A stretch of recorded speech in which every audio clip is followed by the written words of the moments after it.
Do we make 3 hours? Yes! 3 hours, baby! Let's go! Let's get it. Let's fucking get it. W's in the chat. Tyler 1 beats concert. I don't want a clip. Wait, 1,721 deaths? That's crazy, bro. That's crazy, bro. That's crazy. That's crazy. That's crazy. Yeah, pre-nerf, dude. Yeah, that's crazy, bro. Holy shit. That's fucking nut, bro.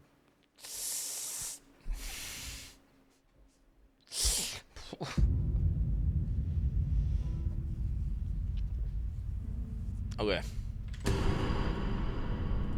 Check 1, check 2, check 3. Lone ring. Yep. My controller. I actually need to get drink before we start, though. I do need to get drink before we start. We're about to start. Yeah, 800 second playthrough. Yeah, second playthrough that I did years later, by the way. Years later. Years later, second playthrough. Like, I died a bunch. Sudden brain fog. I had brain fog. I actually was talking brain fog at the start of the stream. Although, again, this is like day 5 of no supplements. Do you know what's crazy is I can't even tell the difference between supplements and no supplements. Except for, like, I get slightly less nausea. And maybe the brain fog going away has got something to do with not taking the supplements. It's just starting to go away. It's starting to go away. The other streams are DLC only. This, yeah, see, my death count is the entire game. Every single boss except Michaela. Because of the fact that no one wants to watch me die to Michaela like 700,000 times again after I already did that once. You know what I'm saying? Alright, I need to get coffee and I need to take a piss. Get your pole chains ready. We do though? I might kill her after I kill Radan, maybe, we'll see. I doubt it though. I mean, there's a non-zero chance though. There's a non-zero chance I could, but... I'm sorry, my lovely wife. I know today is the holiday of thankfulness and love, but I have to beat Elden Ring before I ever think about celebrating this wonderful holiday known as Thanksgiving. You will thank me later. Oh, yeah, let's go.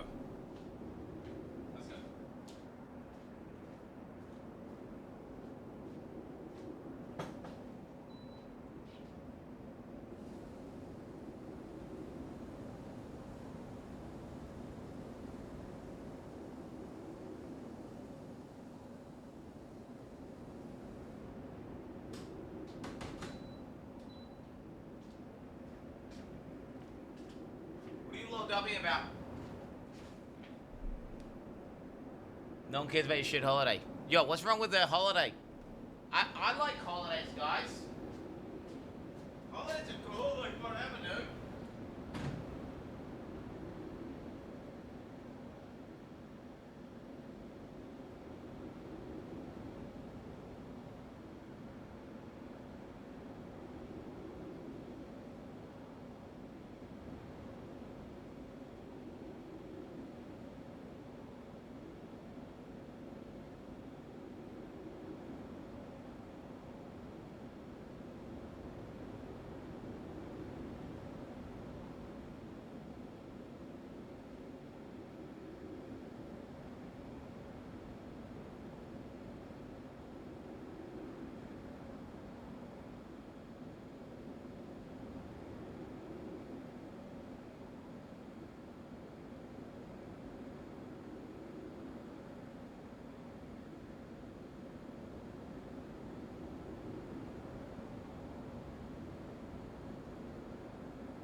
Chayat, I will be playing Druid in PoE 2, but only because I'm a furry.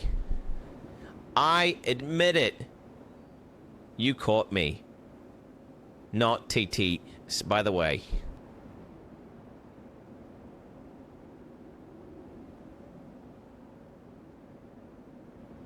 VOD enjoyers, here's a recap of the next 4 hours.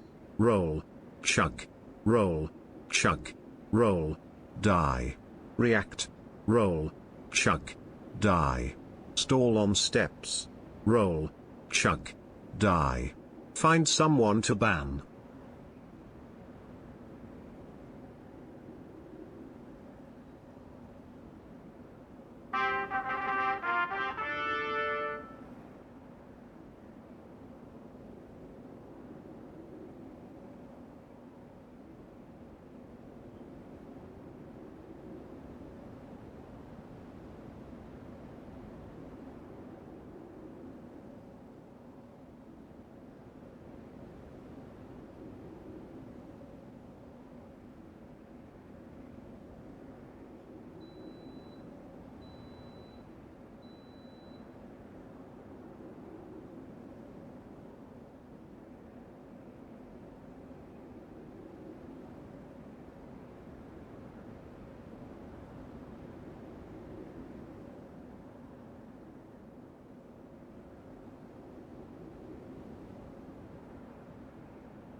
Bro.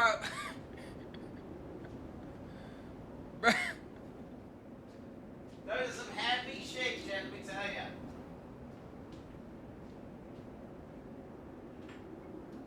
Those are some happy shit.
Oh.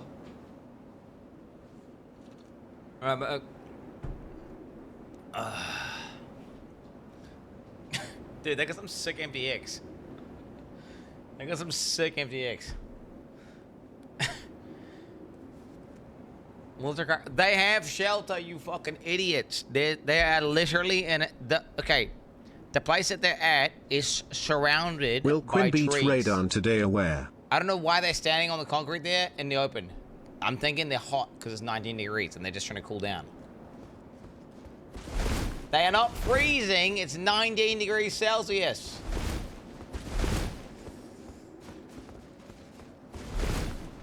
The sheep are not dying.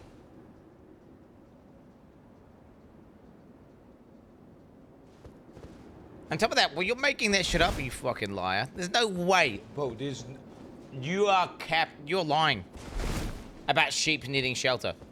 That's just a lie. That's just a lie. That's not even a fucking thing. Like, every fucking... I've seen a million to drive anywhere, and there are sheep constantly in paddocks, and you know what's fucked up? It's not even trees or anything. It's just a big open paddock. There's no paddock. Like, they're just a big open paddock, and they're just stuck in a paddock. With no... Which I look at cows, and I'm like, man, these cows look real hot, and it's like a boiling hot day, and they got no trees. Yeah. On top of that, they also do you know what? There's actually a fucking shed down there that they can, like, at least a few of them can go in. Not all of them would fit. There is actually a little shed thing they can go into. But they're usually not do. They're safe. What are you talking about? They're safe. What is this? Have a calculated cold? Yeah. So they can go to negative 15 degrees Celsius, chat. It's 19 degrees. If anything, they are hot right now. If anything, they're hot.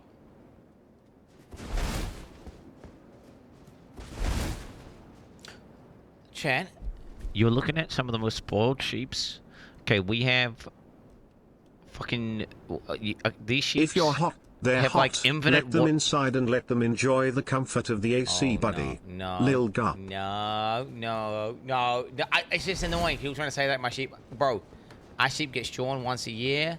They're getting properly dredged and medicated. They get looked after. All right, they are some lucky sheep with a really good area, really good land. They have ample grass to eat. Okay. They are some happy sheep.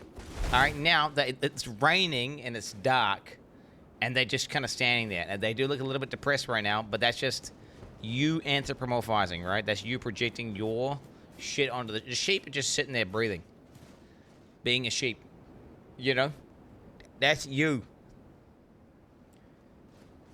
They are not cold. It's 19 degrees Celsius.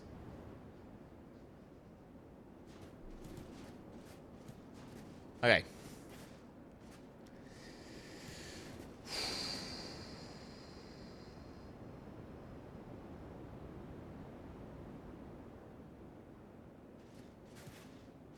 No, 90 Fahrenheit, 90 Celsius. Okay. Oh my God, here we go. Here we go, chat.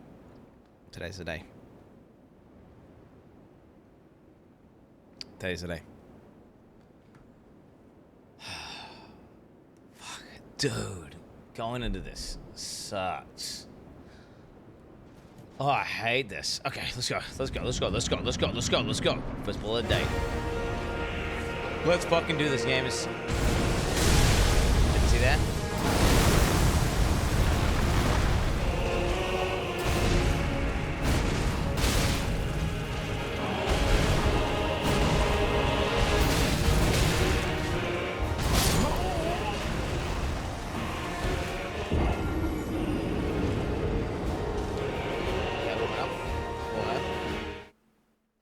Warming up.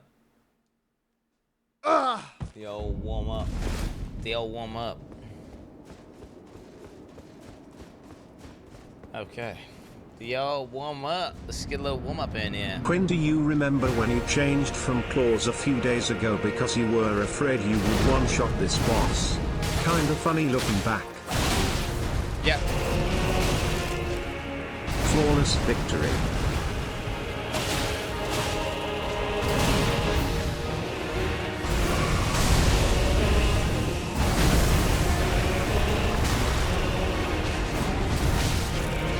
I underestimated how Kansas got to be.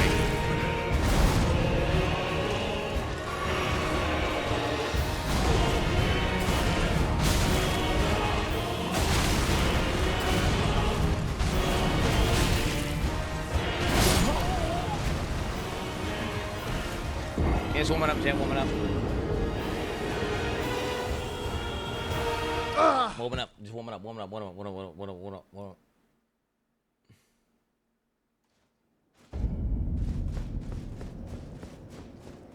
Yep. This guy's way out of the millennia, yeah, for me.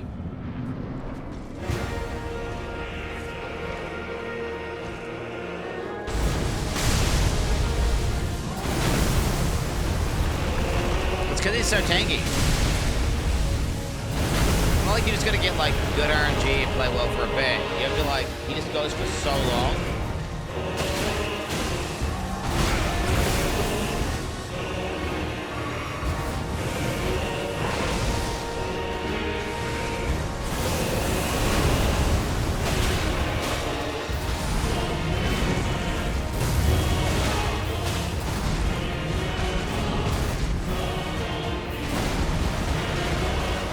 Sure.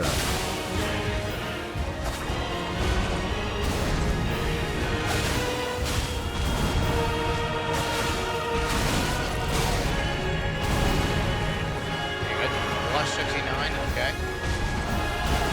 Hey Quinny boy, have you ever thought about getting into Magic, the Gathering? In my experience, There's a huge overlap between people who enjoy Path of Exile and Magic, because both share a similar level of complexity and a lot of unique, overlapping mechanics.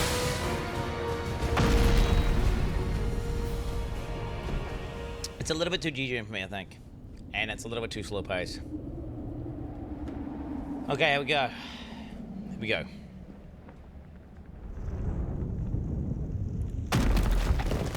Yeah, it's like one of those things where, I mean, I like Yu-Gi-Oh! And I like Hearthstone a bit, but I don't love them to like that same level that I like other games that are real time. You know?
Oh no, did I miss reacts? Reacts are over, bro. There's some good reacts today, though, if you want to check it out. There's some.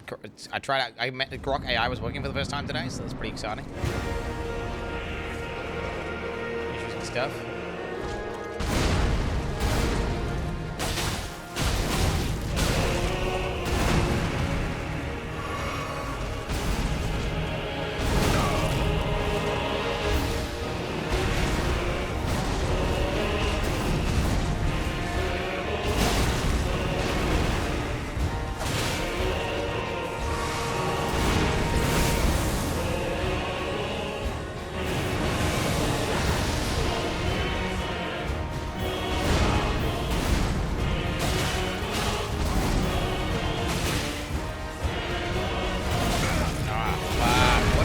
He does that like once every 200 attacks.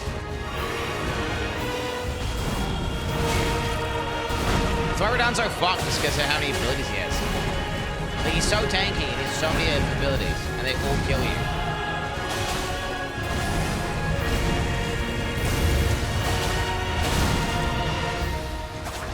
Normally a boss has like 3 attacks, and you learn them, and then that's it.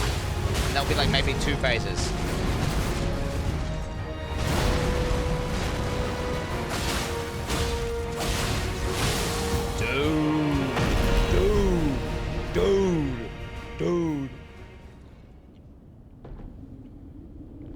Dude. Welcome to the circus. This guy is way out of the millennia. This guy's way out of the millennia. Like, it's not even a close. Millennia is so much squishier.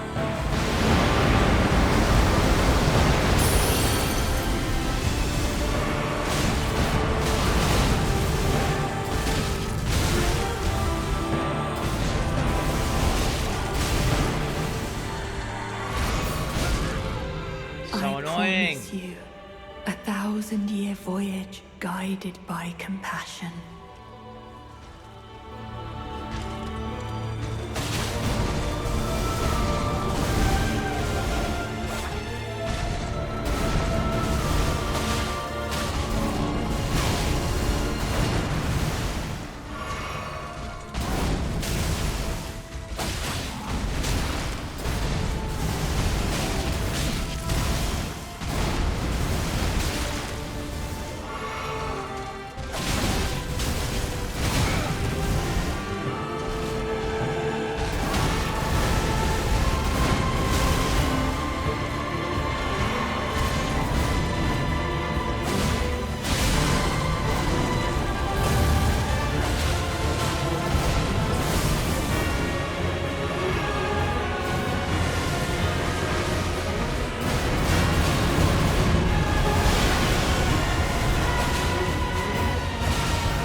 die! Fucking die! Let's go!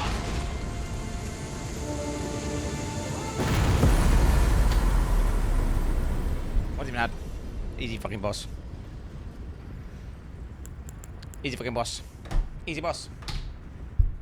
Easy boss. Easy boss.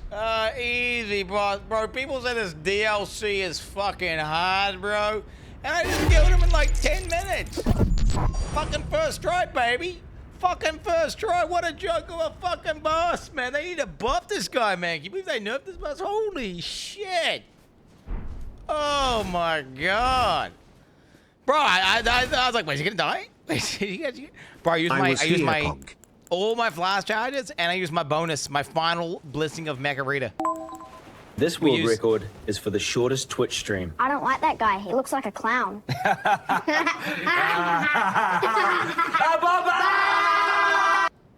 What is that shit, bro? What is that? Nah, okay, I'll admit that was... Wait, how many discs did I have? How many discs did I have? I'll be real. I think I got lucky.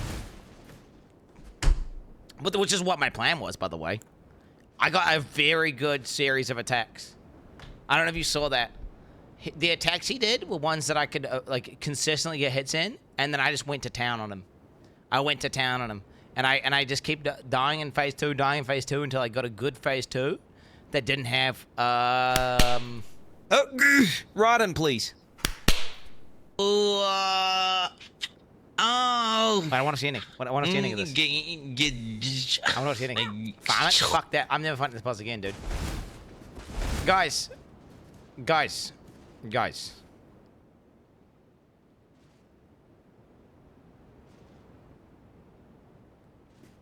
It's weird. This is the hardest it's the hardest Souls boss I think I've ever beaten. Maybe. Wait, did I die to Ishin, the secret version Ishin in Sekiro more? Maybe. I feel like maybe I did. I may have died to the secret Ishin boss more. It was close. Whatever it was like the hard version of Ishin. Okay, you know the one. Okay. Melania was definitely easier than this. I feel like this is the hardest boss I've ever. But I don't know. I don't think I didn't enjoy progressing on him. So when I beat him, it's more of a relief versus like excitement for like beating him. It's more like thank fucking God I don't have to fight that fucking cunt boss anymore. Data reacting. Yeah, it wasn't. I don't know if I would say that was necessarily fun to progress through. Thank fucking God, dude. It was becoming ridiculous. Thank God it's over. The DLC, right? Well, let's see it. What we got here? Let's have a look. What is this thing here? Touch memory. Okay. Story. Overall, though, DLC was pretty good. I mean, it was basically just more Elden Ring. I definitely wouldn't rate the DLC over the base game, though. Base game was certainly superior. But this was definitely... It was like a Dark Souls. It was like an additional area with a bunch of bosses that had voice acting and stuff. Yeah, if Elden Ring base game was like 9.5 out of 10, I'd put this DLC at like a 8.7 out of 10. 8.7. I didn't get into the story anywhere near as much. But there was some fucking cool epic bosses. And it was the hardest boss I've ever fought in any Souls game ever. 100%. Like, I want to say, what? This guy was like, what, twice as hard as Millennia? 2 times? 2 times that? For me. Yeah, for me. For my skill set in gaming. Yo, did you notice, by the way, I was very good at consistently avoiding the mechanics that were just one thing. Wherever it was just like a front flip into a hit, I would always dodge it. And whenever it was like the fucking spinny dash attack, it was every time I would fuck up is when he's doing combos. Dude, my Endure actually came in. I put Endure on as a meme. I just needed to put something on. I had to take off Quick Step because it was unethical. So I just put Endure on randomly. Turned out, actually a strong ability to use. Little guard skill. Endure. I probably lost without Endure, right? But okay, let's do the cutscene, guys.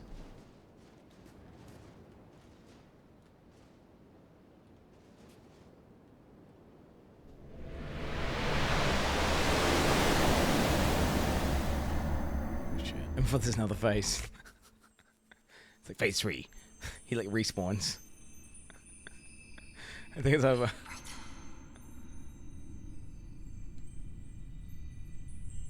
I'm going to be a god.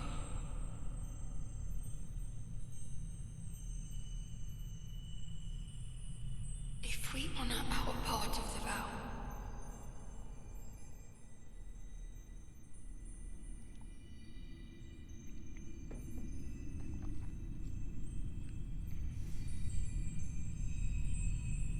promise me you'll be my consort.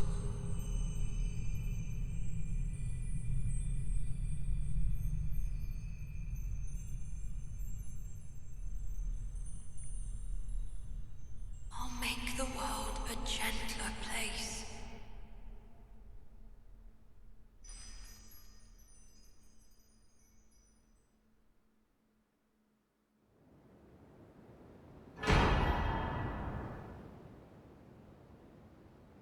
The fuck is that cutscene, bro? The fuck's that cutscene, bro? Wait, that's what we get? Do I get to ascend to become like the actual god of the realms of whatever the fuck this place is now, or what? Wait, didn't this little fanboy invite me to this place? Wasn't I invited here by the fanboy?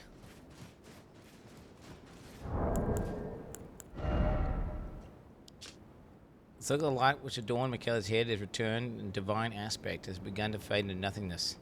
Slightly boosts intelligence, faith, arcane, while also boosting the power of Michaela's light. The circle was to be the very foundation which Michaela's age of compassion would be built, should it ever come to pass.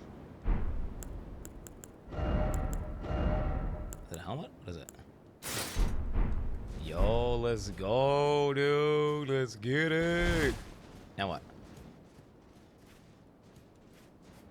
Wait, is that it?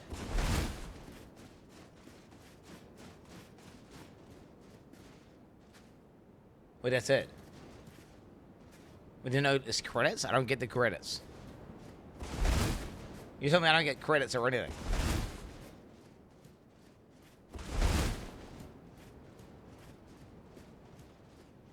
I don't get DLC credits.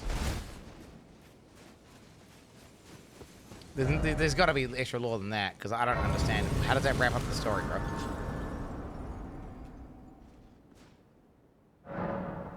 I did kill all the bosses. What are you talking about?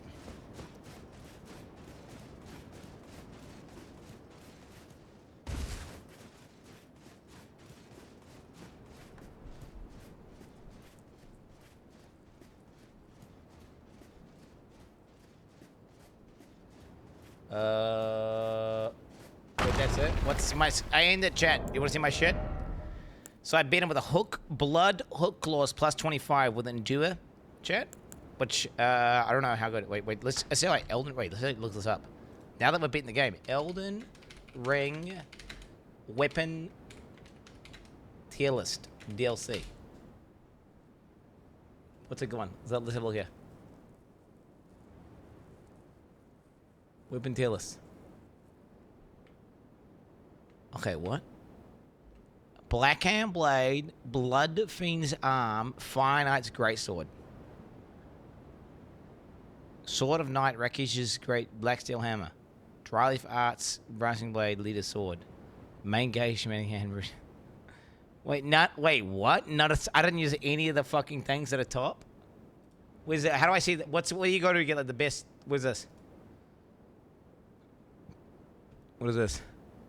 Oh, how do I know what these are? I don't know what the fuck they are. How am I supposed to know what the fuck they are? Weapon tier list. Every tier list.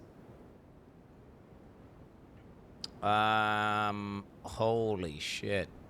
Is this guy some guy? Some guy made it up? S+. What do we got here? Curved Sword, Blood Moon, Dagger, Moonveil, Godskin, Peeler, Cross. Oh, people were trying to get me to use it, actually. Bloodhound Claws, Greatsword, Scavengers, Wings of Starforge. I tried these and hated them, by the way. I tried these and hated them. Death's Poker, what do we got here? Raiden, please. Nucky Bugger. Grave Scythe. Oh. Not sealed. Star for loss. A plus.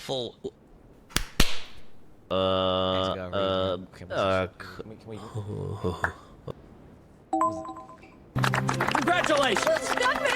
Congratulations! Give it. Congratulations.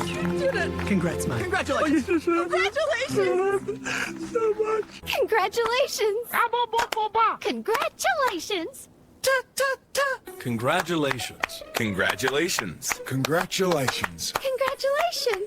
Congratulations. Congratulations! Congratulations! Jesus Christ, what the fuck is this? I don't know what. He Oh is my- the god gamer. Right, I just hurt my throat by yelling Easy so much. boss. First try. Holy- Clapped I hurt my Radon's throat, bro. cheeks. Blind my- gamer. Ethical. No hit. GG. DLC destroyed. There it is, baby. There it is. There it is. Lance. Iron Your Grace of first Albert. pull on this boss was at 565 deaths, so you had 238 deaths. Good job, Quanaboba. My man. Hell yeah, brother. Let's go. Let's Try get it. pre-nerf patch just to see what it's like. Hey, hook claws. Hey. Okay, so I use an A-tier weapon. So that's what I'm Hey, using. today was the day, boys. Back to 80i pixel slop. Guys, there tomorrow. it is. I use an A-tier weapon, apparently. Is A good? That's pretty off meta, bro. A's pretty off meta. It's not A plus, it's not S or S plus. I used an A-tier weapon. A's like that. Check. Is my build good? Wait, and does it, hey, Metacux, how would you rate my build?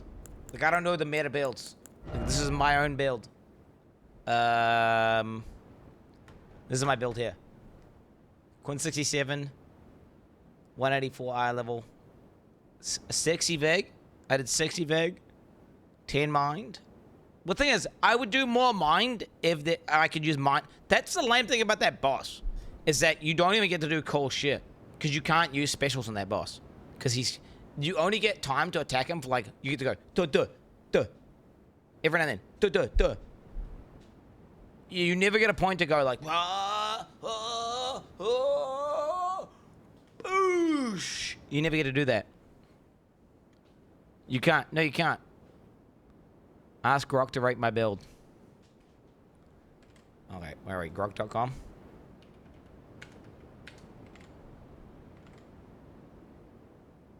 All right. I'm gonna ask it.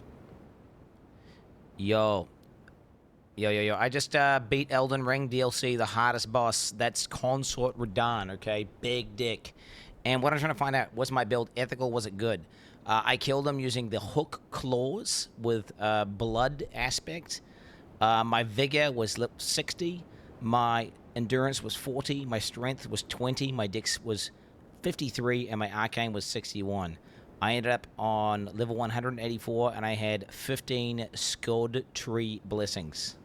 Didn't use summons, no Bloodhound steps, just auto attack, basically, to kill him. Ethical? Bro, in Elden Ring, there's no such fucking thing. You either melt the crustacean twink, or you get your cheeks clapped. 60 vigor? That's not a build, that's a goddamn fortress.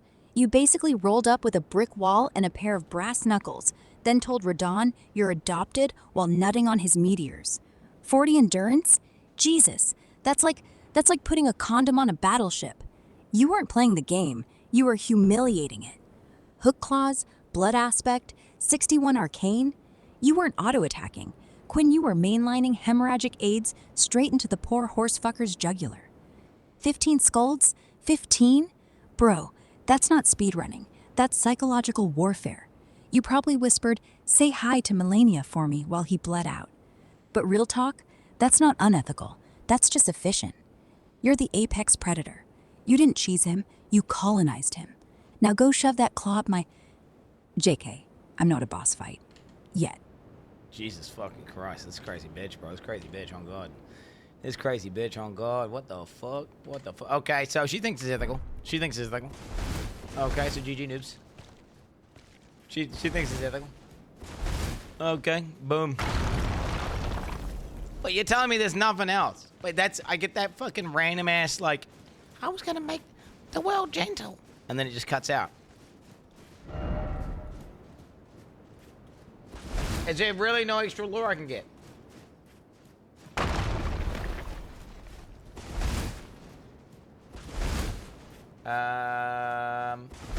That's it. The DLC got nominated for Game of the Year. This DLC is definitely not Game of the Year, by the way. Like, it's good. It was good. It was more Elden Ring, right? What was the DLC? It was more Elden Ring at high quality, but it was not. Yeah, it's like an expansion.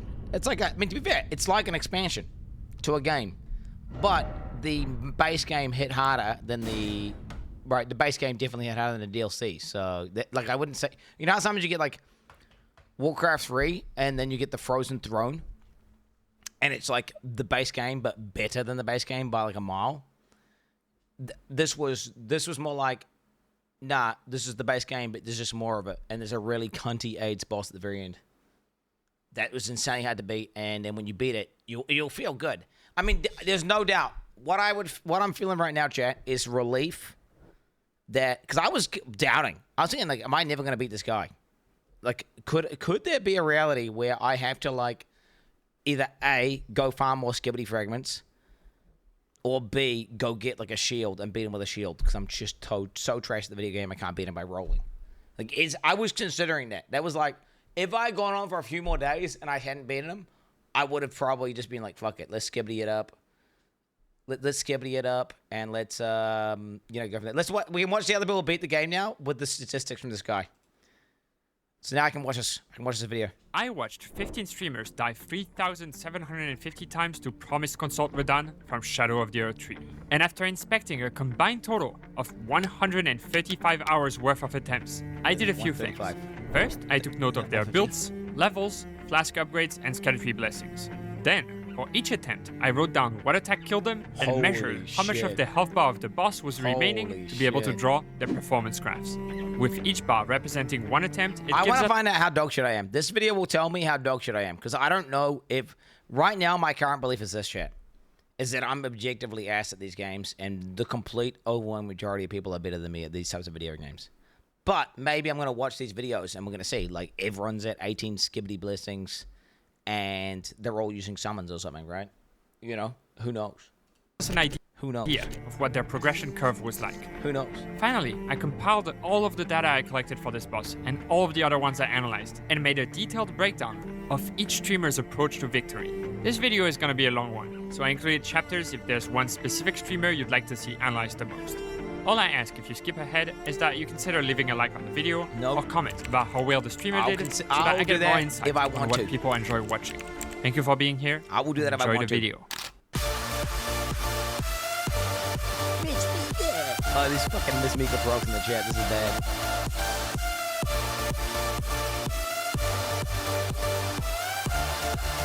I'm not good. Let's see this. Stream this are done. It's funny because he's the only boss. No other boss in the DLC is at all anywhere near that level of cuntiness. Like, he is so AIDS. Like, every other boss, you can kind of just, like, if you avoid, like, half the attacks and you hit them during the damage windows, the boss dies. So, it doesn't take that long to beat them, right? Every other boss in the DLC, you will beat. Whereas, this boss here, he just kills you. Like, it's not like you get an opportunity to recover. He just kills you. You have to avoid attacks consistently, otherwise you just die because you cannot flask. Which is the fucked up part. Alright. Okay, L2 spam it. Did I spam L2 in that boss fight, bitch? I killed him with R1. I'm pretty sure I only R1 the entire fight. Now that you've met our wonderful cast, let's talk about the boss itself. I'm pretty sure Promised I R1 Consult Redan. I don't even think I did a single strong attack. Time around, and he did so with an extensive list of moves and combos. Luckily for me, a kind soul by the name of Big Boss already did a huge chunk of the job by categorizing all of them. So let me just steal that real quick, add some numbers so that each attack has a unique ID, and voila. Let's focus on the unique moves and combo branches for now. And there are 12 of them in phase 1. Be spoilers. We can quickfire the simple ones like the corkscrew charge. That's easy. The grabbing sweep. That one's hard. That was like one of the hardest ones. That one was one of the hardest ones. The grabbing sweep is fucked. Slash. That's easy. The blood flame slash. That's easy. The front flips. This is the easiest. This is my bet. Like, dude, this is the easiest. See, like, I don't know if other people find this hard because I found the cross slash and the front flips trivial. And the meteors. I found that one hard because you had to delay. For the more complex ones, we have the Stomp combo, is most crucial one to learn, as it does it quite often, and it's always the same. The Starcaller Cry combo, during which he pulls you in and either slams you... How do you roll that, bro? See, I have insanely fast reaction times, but like every other purple attack he does, you have to wait. So then I see purple, and I go, oh, purple, wait. And then, bang, he pulls you. Does everyone else just see that and roll it? Does everyone else see that and roll it? Because I only rolled it once, and it was by mistake. Down or sends you flying. The right... Chat, I have faster reaction times than the majority of you guys in chat. Just to be clear. To be clear. Like, we've been over this. I've done it a million times. There's no need to do it right now. I have faster reaction times than the majority of people in chat. That's just a fact. Just a fact. Overhead combo that can end after a few slashes or transition into the ending of the Stomp combo. It is. The double sweep combo that makes him spin quite a lot. Whatever my voice, I fucking yelled too much. I feel like blood in my throat right now. I don't know why, but I yelled raw dog without warming up my voice or anything because I just killed the boss. And then, yeah. And now, my bad. The right sweep combo that has a few variations to it. And finally, my most hated attack when I fought this boss on Reese, as it was near impossible to dodge back then. The left-right cross slash. Really? I find that that to me is the easiest. That to me was one of the easiest. That one's the easiest. As it was near impossible to dodge back then. The way it works is you roll the first one and then you start spamming. You start spamming. And then it perfectly rolls the second one. And then you wait. And then when he goes like this, you roll to the left. Chat, this is chat. Who just beat the boss? Who just beat the boss? I'm pretty sure I know. Who just beat the boss? I'm sorry, though. Who just beat the boss? Left-right cross slash. And that's it for phase 1. Pretty standard stuff right there. Phase 2 gets a little bit more complicated. This time, with 9 additional combos. Yeah, chat, was that kill ethical? I just want to know. Like, actually, was it an ethical kill? No, chat. Wait. What? Dude. Okay. What's more ethical? Killing it like I killed it or killing it with parry?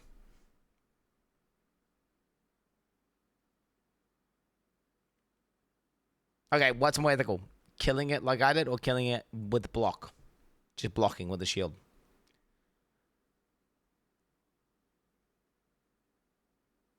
Yeah. Alright, what's more ethical? Killing it the way I killed it or killing it with summons and magic?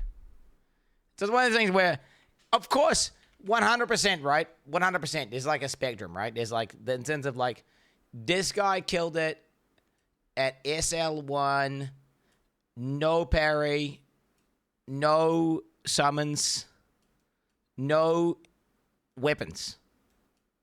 He just punched it to death with his fists. And he's naked with no trinkets. No trinkets. And then you kind of go along. You go along here, right? And then you're down at this end where this guy fucking summons, uses 700 consumes, and, you know, he literally can't die and just like, obliterates it. Well, maybe he just kills it with a bug, actually. I don't know. The reality is there's a gray area here, right? There's a gray area, which is like, is this ethical? I don't know. And then this is where my kill is, bro. Firmly within the ethical. It's not like crazy. Not crazy. Nothing crazy. Nothing nuts. But it's definitely confidently ethical. No bloodhound steps. No summons. No S-tier weapon. No crazy overlevel. No insane skibbity frags. It's confidently ethical. Okay? Shut the fuck up. It's a confidently ethical kill. If you say, you can say whatever you want. But I know, after dying to that boss 200 fucking times, that if I did not learn how to roll all the attacks and learn the entire boss fight, well, then I would have absolutely lost. And the only way I was to get through the boss is because I learned the boss's timings over a period of days, which is ethical, right? I had to sit there dying hundreds of times and spent many hours learning the boss. Oh, well, so yes, okay, so in terms of combinatorics, right? There's a bunch of different sequences of attacks that you could receive in the last phase because there's a finite amount of time, whatever it is, like 2 minutes in the last phase. You could get like back to back all the most AIDS abilities, or you could get back to back the easiest one over and over and over again. Now, I would say that he did some cunty moves. I had to roll this grab twice, right? Didn't I?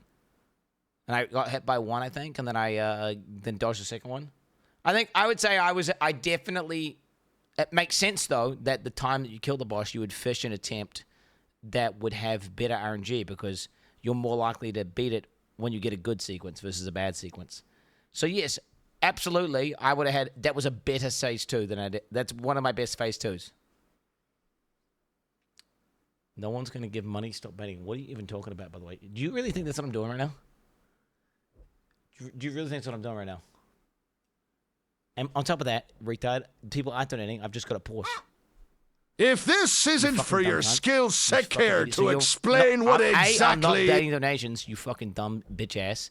And B, people are donating. So you're like double wrong. You're just wrong in the fact that people are donating to try and say shit, and then you're wrong in the fact that I actually am not even trying to bait donations. Okay, so suck my fucking dick. Bro. No, just one? No. If this isn't for your skills set care to explain what exactly is your skill set in gaming, then Lilga. Dynamic.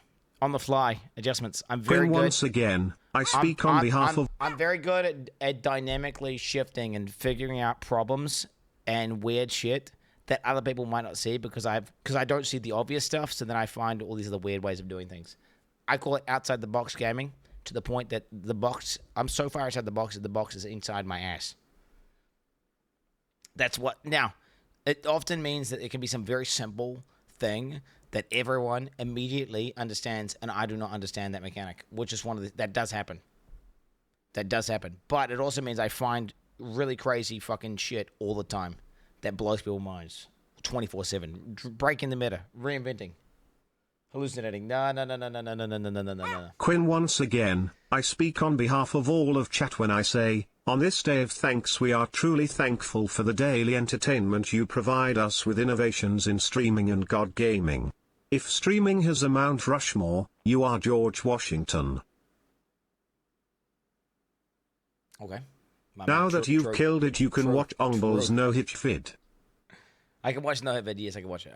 I'm gonna have a look at that. We're gonna look at all this stuff. I want to see the lore. Are you mad?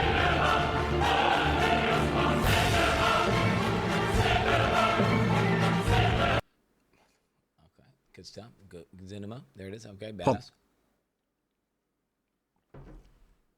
Turbo. Congrats, Quinny. Can you look up a twin blade or bandit sword bleed kill on Radon and see how Faster should have killed him?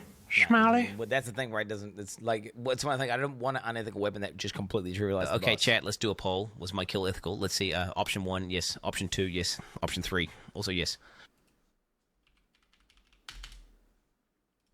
10 minutes of gaming straight into a 45-minute video pause fest. Where? Video. You just said video when I was typing. Consort. Redone. What was the point of spending all that time on effort beating the post-nerf clown version of the boss? You will forever not have beaten the boss. 010, Elden Ring DLC failed venture. Okay, you can't wait. 61 arcane, 40 endurance and 85 IQ. You were on the verge of a bona fide mental breakdown, and your voice is run ragged from screaming cope. Congratulations, because you really needed this. I burned the voice when I speech. won, by the way. When I won, I screamed too loud, and I actually have damage. Like I can. Millennia, Blade of I Mikela. can taste blood. Like I've yelled too loud that I've fucking done some shit. I hate that when I spoke out like that. Let's have a look here. So it'll be instantly a bunch of people say it's not ethical, but then the reasonable people will come through in a little bit. reasonable people come through. The slash combo in the video he said was impossible to dodge pre-nerf was literally almost impossible to dodge. Could not spam roll it, etc. There we go. It wasn't spam roll. You have to roll. You would time the first roll correctly, and then the second one would be innately correct as long as you spamming during the current roll. That's how it would work. Starters, or a total of 21. All of the attacks also get empowered with additional light beams that deal damage and completely blind you so you can't see his neck to move. I can't see a goddamn fucking trash fucking thing. You fucking trash, man. I can't see anything. Some of the new attacks. Dude, his hair. What that stupid fucking hair, by the way. That stupid fucking hair. What the fuck is that? Like, I get they want the vibes to be different in phase 2, but like, come on. How are we supposed to see the telegraphs of the attack when you can't see them because there's just hair everywhere, bro? It's fucking dumb as hell. It's dumb as hell. So the Light of Michaela, the Grab, That's the Blink Charge, Oh my god, dude. What is that? and the Promised Consort combo. What was this? I just kind of like, I vibed As for the I have no idea what was going on with that attack, and I would just vibe it. And then sometimes I would just roll it, but you kind of roll whenever you feel. I Combo didn't branches, we have the Ring of Light one that has quite a lot of variations. When you guys are fighting this boss, are you guys singing in your head like, oh, he's doing this combo, I need to roll now, and now, and now, and now? Or are you just vibing? See, I'm not doing that. I can't do that because I'm not concentrating. Because I'm looking at this, I'm reading a occasional chat message. I'm thinking about what I'm going to do in a bit. I'm thinking about, like, several things while I'm fighting it. And I'm just like, and then I'll just roll whenever I feel like I should roll. I just had to roll whenever I just kind of vibe. I just vibe out. These guys, oh my, are you dumb? 10% participation is insane, by the way. You're actually fucking banned. You're fucking retarded, by the way. The big Ring of Light combo. I just purely vibe. Sky Overhead combo. I feel like those Dark Souls speedrun guys who do it all day and everything, their brain is functioning entirely different. Like, Distortion's brain is like processing the shit entirely differently to the way I process it or the way you guys are processing. They're like some next level autism shit, right? They're some next level autism shit. And the Dash Right combo. And last, I don't think his mindset's necessarily going to make him really good at. I don't think his mindset would make him necessarily insanely good at certain multiplayer games. It's going to make him very good at focusing on one thing and paying a lot of attention to timings on one thing. At that one, so it's like it's a unique skill set. Not least, the Human Meteor.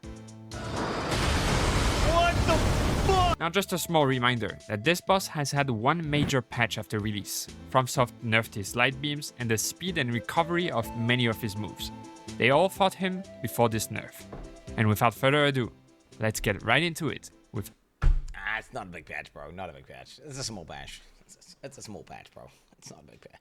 It's not a big patch. The best performance on this boss, Asmongold. Best performance. Asmongold was level 333. Holy... What? Bro! Bro! What the fuck? 20 skibbities! 333! With Mogwin's Sacred Spear. Wait. Where's that? Where's my... Oh, and an S plus weapon! With an S plus! No, what the fuck? Oh, that is not ethical. That is not ethical. That's not ethical. Okay, so if you're saying I'm unethical, what is this? What is this? That's not ethical. He is playing a different video game to what I'm playing. Okay, that is a different... Now, I'm not saying he's claiming to... I'm just saying that's a different video game. 6 deaths, that's correct. Fingerprint shield. What the fuck even is it? The highest of them all, and with fully maxed out Scattertree Blessings. How did he do that? Wait, he found all of them? How did he find all of them? How did he find all of them? Google G, nah. He was using Mogwin's Sacred Spear and the Fingerprint Stone Shield. Starting from the Mesmer fight onwards, Asmongold completely changed the way he played Shadow of the Erdtree. He went from a jump attack oriented build to a highly defensive shield poke build. This allowed him to pretty much bypass Radan's first phase with minimal effort during his first attempt. However, despite having the best first fight performance out of anyone here, he still perished during the second phase. I think this might actually kill me. What the fuck?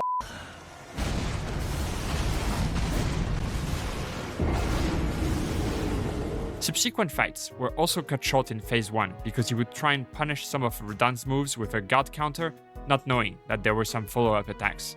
This resulted in him dying from the stomp combo 3 times in a row. On his 7th fight, however, he finally defeated the boss.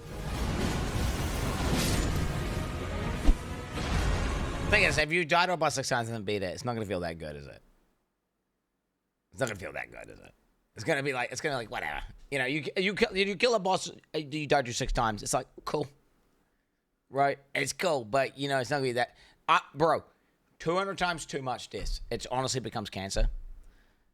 I think the peak deaths for a boss is about 70 to 100. 70 to 100. And that's like, but you don't want it to be every boss. No. You want the average boss to kill the player like 10 to 20 times, and then a main story boss to maybe do 50. The final boss should be like somewhere between 70 to 100, and that's good. That's good tuning. Good tuning. After it becomes a slog beyond 100, though. I feel like it becomes a slog. Like anyone who's like, I died to this boss 1,300 times doing an SL1 run. You have autism. You have autism. Nobody enjoys that. Nobody enjoys that. I'm sorry. Like that's you have autism and you're into some sort of BDSM fucking cuck torture play shit.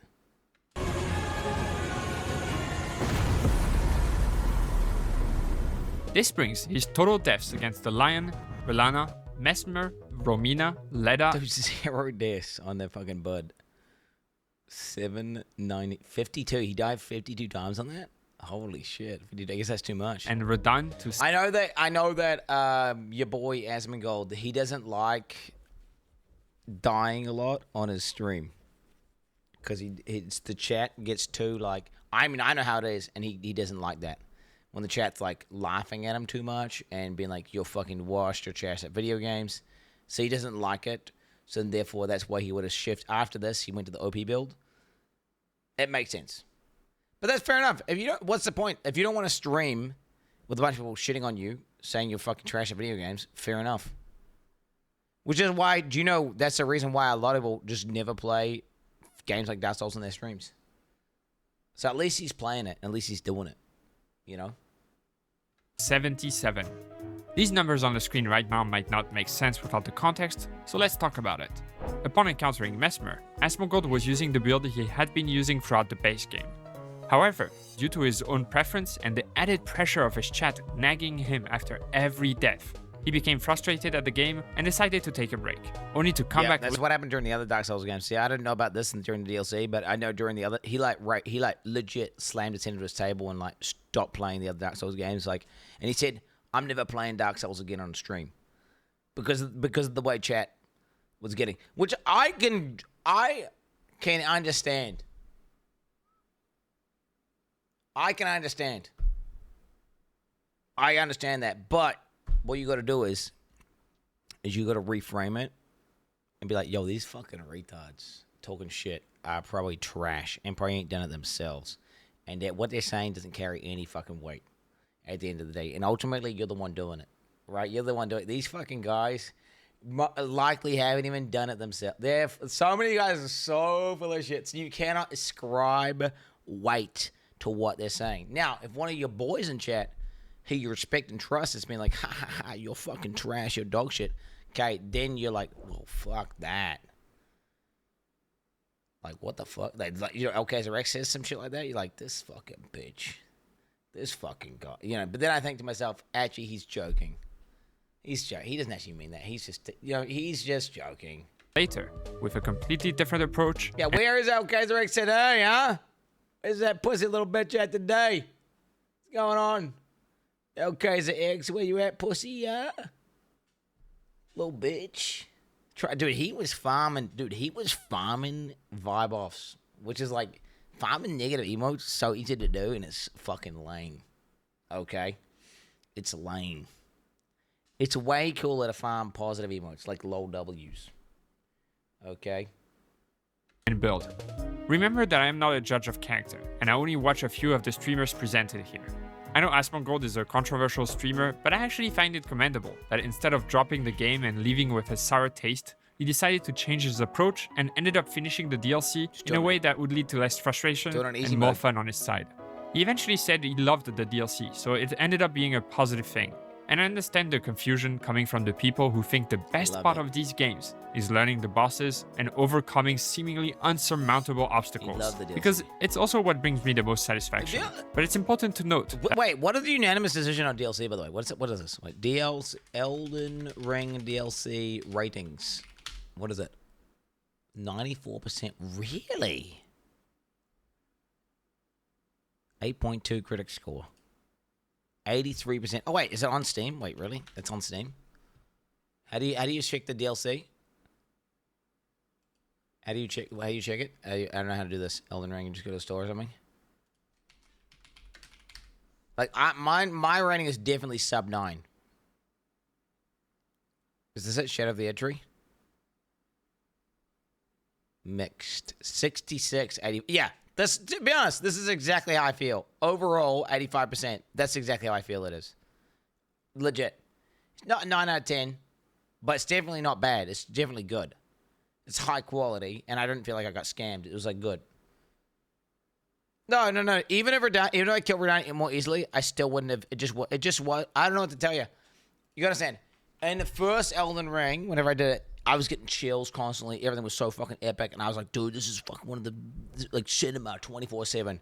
And I guess maybe I'm just desensitized to it now, or this one just didn't hit the same to me. But it was still fun. It was still challenging. And it still was really good. And there was some really cool looking zones. But I'm just saying, it didn't elevate beyond the base game. In fact, I would say it was like the base game, but probably a little bit worse overall. Which is one of the things where I wasn't, 85%, fair enough. That's still better than like 99% of games that released, by the way. Still really good game. What makes Elden Ring and Souls games as a whole so special is that they give you the tools you need to customize your experience so that many people can find their own source of fun.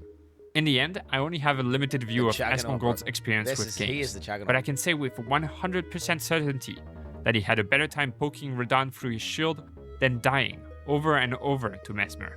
And that's what matters. And with an average of 12.8 deaths per boss, he actually ended up being our second best performing streamer overall. Let's not waste any more time and talk about the person who died the least, Distortion 2. This motherfucker. This guy. This guy's brain's dead. Like, Dark Souls... Distortion was roll timings and playing Dark Souls video games is probably like 50% of his brain. Right? Level 222 with 17 Scattertree Blessings and using a Blood Fiend's Blood Arm. Bro, 222? Bro, you guys are telling me that I'm over level. 222. 222. 7. He's got more skippity frags. He's got higher level. And wait, Blood Fiend's Blood Arm. What is this? Blood Fiend's Blood Arm. What is this? Is this an off-meta weapon? I don't know how to fight it yet. It's not an S plus or S. Okay, whatever. Oh, wait, is that it? No, it's not it. I can't see it. I can't see it. Okay, maybe it's an off-meta weapon. He might be using an off-meta weapon. It's S. Really? Where did you see it? It's not S. It's not S, bro, according to this list. So, incorrect. His first fight was honestly quite impressive to watch. He dodged many of Radon's moves, and his solid defensive build allowed him to survive some of the hardest hitting attacks, like the left-right cross slash. He's the only one whose first death is to Radon's grab attack. Bro. Wait, he made it to phase 2 on his first attempt. The fuck is that bullshit, bro? He made it to phase 2 on the first. That's bullshit. Then again, he's like a professional Soulsborne player, so Still insane. Okay, if you get grabbed twice, you die. On his 13th fight, he finally reached the human meteor attack and survived it. But then he got stuck in a loop of getting hit and having to heal, which meant he wasn't able to land a single hit on the boss. This is one fight that would have been 100% won post-nerfs, especially with the added recovery time after each move. It took a few more fights to get another good Oh, great, dude. Yo, whatever, bro. So he would have so Distortion 2. Well, if Distortion 2 would have two-shot it, that's still a really hard fight. Attempt, but in that one, he ran out of flasks before finishing the boss. Due to his somewhat low amount of deaths, percentage-wise, he's the one to die to the grab the most in an astonishing 12% of fights. The bullshit cross-slash attack killed him the most, which is unsurprising, as this move drove me absolutely insane during my first playthrough.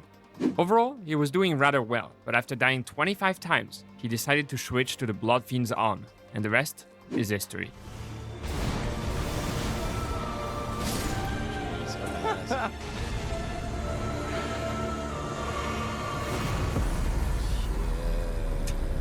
Seven flasks left, by the way.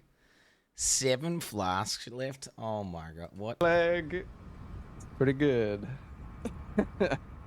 Just for info, this final fight took about a minute, and in that minute, he made Radahn bleed 4 times and staggered him 3 times. Understandably, Well, he staggered the. I didn't get to stagger the boss. I get to stagger the boss once. Is that abnormal? Like, I didn't get to stagger the boss one time. Did I get 2 bleed procs the whole fight or 3?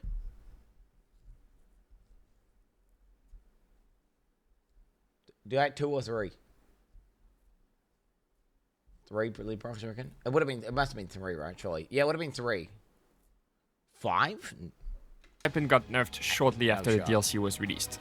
This brings Distortion's total deaths to these 6 boss. Bro, what the dude, it must be boring as fuck being this good at video. Like, what the fuck? It must be like what do you do? Like, new Souls 1 game comes out, he just like shits on it like straight away. What did he just beat the game in one day? He just beats it in one day. It must be like being that good at video games must be a debuff. Bosses to 38. You know, like an impressive performance that is partly explained by Distortion's incredible adaptability when playing these games. Due to his extensive experience, he's able to recognize patterns. Is he the most experienced out of all Souls 1 guys? I don't even know. Other streamers. He also had a very decent build with good defense throughout the whole DLC, as well as an above-average number of blessings on each boss. This meant that instead of getting one-shot by some attacks, he was able to get back up and try again. Also, while I feel like some people switch to autopilot, he was able to... Bro. to get back up and try again. 8,000! 8,000! Also, while I feel like some people switch to autopilot after a few attempts, he's able to keep his focus, leading to less mistakes. And with an average of 6.3 deaths per boss, he was by far our best performing streamer. Fucking Let's look at another Souls veteran next, LAS. This guy's again another, he's like full-time Souls guy, right? This guy's like 24/7, he's just doing speedruns and shit. Yeah. Elias was level 179. 179, okay. Wait, that's not the same as me. 14, 12, same as me. And more skibbity frags. And wait, what's this? Freya's heavy sword. What is this? Great sword? Is that, that's just Freya's heavy great sword. It's great sword. Does this count as this weapon here? Probably. This is not different. Okay, wait, where did you find it? Where do you find it? Broadsword, longsword. Raptor Challenge, Display-Handed, Godslayer, Official, where are we? Market's Curse Sword, I don't even know. Is it off meta? I don't know, must be. Yeah, off meta weapon. I don't know if this tail is good or not. With 18 Scatter-3 blessings and wielding Freya's greatsword. Worth noting that he switched to this sword right before the boss, and so it was the first fight he was using it in. He also seemed to be the happiest person ever to see that Radahn was the final boss of the DLC. Really? Oh, I am eating good right now. Wait, people weren't happy? This is so sick. All you Melania Sims right now, man. Oh my god. Oh, they want I'm a Radahn simp. They want a Radahn. Wait, they didn't want Radahn as the concept Radahn. They wanted Melania as the last. Always was, always will be. Oh. I didn't even consider it being lame or not lame. I was just like, it's the boss. You know, I don't know. We wanted Godwin. Do you mean the coolest fuck dude, the golden dude? Like the first Elden Lord? Or do you mean, like, because I like that guy. He was just super easy. That guy was cool. Oh, no? Who the fuck's Godwin? Another guy similar. He was like one of my favorite bosses, by the way, the first Elden Lord guy. He was super. It wasn't that hard or anything, but he was just one of the coolest ones. Super chills. I just looked awesome. God, I'm actually shaking from that fucking cutscene. I'm sad, by the way. Why the fuck doesn't Elden Ring force more jumps? Because of the way that they did Phase 2, they didn't allow you to jump the beams of light, which then means you're dumb for jumping his earthquake attacks in Phase 1 because you're training yourself the wrong muscle memory. What I mean by is, that's some of the most fun shit in the game, is that one boss fight where, you know, there's a few of them in the Elden Ring base game where they do like a slam ground attack and you have to jump at the right time. Those are so fun and they feel so clutch. I don't know why they don't. I reckon like final bosses should have like 3 attacks that you have to jump. You can't roll them. You have to jump them. You know? You miss all of the DLC? That's what I'm saying. It's like, I love the jumps. Jumps are fun. That was so tight.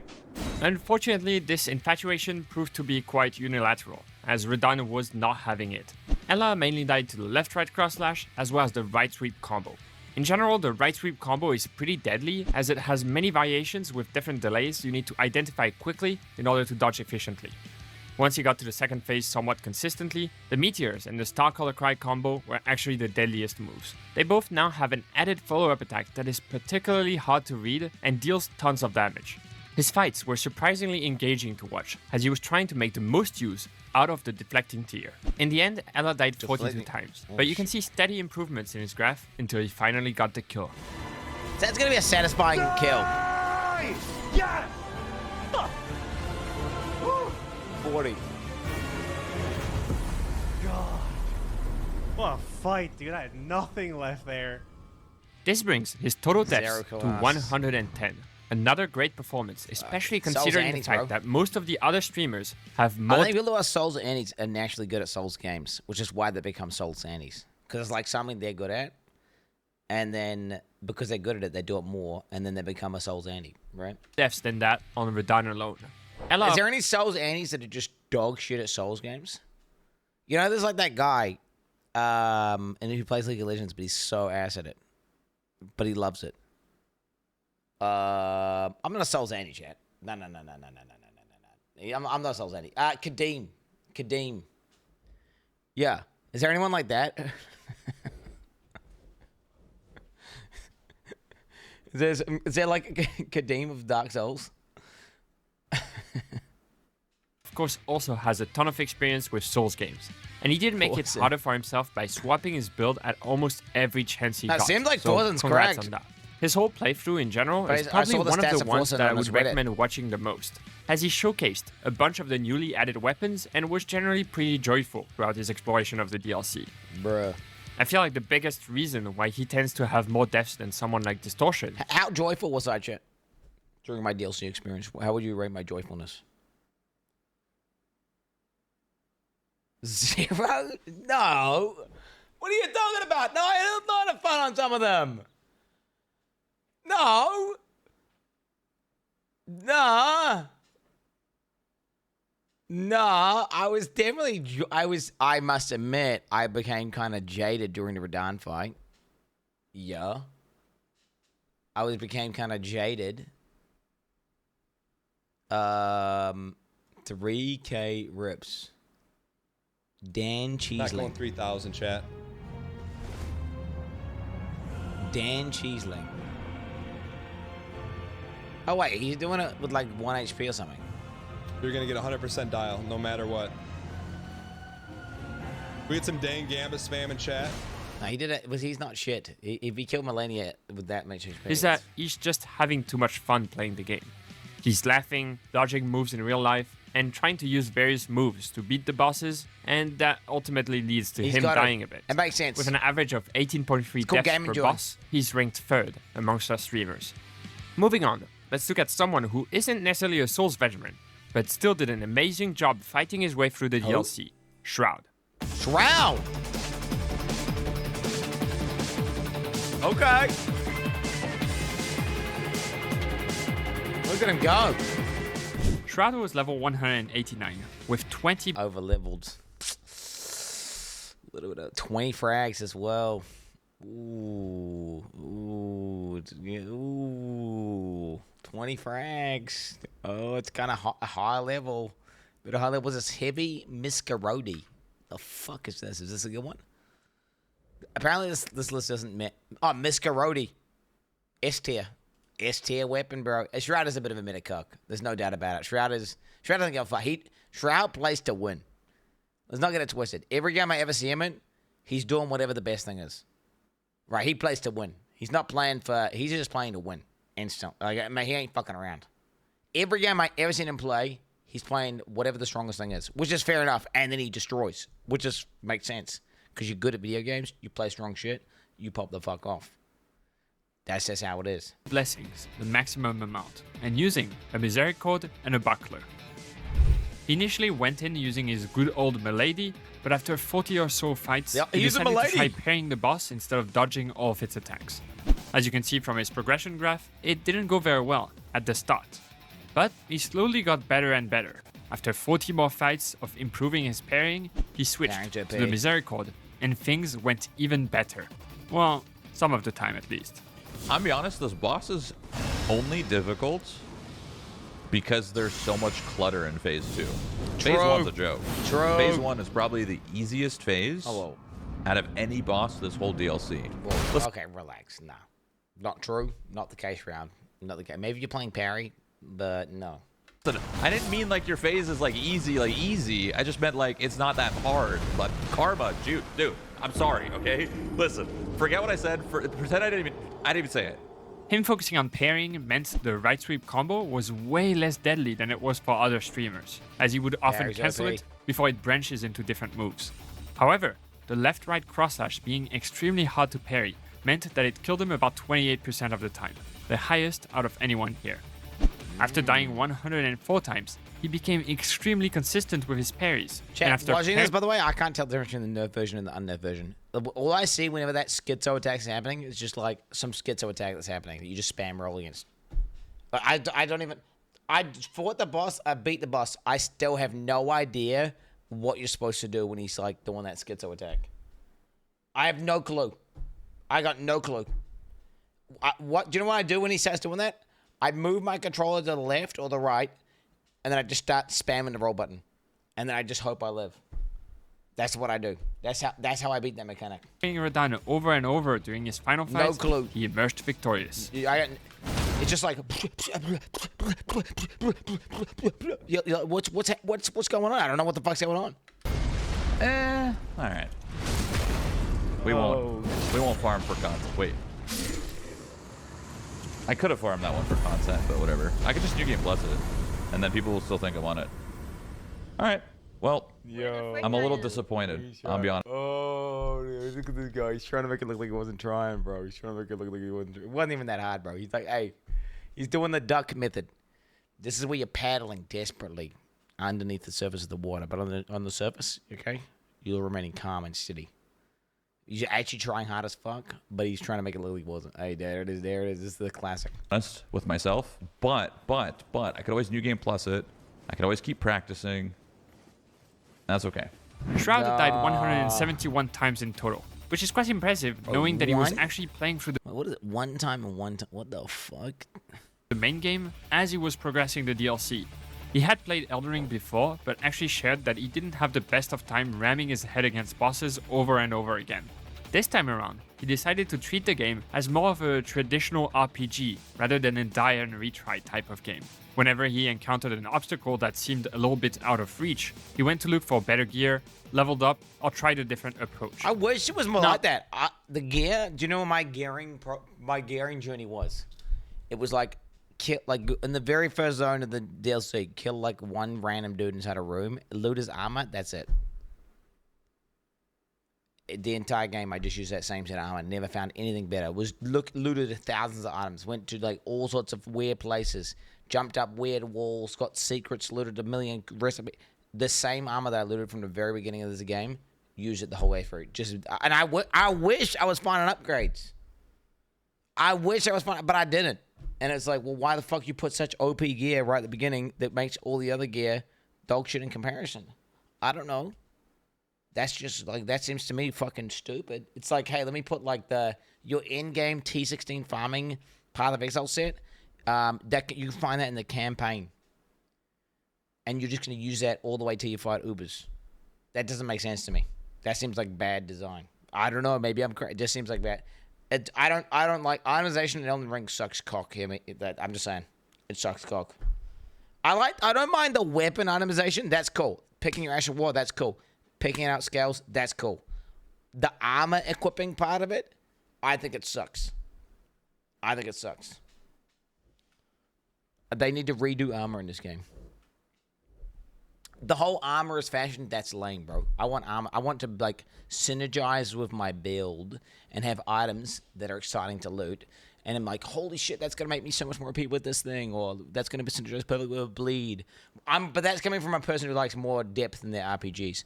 Obviously, a lot of you guys probably appreciate the simplicity of like this number up better, and I can still do my light roll. GG, cool. That, and you just like that, which is fair enough. Which is, you know. This is just, I like more depth, but other people don't. I'm just saying what I like. That doesn't mean he didn't retry bosses to learn their movesets and do better, but it meant that he wouldn't accumulate hundreds of deaths on every boss without considering other options first. He added that the game was immensely more fun for him with that approach, and I just thought that was really cool. That's one option that is a little bit more intuitive in Elden Ring than in the traditional Souls games, due to the open world nature of the game. And I'm glad to see that it helped people get into these games in the first place. With an average of 28.5 deaths per boss, Shroud comfortably landed in the 4th position on our list. Damn. Next up is someone that isn't necessarily a Souls player, but still chose to have the DLC be even harder by playing on New Game Plus. His name is Point Crow. Oh, he was doing and fresh track. I'll be honest. I'm sorry.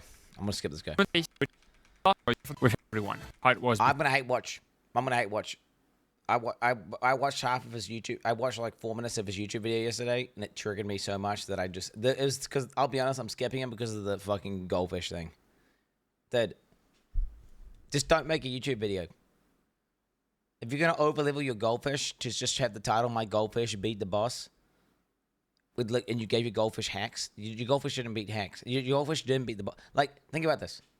The cool thing about like a goldfish beating a Pokemon game is because it's playing the base game that you're playing. And if it can actually beat the Pokemon game, that's insane. That's crazy. But if you just edit all the stats of your character to the point where just random inputs can eventually kill a boss, you just hack the game to random inputs beat a boss. It wasn't like some cool. Okay. So that's why I'm skipping this, and not because I just don't want to hate watch, because I know I'm gonna hate watch if I click it. So I'm gonna skip that one. For redone. I'm gonna skip that one. I'm gonna hate watch it. So I'm skipping it. Your goldfish didn't beat redone, buddy. Okay, little bro. No. And that's quite the accomplishment. You didn't beat it. Let's now look at someone else who died around the same amount of times. 39 times. Let's watch the kill. Is the kill gonna be sick? Kills behind with an average before one, but and get after the really.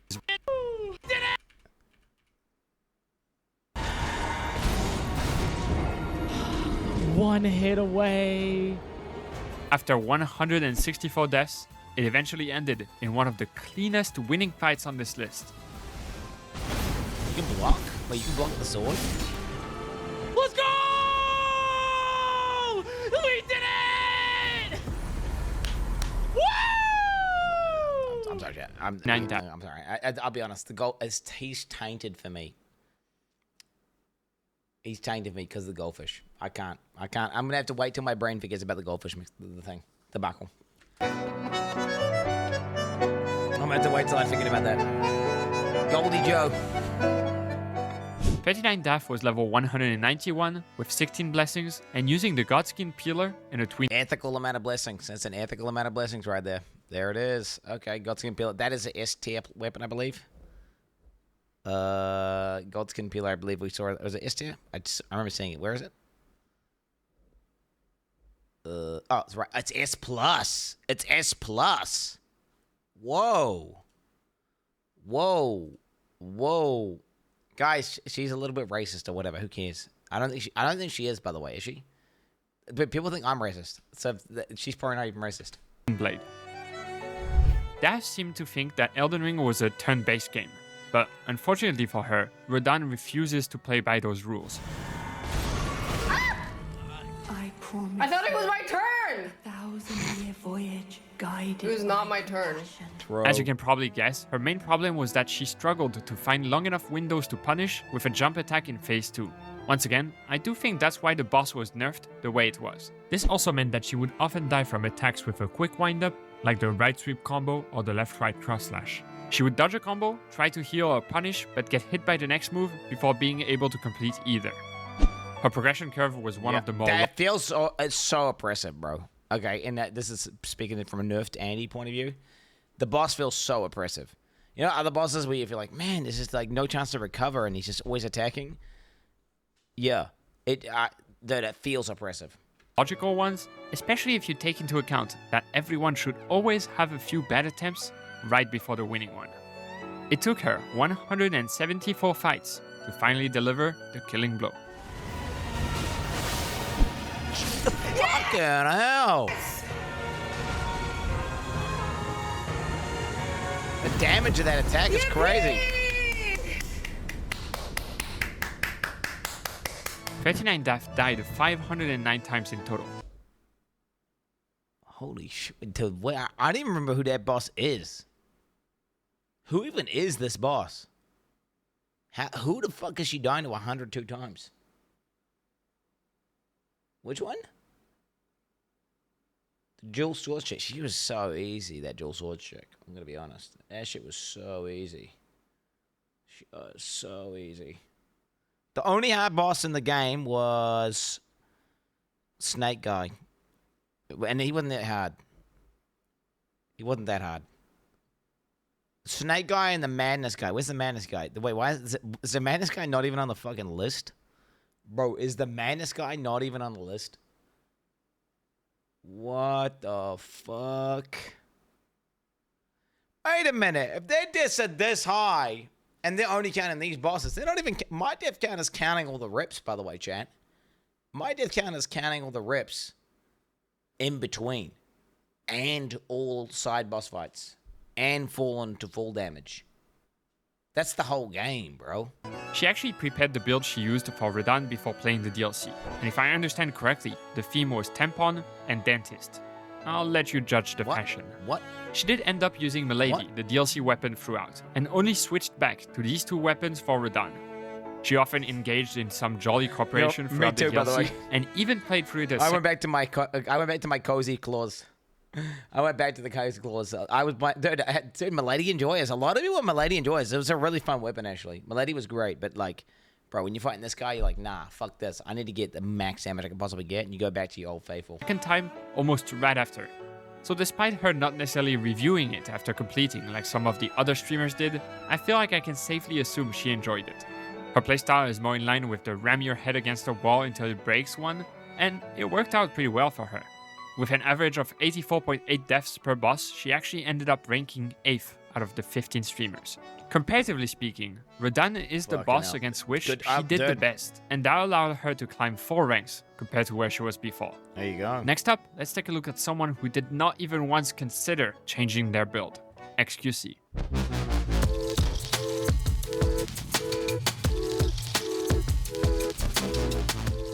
XQC was level 170 with 16 blessings and using the giant crusher. Alright, that's ethical. This is the heavy giant crusher. What is that? What is that? Is that a good one? Is that a good one, chat? I can't see it. Heavy. I can't. It's not. I can't see it in S plus or S. Best strength weapon. F tier. Wait, F tier? No, what do you mean F tier? It's not an F, bro. I wish I could scroll. This is stated. It was S. Okay, so it was an S-tier weapon. Okay. His strategy was to use the weapon's Ash of War as much as possible and play quite aggressive to get staggers. Holy but shit. That was very risky. He still did rather well though, and you can see from the graph that he was getting better and better.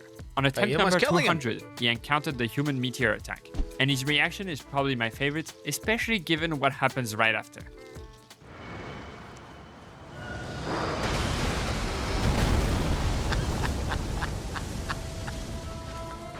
He lived it. How come it's the explosion thing that kills him? How did they add that in or something? No! Oh, that sucks. I think this sort of affected his mental state a little bit because a few attempts later he decided to go back to the main game to upgrade his flask from +7 to +12. Also, I have the list of moves right in front of me when reviewing footage, but I think XQC had a different one in front of him because I can't find the moves he's talking about in mine. Rare. That's rare. It's rare, brother. It's... Dude, he did the double-double, pause, double-double-double-double. Nah, that's rare. He did the super combo and then the fucking back-to-back triple-double combo. This guy's a cope king, bro. This guy's a cope. He's a cope king. He's fucking 24/7 coping him. Overall, XQC died the most to the right sweep combo, mostly because he would try to punish too fast with his Ash of War instead of waiting to check for the combo extension. He also rolled back a bit too often to heal, and that led to a lot of deaths from the Starkiller Cry combo, especially in phase 2, as it is extremely hard to survive if you don't dodge the initial AoE. In his 265th attempt, XQC depleted all of his flasks, but finally killed Radon.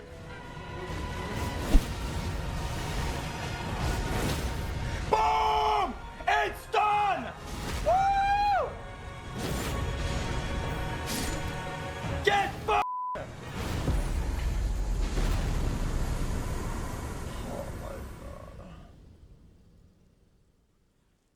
Shit. 614 deaths only. He died 417 times in total. Ironically, he's... Wait, 600 deaths. Is this just for DLC? Did he only do DLC? Guys, either way, I'm looking at it. These guys do a knockdown that does more damage than my bleed proc, by the way, and I did no knockdowns. So, and they're doing 3 knockdowns per fight, which is literally, it seems like it's exactly the same if you're playing a strength weapon. Like bleed versus dex, it seems to be the same.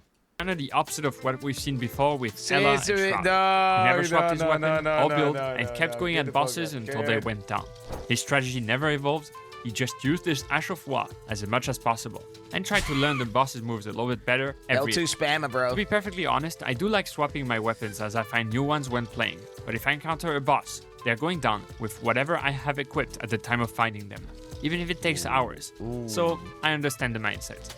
In the end, XQC seemed to have enjoyed the DLC, but did complain about not having many windows to punish Radon in Phase 2, which makes a lot of sense as he was using a fairly slow Ash of War. I'm sure you would have had a better experience and less frustrating moments fighting the 1.13 version of the boss with the longer recovery after every attack. I know nerfing a boss in a single player game can be controversial, but I think it may have been relevant here to allow people with various playstyles to beat the boss. Much more relevant than nerfing his HP, for example, as a band-aid, instead of realizing he may have That would have been lame. If they just nerfed his HP and it was just like some bullshit boss that kills you, and then you just randomly kill it, it's lame. The reason his huge HP bar forces you to learn the fight. Because it's like you can't just like kind of get lucky and just randomly burst him down. It's big HP bar. A bit too aggressive for slower weapons. With an average of 69.5 deaths per boss, XQC ended up in the 5th position on our list. Let's now look at some... Asthma's better than XQC. It looks like that's the case here, based on this graph I'm looking at, guys. Someone with a very similar amount of deaths on Radon. Lyric. Oh, parry. A lot of parry cucks. It seems like parry's super OP. A lot of parry. 7,600, Lyric damn! was level 180 with 15 blessings and using the Miséricorde and a buckler. He was also a New Game Plus. Lyric started out the fight by using the Dry Leaf Arts from the DLC, but after more than 150 attempts, he felt like it was time for a change, and decided to learn how to parry the boss. He also had some unconventional suggestions to make the boss better. Where the f scissors, bro. Cut her his hair. True. So I can see where your shit ass True. sword is. True. As usual, when people... So true. True. It's lame. No, he's actually correct.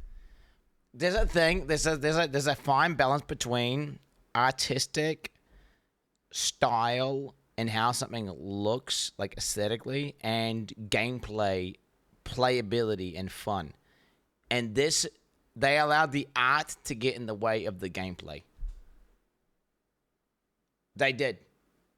Repeating Larry's take, I was complaining about the hair the whole time as well, you fucking dumb cunt, which is why I'm agreeing with him, and he's totally fucking right. That hair was dog shit, and you could not see his fucking abilities at all. Because they wanted to have this vibe of him having long hair from this fucking little soy boy cuck hanging onto the Verdan's back. The hair should have been more transparent. Okay, it was too opaque. Couldn't see shit. Can't see what his abilities were. Can't roll them. Lame as hell. Straight up, they should. Dude, on God, they needed that. If anything, a way better patch for this game would have been don't change in the timings or whatever. Just make his hair more transparent. And GG. GG. The bosses were doing fine. That was straight up. We'll start to attempt pairing Radahn. He did really poorly for a few tries before starting to get the flow of the fight. As we have witnessed already, the right sweep combo is the most deadly attack when rolling, closely followed by the left-right cross slash when pairing. And Lyric's stats reflect that perfectly. Despite ending up being rather good at parrying, he still didn't really find a way to deal with the second phase meteor attack. But after dying 270 times, he landed one final counter. Oh my fucking God, you mother... Don't you have to fight? It's like you get to spam bleed them. This parish is just like you get to spam bleed them and you don't take damage. It's so crazy. He's coming. He's coming. First try, boys. W's. First try. Lyric died 400 Imagine saying it's your first try after you died 200 times, bro. That's cope. That's cope. 93 times to these 6 bosses. Honestly, him playing the entire DLC in New Game Plus made it a little bit harder than for most other people on this list. But he never ended up in the bottom 5 on any boss. He often used the Bloodhound step to have an easier time learning the moves of the bosses, but interestingly, I feel like it made the fight against Radahn more difficult in some ways. He would sometimes Bloodhound step and get hit before being able to cue a follow-up roll, whereas others would have been able to roll twice. He was a Bloodhound step parry user, dude. I mean, shit, dude. I don't know, guys. I don't know. I mean... Luckily, that problem vanished once he switched to parrying. Boom. With an average of 82.2 deaths per boss, he was ranked 6th on our global leaderboard. We're now more than halfway through the list, and the next person we're looking at died just one more time than Lyric. That streamer is none other than the Rat King himself, K-Draw.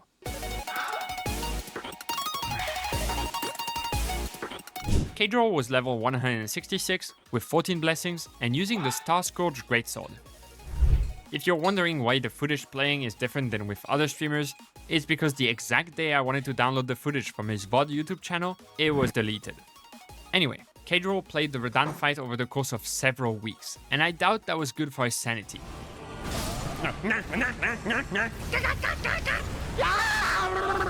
What is that? What is that? He just like actually Kaiser me or some shit. Can someone tell me how to dodge that? It's rhetorical. His Radahn game plan was pretty straightforward. Use the weapon he'd been using this whole time and jump attack him to death. Unfortunately, while going to bed and coming back the next day is usually quite the buff and helps defeating bosses, taking week-long breaks isn't. And so his graph is quite sporadic. That's the most convenient way to progress a boss, by the way. Is you go to your sanity can't take it, then you stop, and you come back next day fresh, and then you just keep doing that. That's the best. The raw dogging for like 400 death straight thing, not good, because you'll go mental doing that. I think it also contributed in making the Stomp combo quite deadly, as people usually assimilate it quickly, but he had to relearn it every session. He died 271 times, but the rat eventually got the upper hand. Patience. Go for it! There it is!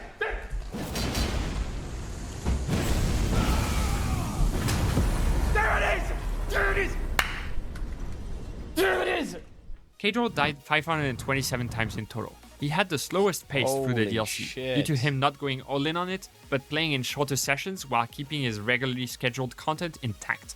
The biggest flaw in his overall game plan was not always paying attention to which windows he needed to punish during, or trying to land a jump attack during a neutral state. I think this is why some of the faster bosses, like Radahn or Relana, were particularly challenging for him. He didn't necessarily explore too much, and that also meant falling behind on Scatter blessings. Something that is hard to quantify, but definitely makes bosses more difficult. I'm not saying anyone rolls attack properly. Everyone I'm watching just fucking spams roll and is confused as fuck. Like, either they sit there blocking it, doing some block bullshit, which is cheating. You're not allowed to do that.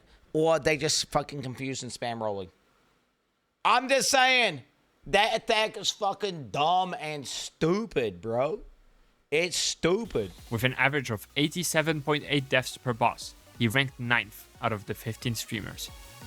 Next up is a person wearing a red cover for the cheapest Mesmer cosplay ever made, Ludwig. Oh shit. Is it possible for me to challenge? Ludwig was level 150. Challenge, do not hate watch. Difficulty, impossible. 7 with 18 blessings and using the Dragon Hunter's Great Katana and the Great Katana. He encountered Radahn rather early, but was smart enough to realize he wasn't strong enough, and went exploring for an entire day before trying to defeat him. He was visibly confused by 2 concepts that were ruining his focus though. He didn't know what a consort was, and also didn't know what a Great Rune was. The first time he reached phase 2, he shared some valuable information. Yeah, we're beating this maybe in an hour. I've heard phase 2's the easier phase. Ludwig is the only person that actually died from himself. Twice.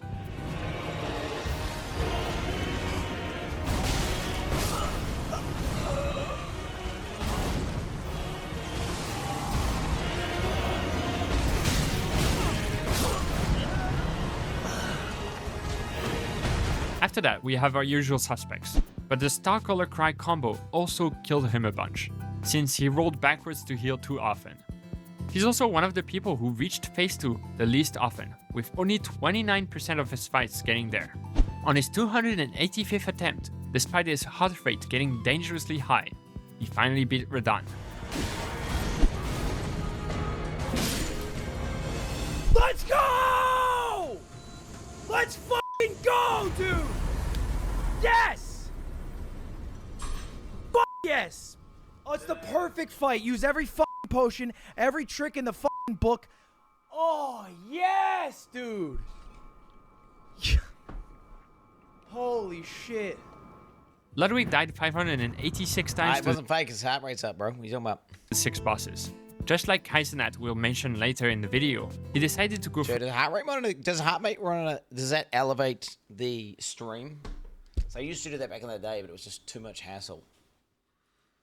You think it does?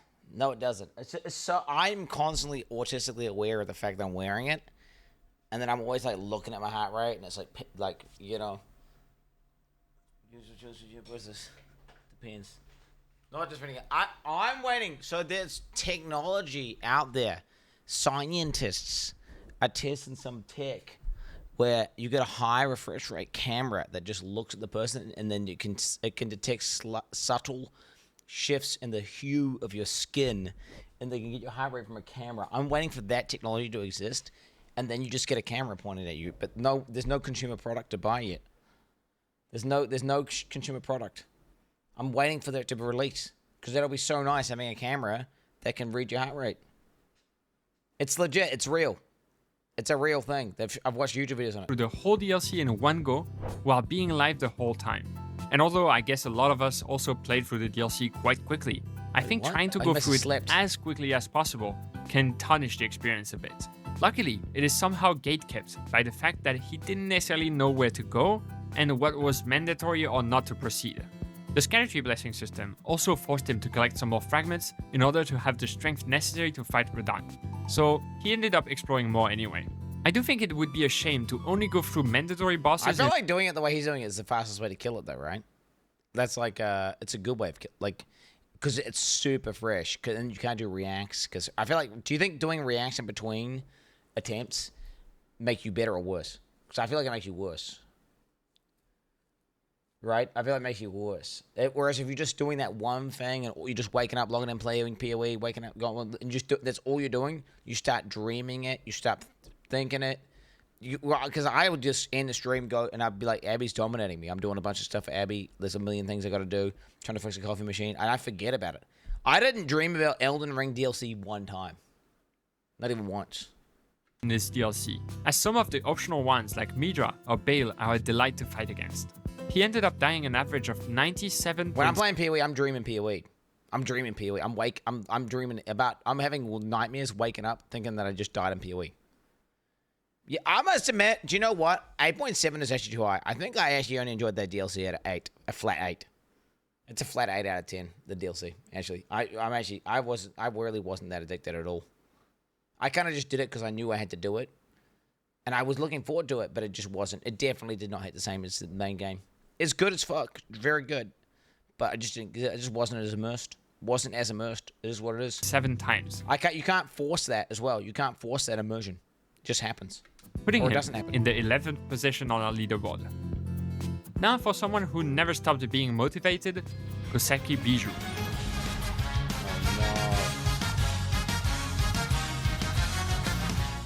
Bijou was level 175 with 17 blessings and using the Moon Veil. Okay. She was reinvested in the fight against Rodan, so much so that on the 3rd day fighting him, she raised the stakes. Oh yeah, I have dinner plans, but those are like later in the day. But I told them, right? I was like, hey, by the way, if I don't beat this boss, I can't come. What I like most about Bijou's encounter with Rodan's 2nd phase is that she chose to just tank the Light of Miquella and spam her weapon out to deal more damage instead of running away. She was also definitely wearing clothes during her first encounter, so I guess she decided they were superfluous. Being naked has its perks, but it also means taking a lot of damage, especially from moves like the left-right cross-slash, claiming her life 50 times. She died to Rodan 303 times over the course of about 10.5 hours. But Bijou did go and get dinner that evening. This weeb thing is going. It was a good one.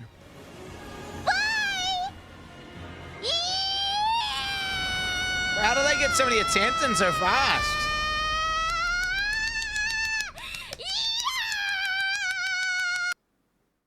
This went on for more than 30 seconds. Holy fuck, bro. Like, you know what I'm saying? Like, Bijou died 801 times in total. She was probably the most heartwarming person to watch fight the bosses of this DLC. Despite ending up in the bottom 3 position 231 deaths on Messi. On the Miz Mussy. Most bosses. I don't get that. But did those bosses get nerfed too or something? I don't get it. Because that dragon thing was not hard at all. I don't even remember this boss fight. Mesmer was, yes. It was like a... It was... You know what? That one made me like go, I need to go do something else because this shit is pissing me off. That one was like fucking 30 minutes. That one was like 30 minutes. Of this DLC. So they did, Despite ending up in the bottom 3 position on most bosses, she always seemed very joyful playing the game. She had a themed build that wasn't as optimized as some of the others we've seen so far, and never really considered changing it for the sake of making it easier on herself. Actually, quite the opposite, as her main strategy when things weren't working out was to go completely naked.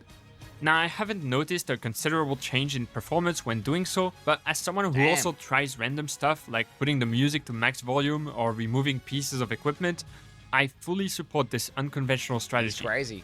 With an average of 133.5 deaths per boss, she ended up ranking 13th out of everyone on our list. Up next is everyone's favorite suicidal pirate, Emiru. Oh shit. Bro, how come you play with one eye? I don't get it. Emiru was level 198. So over-leveled. Okay, plus 11, ethical. A boom. A blood milady. Based. She knows what's up, bro. 16, ethical skibbity frags. Ethical skibbity frags. With 16 black... I get dude, I'm pretty sure whenever this happened, this is not... blessings and using a blood-infused milady. Very early on in her attempts, she asked herself a question that most streamers really Have hated. you seen this, by the way, Jed? Almost no one's using bleed at all. All the OP ones either parry. They're all either parry or strength. And then that one weeb did the punch. Finding out the answer to. I'm scared! Bitch, what the fuck? How could you be with one eye like that? How many moves does he have? She was relying on her Ash of War to deal damage, but because it's a bit slower than a normal attack, using it in phase 2 would often lead to trades, and these were not winning trades. I wish I could say that some other attack was the cause of most of her deaths, but at this point I'm sure you realize that it's not happening. She did die 3 times to grab, however, which is technically the highest, as Distortion and her are the only ones who died more than twice. What? Am I fucking retarded? Am I fucking retarded? How? I died to that thing so many times. Wait, how do they? They just learn it, I guess, and they just immediately get the timing. I don't get that timing down. I don't know how to roll it that well. That's crazy. On her 369th attempt, it felt like an immense weight was lifted off her shoulders. Oh shit! Oh shit! I must admit that's how I felt. Fucking God! Yeah. Oh God! I didn't want to breathe or get excited. I didn't.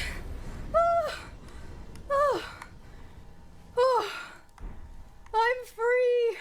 Dude, it's that, bro. That's exactly how I felt when I beat him. Relief. Is that a good feeling to have on a boss? I don't know if it is. That means more like you're a prisoner with the boss, and you just want it to be over, right? Which is I don't know if that's good. Died 499 times. One-eyed. I did it one calfed, chat. One calfed. One eye, playing with one eye, that must be hard, though. Then again, you just get used to it, and it's fine. Wait, why is she doing it? Was this just a cosplay, or is she actually got an injured eye? Did she do it as a cosplay? I get you guys making the miskip joke. That's the first thing I did whenever I seen this clip. Was like, did miskip get to it? But like that, no. Was it? What I'm saying is, was this a cosplay or was this actually an injury? Scratch cornea. Oof. To the boss's studies. Throughout the DLC, she always had a system with snacks. They are only allowed if she performs well, but forbidden if she doesn't. This was her strategy against Radahn, for example. Unfortunately, it seems that this system has one major flaw: her determination. Okay, if I make it to second phase, I can have a piece of bread or a hot chip. I'm going against what I said. I need to stress eat. Just this one time. What is that she's eating? What she can? What that is not a natural color. That's the only type of color. You only get color like that in the USA, where they have like illegal, like cancer-causing colors. Liar. Oh shit. I really like the idea of having a real-world incentive to try and perform better in a video game, though. Usually my incentive is just that I can't sleep unless I've beaten the boss, but I realized this might not be the healthiest. It definitely wasn't against Radahn. I don't know if it's because she cheated her system, but Emiro's performance against Radahn was her worst, by far, leading to her falling behind XQC and Lyric. This guy's like this guy's like one of the. This guy made this video as one of these autistic guys who gets like, you fucking lied, you fucking cheater, you fucking betrayed me. This is one of those guys, isn't he? He's one of them, dude. Yo, he's dude for sure. 7th place finish. How And an could you've average done of this to me, 83.2 deaths Emaru? per boss. You said you weren't gonna eat that chip. I get he's joking, but like he's editing that liar in there, bro. Next up, let's look at the man. For the myth, sure. The legend. Forsen. Oh shit. Oh shit.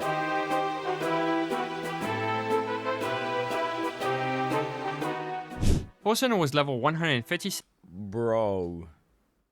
That's the most ethical out of anyone, by the way. 11 skibbity frags. 136. Ancient meteoric greatsword. Is that ethical? Is that weapon ethical, chat? Is he at least got an unethical weapon? That would be like the. Is he at least got an unethical weapon? Is it good? Was it pre-nerf? It was good. Okay, so he did have a good weapon at least. That is insanely ethical. Holy shit. That's insanely ethical. 6, the lowest out of everyone here. With Like, no parry as well, right? So he's not parry cuck. He's not cheating with parry. And he's at 11 skibbities, and he's going to get a +5. only 11 blessings, and using the ancient meteoric or greatsword. What? I've already talked at length about Forsen's playstyle in previous videos, but there is one thing I cannot stress enough. His flask was +5. That means he needed to heal 3 times to get back to full health every single time he got hit by Radon. What is he doing? All of that aside, I would still say Forsen has one of the worst debuffs of all, his TTS. Every 5 minutes, the wildest stuff gets blasted into his ears, and I'm not sure how he ever manages to focus. Even other streamers abused it to make him fail more often. Chat, give me the moo one. Should I say TTS on?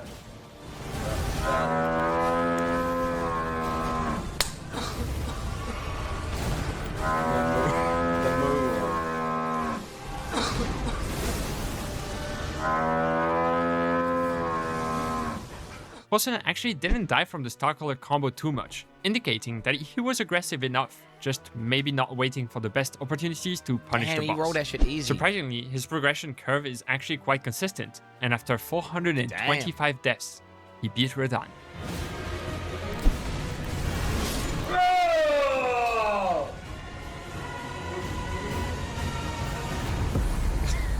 God slain.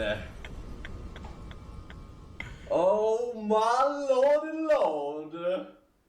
Oh shit! W. His tail's like the boss. His kill is literally like 2 to 3 times as ethical as mine. Like a multiplier of 2 to 3x. Like 200 to 300% more ethical than mine. That's the most ethical kill we're seeing. Like, you know, if we're talking about Asmongold's kill being like, you know, whatever, like 1/100th as ethical as my kill, his one's literally 2 to 3 times as ethical. That's insanely ethical. That's like that. I'm getting an ethical boner watching this. Actually, it's like that's getting and respect. That's respect.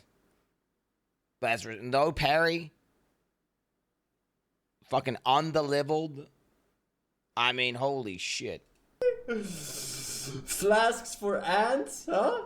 Under level. +5. God Gamer is here to stay, huh?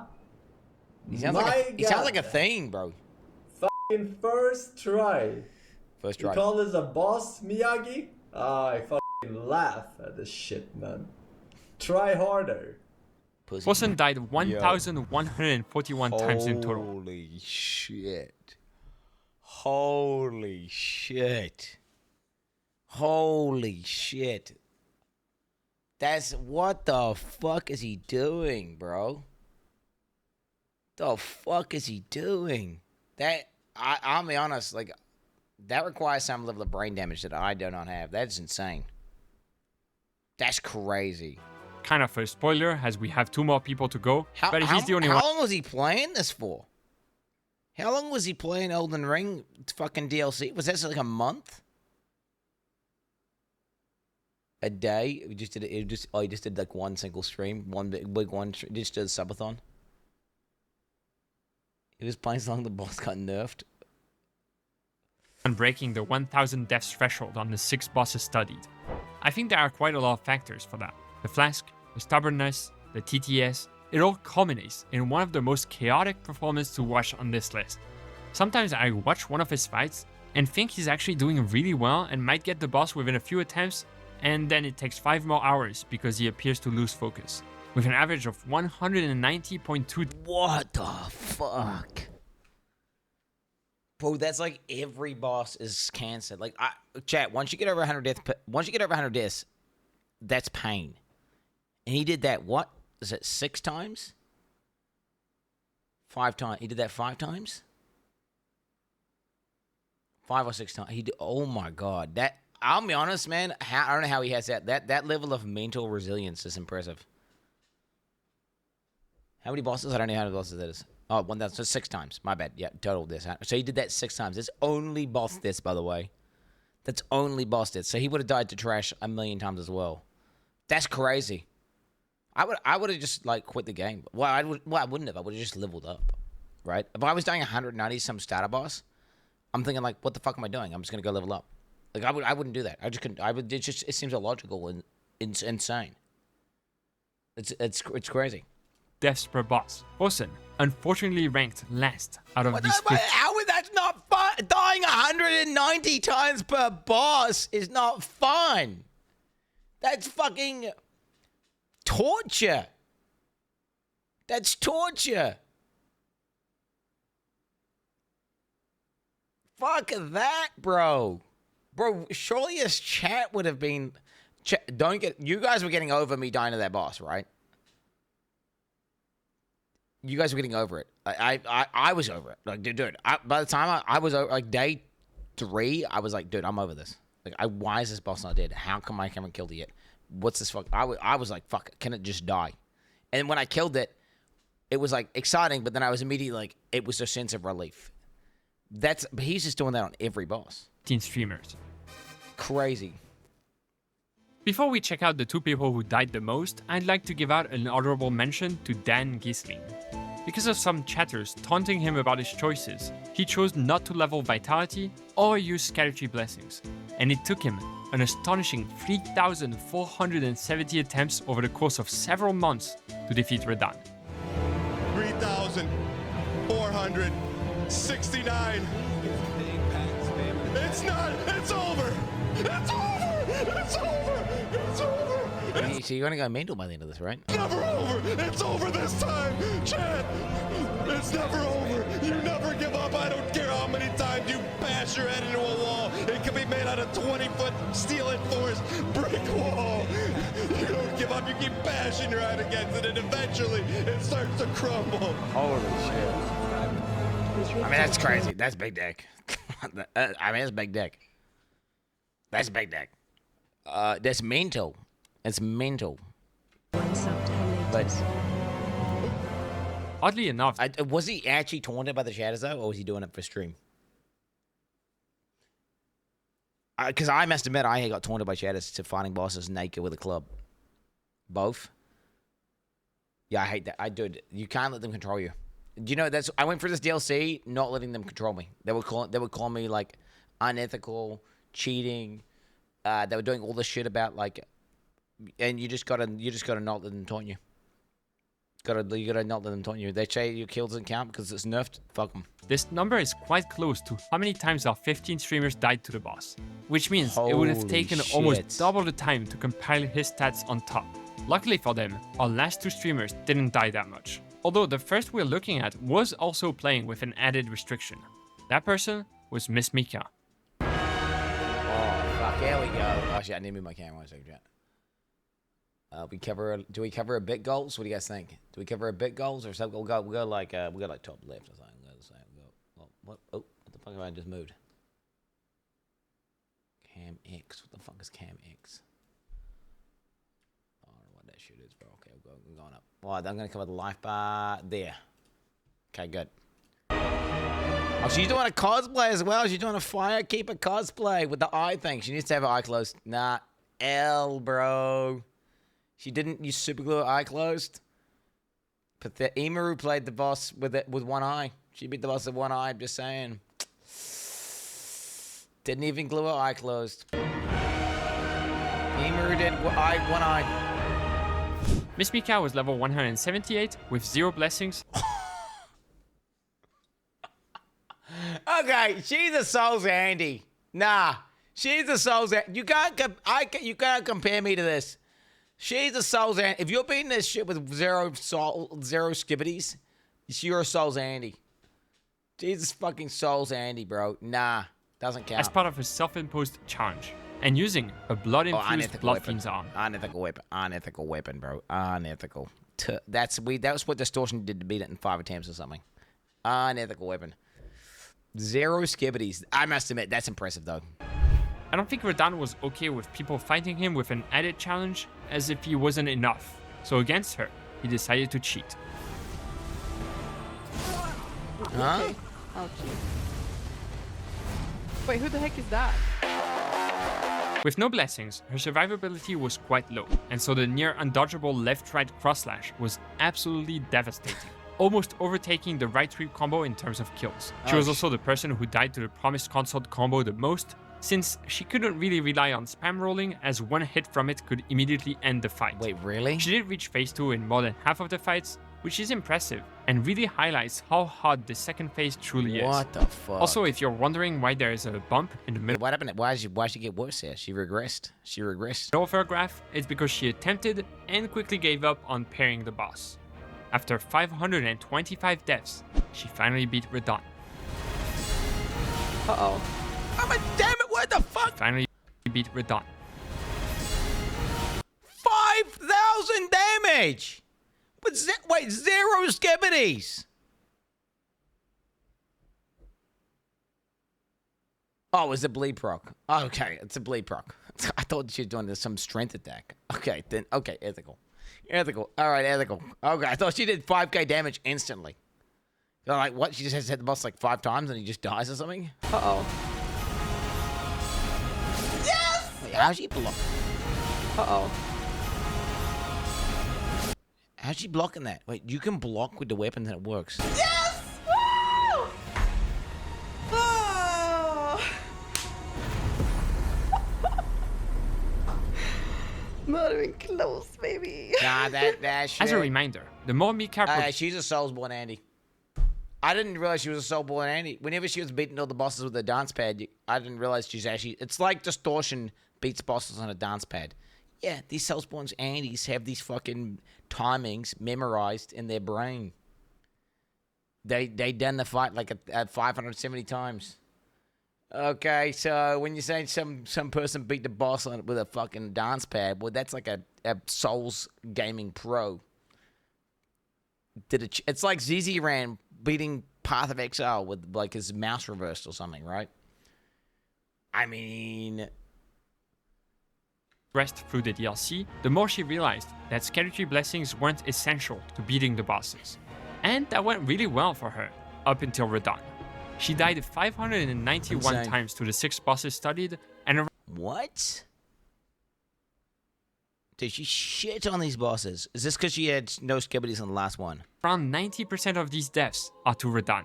Now obviously it makes sense that the end of the DLC would be significantly harder than the start, especially with 0 blessings. But I think Radahn's design, especially on release, made him particularly hard to beat without getting hit a single time. Yeah, it's because you could. That's why I beat all the other bosses. You could kind of brute force them with enough. You just had to. Again, this guy didn't let you. He was not. He didn't. He was so oppressive and punishing that he just kill you. It doesn't matter. The other bosses, you die when you run out of SS flasks, so you always chug. You could always chug through it. Whereas this boss here would just you'd be in the last phase with 10 SS flasks and you're dead on the ground. It doesn't matter, right? It doesn't matter.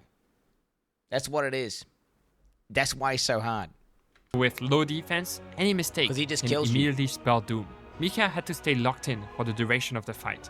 I find it funny that Souls games push people to stick to their self-imposed challenges, even when they realize that maybe they're not the best ideas. Now, obviously, streaming is a big part of it, as their audiences... Shut the fuck up. Shut... Yep, post-nerf text. Yep. Oh, shut the fuck up. Okay, yeah, whatever, guys. might never let it go if they were to actually give up. But there's also an unmatched feeling associated with defeating a boss against whom you struggled for hours just by playing it better.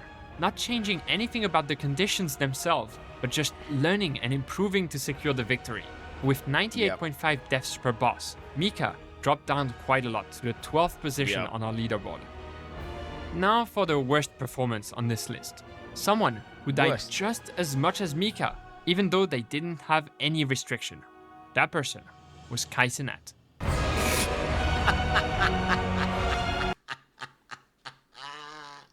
But that's stupid, though. That doesn't... Wait. That doesn't... Bro, she's a Soulsborne Andy! That's like comparing a fucking professional football player to some guy who's just playing for fun on the weekend. That doesn't count. That doesn't count. Dude, the Soulsborne Andes, you gotta understand, when these Soulsborne Andes, that's all they do is they play Souls games all day. That's all they do. Like, oh, what Souls? We're gonna play Dark Souls 1, then we're gonna do a bit of Dark Souls 2, then we're gonna do some Dark Souls 4, whatever the fuck. We're gonna do the Demon Remake Souls, and then we're gonna do like this modded, randomized version of this other Souls game. Oh, then we're gonna do a no run of this other Dark Souls game. And then we're gonna do a Dark Souls run where I'm just naked and I use a knife. And then we're gonna do a parry-only run. And then we're gonna do a run where we have to just walk everywhere. And they just do this. They Soulsborne Andes. They professional football players. Quin69 just chilling, playing some football on the weekend.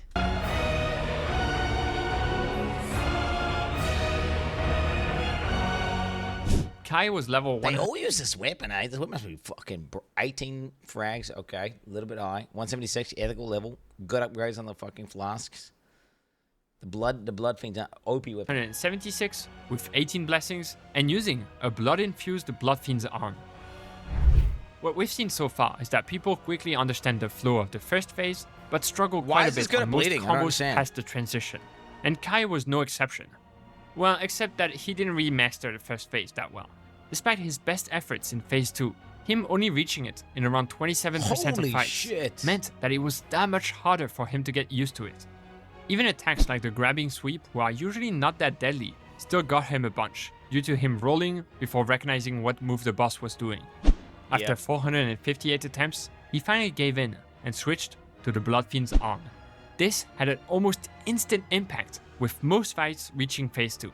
After 526 deaths, he eventually triumphed over Radahn. Go, get him. Yes! Yes! Yes! Yes!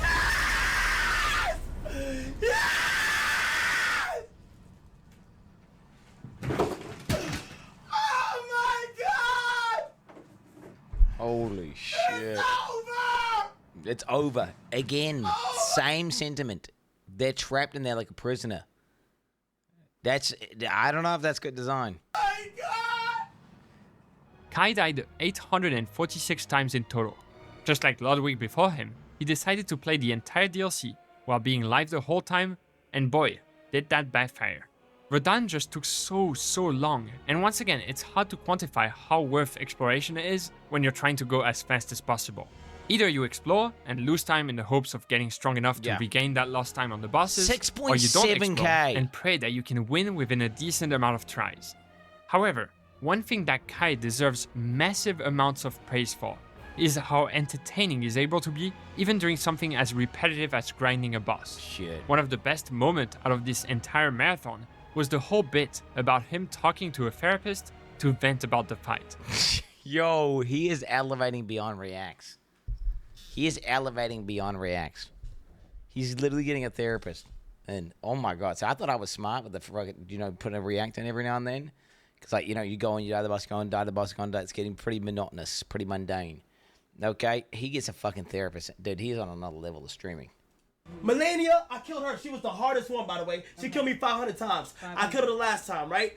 But damn, like him, like, bro, he is so annoying. Yeah.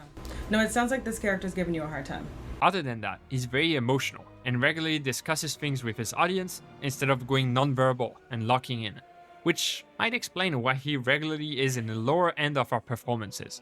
With an average of 141 deaths per boss, he ended up in the 14th position on our leaderboard. God damn. And with that, we are now done studying Radahn. Here are the total stats, with the right sweep combo and the left-right cross-slash being the deadliest attacks by far.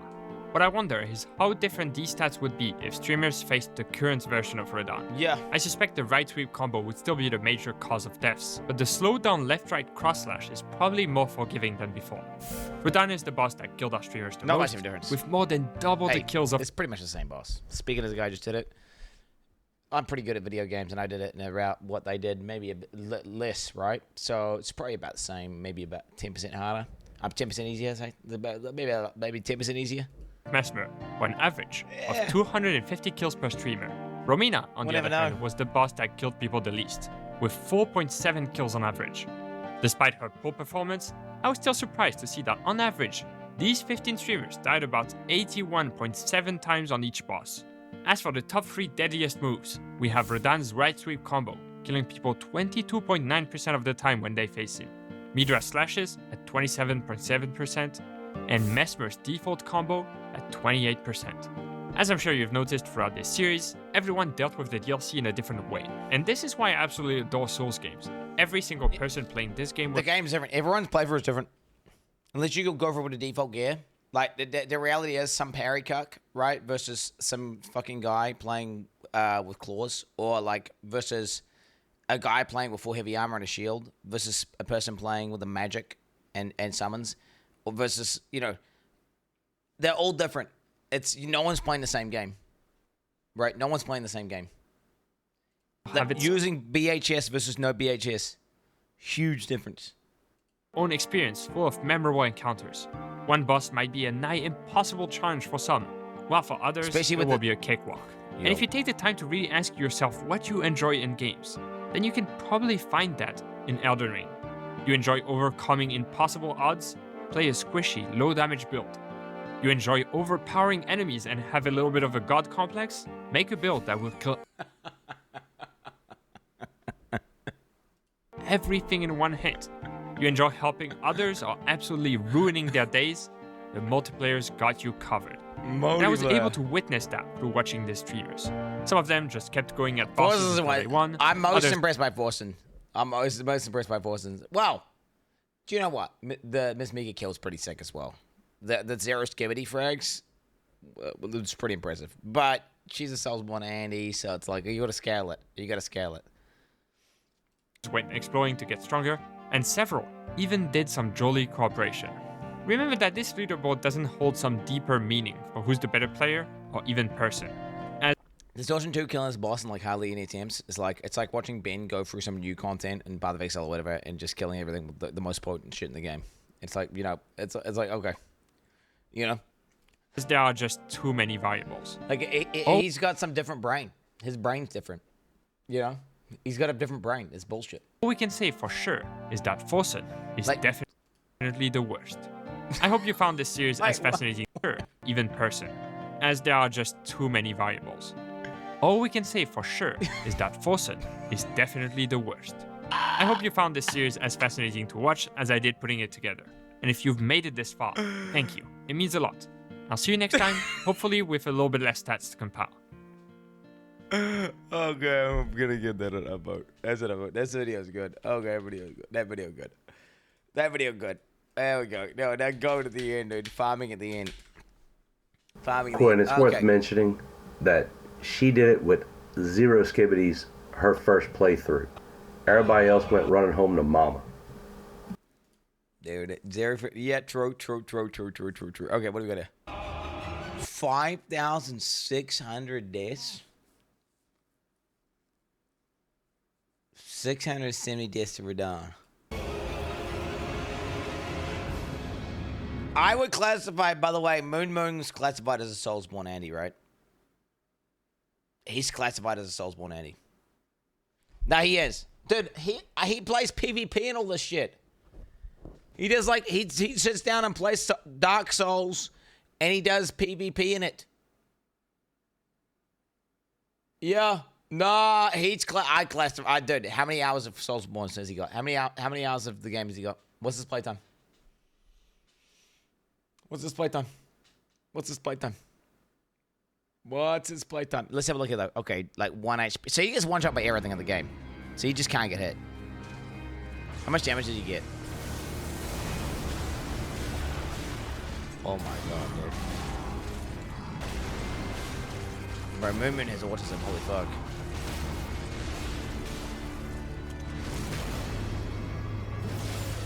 What?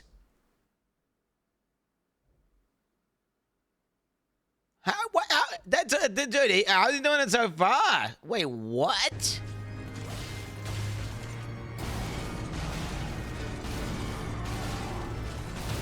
So basically he's doing a no-hit run, effectively. but then also with ZD, well, ailment DBS. Oh, there you go. You got a poison knife? Oh, shit. The guy can't even fight back. Bro, see, what's that movement? That's Soulsborne. That's Soulsborne anti-movement right there. That's what that is. What was that? I guess that's 670 attempts of movement.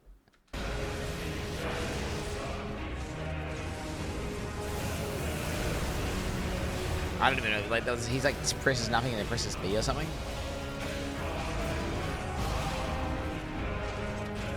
He's got full non-verbal, isn't he?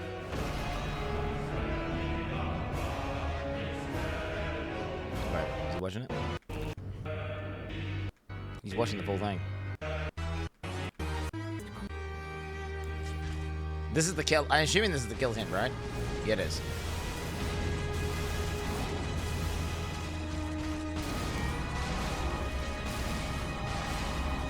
Wait a minute, this is not the OST for the boss. 2,000 even without the blade.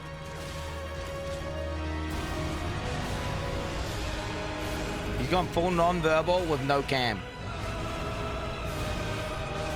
Full non-verbal with no cam. This is like, he's going turbo. He's channeling maximum autism right now.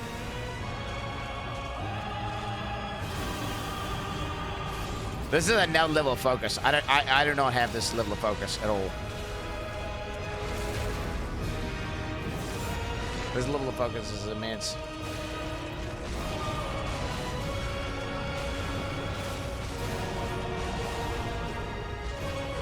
Like he's like flow stating.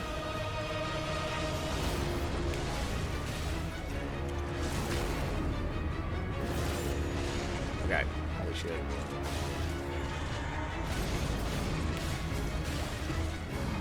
Because he's allowed to actually get hit by that attack once, isn't he? Dude, the bots can't even play the game. The bots can't even play the game. What is this? The bots doesn't even get to play. He doesn't even get to fight back, does he? Look at this shit. The whole time it's in a stun lock. He doesn't even have to roll the mechanics already. He just learns that parry window and then GG.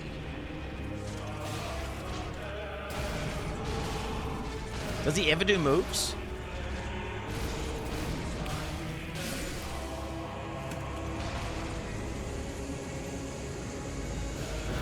No hit!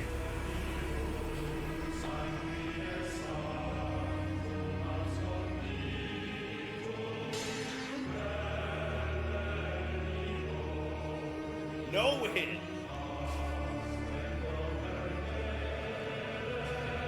Level 1 no skippity. What this is one of the things where like his damage is superb, right? He just can't get hit. That's the main thing, right?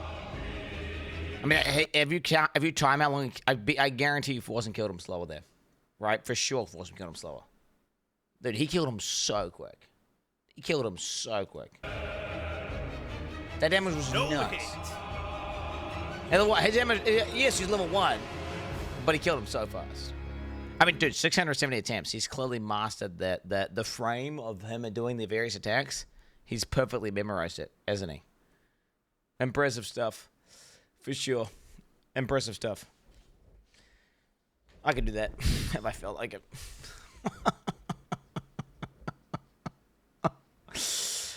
Oh, shit. Just don't feel like it. Just don't feel like it, guys. What's the true God Souls? 65-year-old streamer gets mentally. Wait, is he actually 65? Dude! Yeah, it's dropping my... Wait, is this some... Wait, is this one of these Hate Watcher things? Is this some Hate Watcher thing? No, I don't want to watch this. What were his stats? Yeah, I don't want to watch one of these Hate Watcher things, guys. Like, I don't want to be an encourager of, like I've watched the documentary on the Dragon Lord, for example, where they have like these guys who are like they turn up to his house and they fucking harass him, and there's all these like they're on like Discord and Reddit and they're all like harassing the shit out of this stuff, and like they're mentally ill. Those guys, they're mentally ill. See, look, the sheeps are chilling, aren't they, mate? They're chilling. The sheeps are chilling. Was this my death count? What's this? Elden Beast. Yeah, I definitely remember this moment more fondly. Dude, I liked Elden Ring a lot. The base game I loved. The base game I love. Nice sheep. They're getting a haircut. They're getting a haircut, chat. 1306. I want to see the lore, guys, of the DLC. Does anyone understand the lore? Does anyone understand? I can watch all the stuff that I can all these spoiler things I couldn't watch. I can now watch it.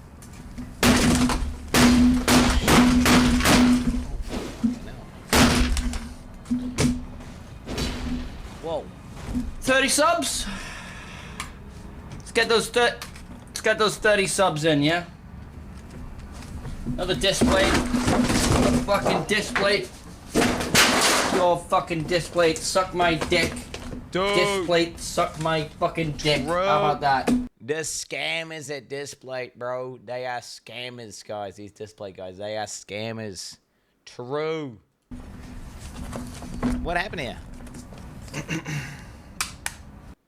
What is this? Why is he doing that? Why is he doing that, bro? Why is he doing that? Why is he doing that? Well, I'm just calling them scammers, chat, because they just never pay me. Like we did a custom bespoke display, sold a bunch of them, and then they just never pay me at all. You know, a bunch of people bought displays. I mean, don't get me wrong. The product itself is good. The company specifically is scammers. Okay.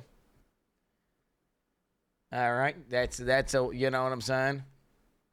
At the end of the day. At the end of the day. They paid. I don't know. Who knows, chat? Who knows? Was it Display? I mean, I don't know. To be honest, I probably should stop. I mean, should I stop saying that? I don't know if I should. The lore revelation. This is Shadow of the Erdtree lore. This is it. Is this the go-to lore video of the? Okay, this looks like the go-to one. This isn't like the full one. I watched this and I'm done. Right, I'm good. I know the lore. 35 minutes. I'm okay spending 35 minutes to understand what the fuck happened. Okay, my current understanding of lore is this. All right.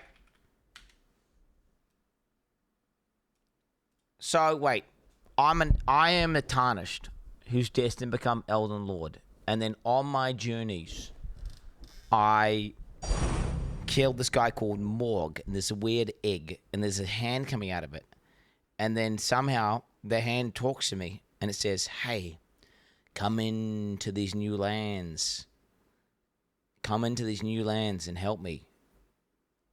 So, and then some woman with a pointy dagger thing, which I end up killing in the future, is like, meet me in there. Meet me inside the lands between, or wherever the fuck this place is called.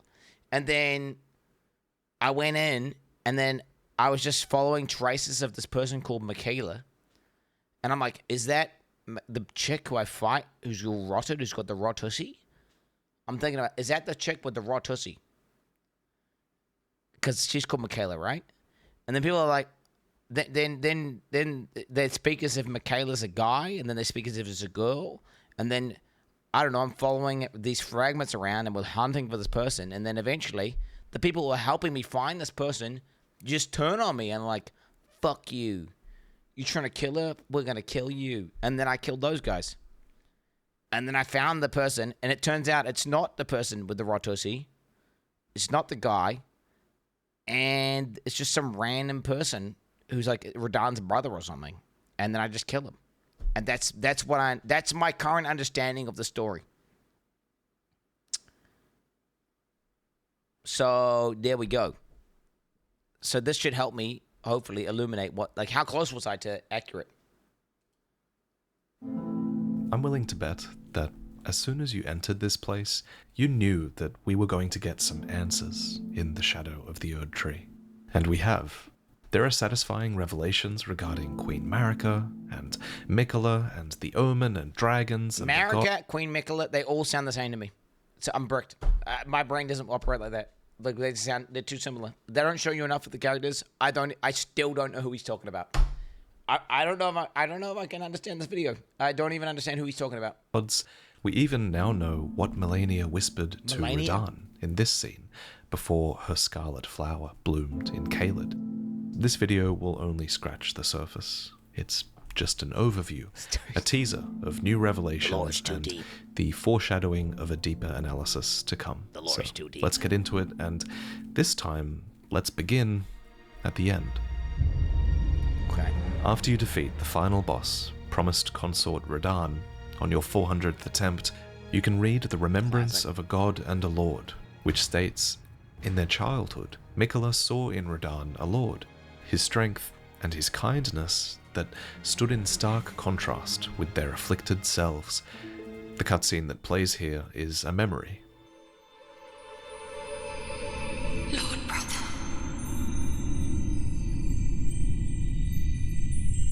I'm going to be a god.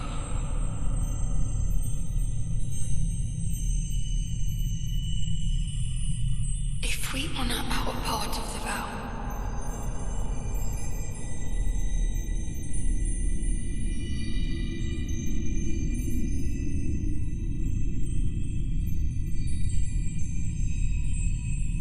promise me you'll be my consort. Okay.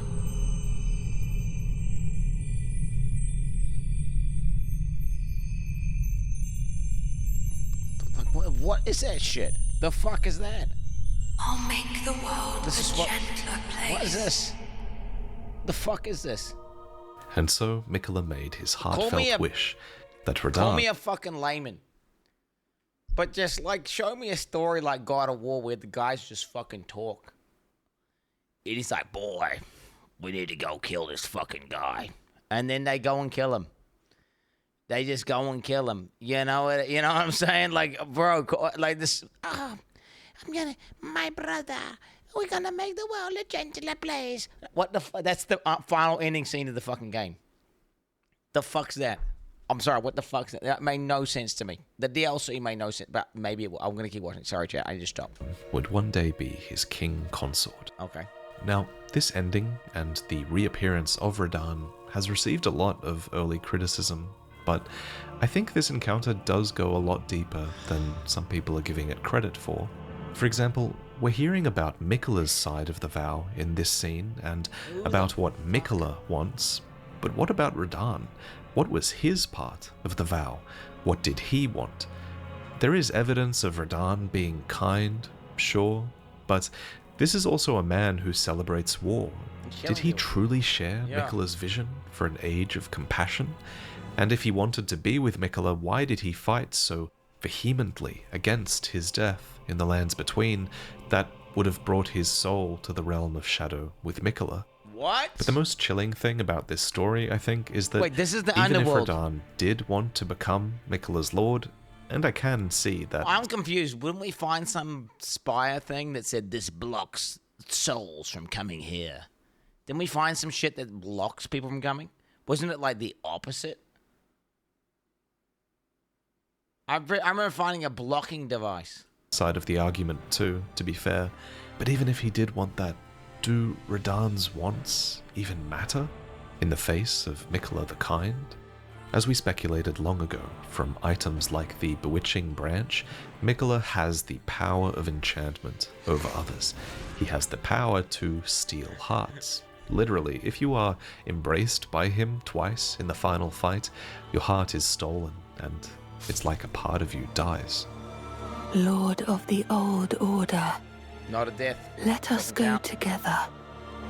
That's mind control.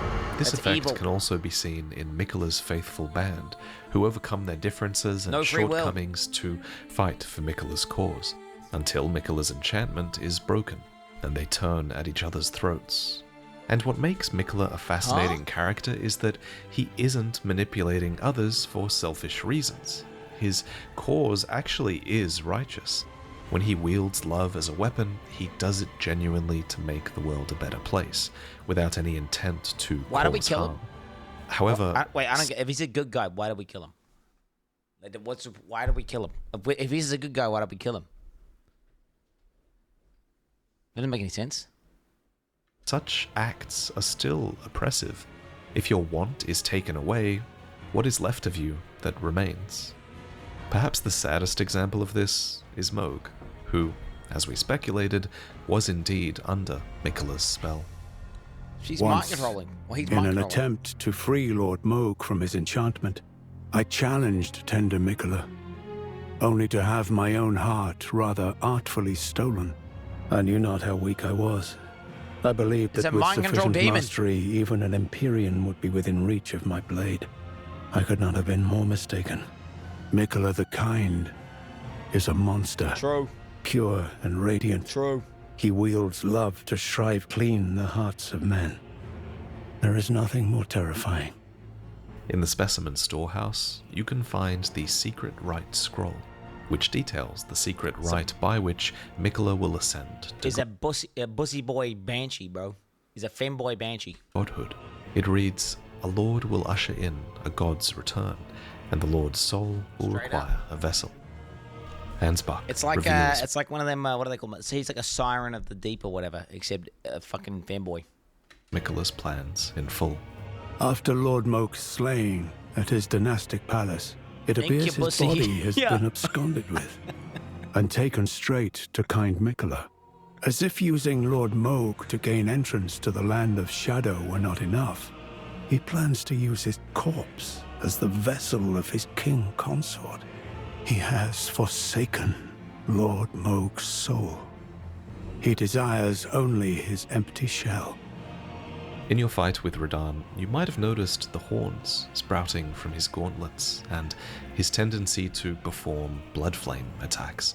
This is because Radahn occupies Moog's body, fulfilling the terms of the secret rite at the Gate of Divinity, where Mikola will become a god. So, in retrospect, Moog was that's under cool. That's cool. I mean, I remember him saying some shit about like the Moog guy's body being used. So that little femboy was actually evil as fuck. He's like used mind control on some fucking poor dude who's alive, gets him killed, steals his body, and then uses it as a vessel to resummon her brother. She doesn't give a fuck. That's fucked up. Mikola's spell all along and became obsessed with Mikola, believing that they would ascend together as Lord and God. But Mikola had plans for Moog, not just as a corpse to pull into the realm of shadow as a vessel for Radahn's soul, but as Ansbach reveals, Moog was also used as a means for Mikola to enter the realm of shadow in the first place. A while back I speculated that the realm of shadow was a sort of death dimension, and that Mikola's sacrilegious death at the hands of Moog might have been intentional so that Mikola could enter the realm of shadow, and actually, surprisingly, those speculations were proven correct as well. Wow. Ansbach confirms that Moog enabled Mikola to enter, and the Tower of Suppression That's the tower. makes it clear that all manners of death wash up in the realm of shadow, which lies at the very center of the It lands blocks between. it, right? It blocks it. Incidentally, Radahn's return also answers one of the biggest mysteries of Elden Ring, which was what Melania whispered to Radahn as she let the rot flower blossom at the end of their fight. According to the young lion's helm, she whispered, Mikola awaits thee, O promised consort. And so, Melania's southward march to Caelid is finally explained as well. She was there to kill Radahn so that his soul could be taken to the realm of shadow and the vow could be upheld. He was freeing her. She was freeing him.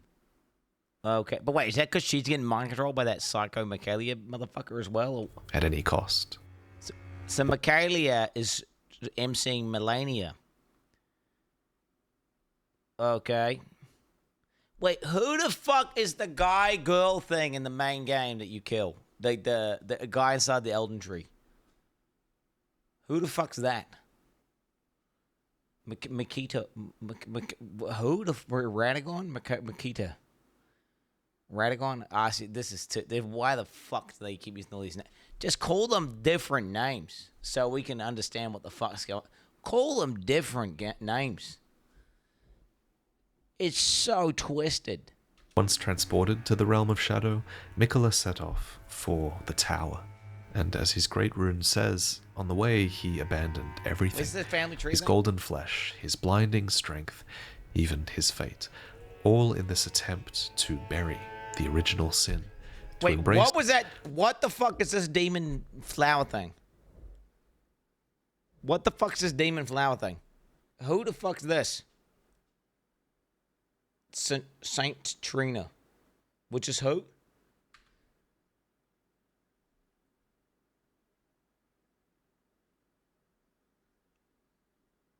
Oh my god, that's Michaela. That's Michaela's other half. Wait, the femboy? The femboy's other half. Okay, let's just start calling that other guy the femboy, okay? So we can keep up. The tower. And as his great rune says, on the way he abandoned everything. His golden flesh, his blinding strength, even his fate. All in this attempt to bury the original sin.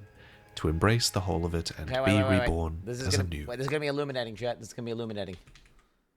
We're about to be illuminated. Ah, that's not it. The fuck? Wait, let me just paste this into my own chat so I can copy it. Wait, where are we? Paste. Let me just... This is about to illuminate us. We're about to illuminate.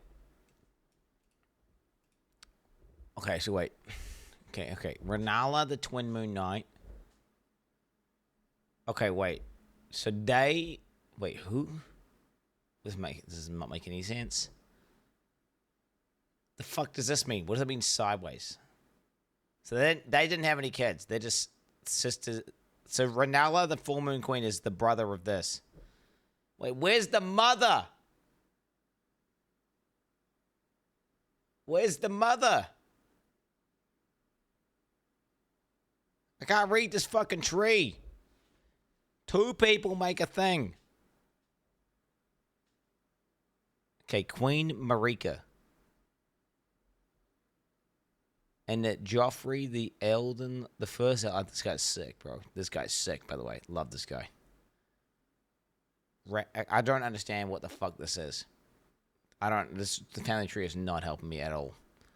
Okay, Mesmer is brother to this... Wait, Melania is this... Wait, this Firekeeper is the brother of... The sister of Mesmer? What the fuck? And then Michaela... Is this... Wait, this is the fanboy. So Melania's... Wait, who's Radon? What the fuck's Radon? What the fuck is Radon? Mogul of Blood. This family tree sucks. He's over here. Rainy the Witch. Rykard. Left. I don't understand this family. So you're saying these 2 points out. Okay, so Radagon had sex with Queen Marika. And then they had these 4 kids. Renala is cheating on her husband with Radagon. And then she had Radon. Wait. So they're half brothers. So Melania's half brother with Radon. Half brother. Okay, half. Okay. And then Mog. So wait, she's mind controlling her own half brother?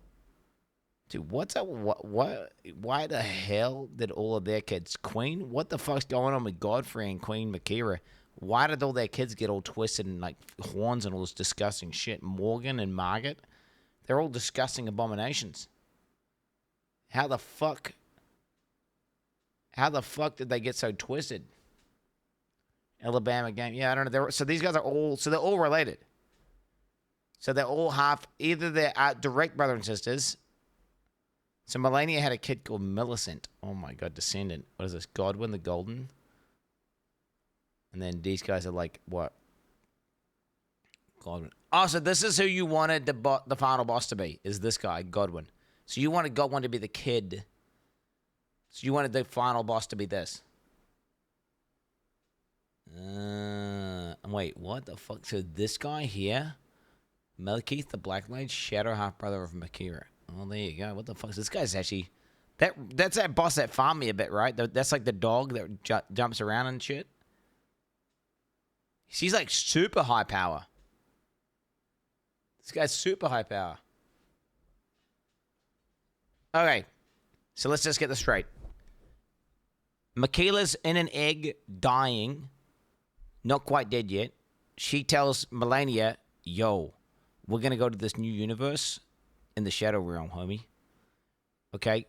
Go kill Radon. Go kill him. So then he can be my consort. She goes over there to kill him, doesn't quite do it. Gets him weak. Okay, boom. Then mind controls Lord Mog to become a vessel for Radahn. So she doesn't give a fuck about this guy, just mind controls him. She uses him as like just as a tool. Her own half-brother. Okay, he's a femboy. He's using his femboy shit. He's femboy tech to like control people's brains. And then we're just chasing around Michaela in this shadow room. We're just chasing her the whole time. And she's mind controlling everyone. She's just out here making everyone delulu. And they're all like simping for her. Oh, it's him. I keep saying him. They all keep simping for him. I thought it was a girl the whole game, chat. It's hard to fucking relearn it as a boy, okay? And then people are breaking free of the simp curse, which is why Mog's guard was like trying to break Mog out of the spell, but he failed. And Mog was like, yo, I'm gonna kill this Michaela bitch. No, not Mog. His guard guy, that guy who helped us, was gonna kill her, but he couldn't do it. He just instantly got his heart stolen by the demon Banshee. Fanboy. And Spanch. Okay, yeah. Okay, I understand what's going on now. So some random kid. This whole expansion is just about this random kid who's just fucking doing fucking fanboy magic and just mind controlling everyone. And what we're doing is, it's under the guise of love and peace, but she's taking everyone's free will and mind controlling people and using love as a weapon. And it's not ethical. It's not ethical at all. And she's only, I mean, dude, he has only got his own shit in mind to the point where she's fucking mind controlling her own brother. Radahn doesn't get to choose. His heart's stolen using the fanboy magic. This guy's using fanboy magic on him. Straight up. God. Michaela has said as much himself. He wishes now to throw it all away. He says the act, though undoubtedly painful, will sear clean the Earth Three's wanton sin. So wait, these guys who were like trying to kill the femboy were actually based by turning all those people into jar people. These guys were actually, these little maggot people were actually based. The truth of his claim can be found at each cross, which is evidence enough to earn my belief. No. But what was the Erd Tree's sin that Michaela died and was reborn for? Well, now we've talked about the end, this brings us to the beginning. Michaela the Kind spoke of the beginning. The seduction and the betrayal. An affair from which gold arose. And so too was Shadow born. What is this? These words come from I didn't see that clip. And while she never says them in-game, they're pretty damn important, because with Marika in the footage, it's clear that this was her seduction and her betrayal. That was the affair from which gold arose and Shadow was born. The same music that played... I need to watch this fucking trailer. Apparently I'm missing context here. Wait, trailer, DLC, Elden Ring. Wait, I don't remember that shit. Maybe I started watching it and clicked off it or something? Official gameplay. Story trailer. This? Wait, what? Do I have Alzheimer's? Peggy 16. Do I have Alzheimer's, chat? I might have Alzheimer's.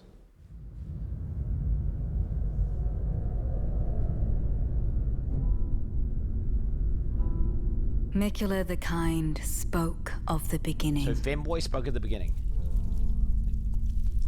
The seduction and the betrayal.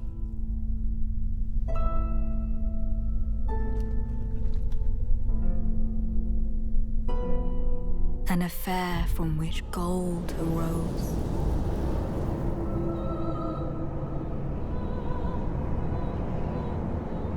And so too was Shadow born.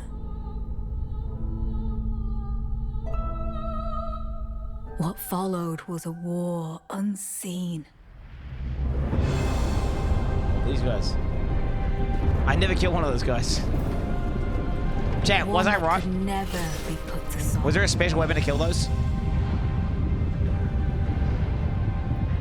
A purge without grace. honor. It says Mesmer. Oh, Mesmer made The that. tyranny of Mesmer's flame. It's a wet dragon, mate.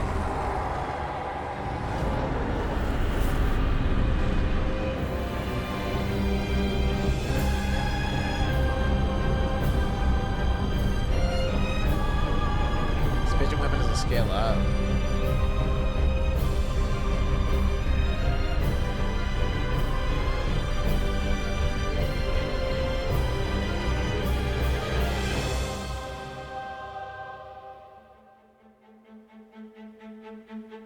And so kindly Mikula would abandon everything.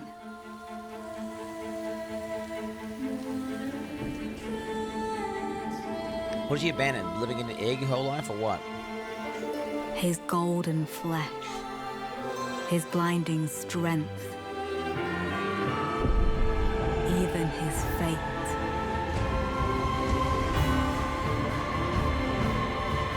But we are not deterred.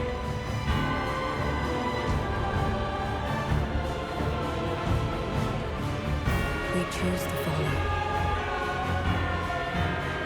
Are they getting mind control right now to follow, or are they actually following because they want to? And they're clueless.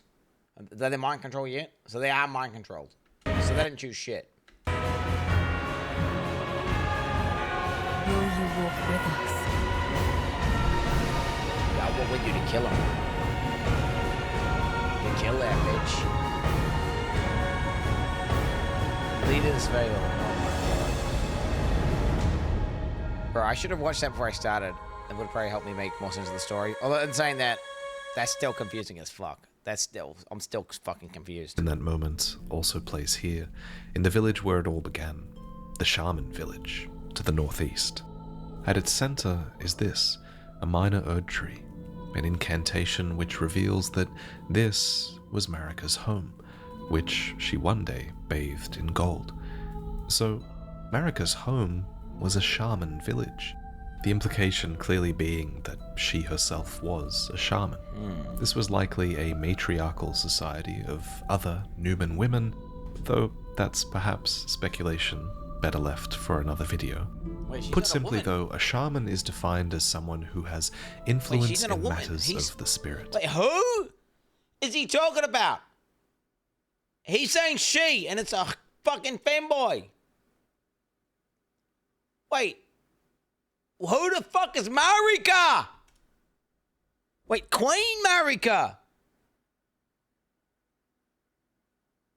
I thought it was Michaela we were following. Wait, what the fuck is going on right now, bro? Were we not following fucking Michaela, the femboy? Oh my god. Okay, wait. Though that's perhaps a matriarchal being that she herself was a shaman. This was likely a matriarchal society of other Numan women. So this is though where Queen that's started perhaps off. speculation better left for another video. Put simply though, a shaman is defined as someone who has influence in matters of the spirit. Their spirituality is what's valued here. Wait, this is before we were chasing anyone around. So this is like Queen, she spawned here. So she spawned here. Michaela doesn't exist. Okay, so she spawned in. So this is before the family tree was even a thing. And then what? She leaves the Shadow Realm to the lands in between. Oh my god, this is fucking confusing, bro. And it's on this point that this story takes a bit of a dark turn, for the message at the hidden entrance actually reads, "Have mercy for the spirited away shamans." Adjacent to this message is the statue that moves aside at the sign of the "O Mother" gesture in Mesmer's Shadow Keep.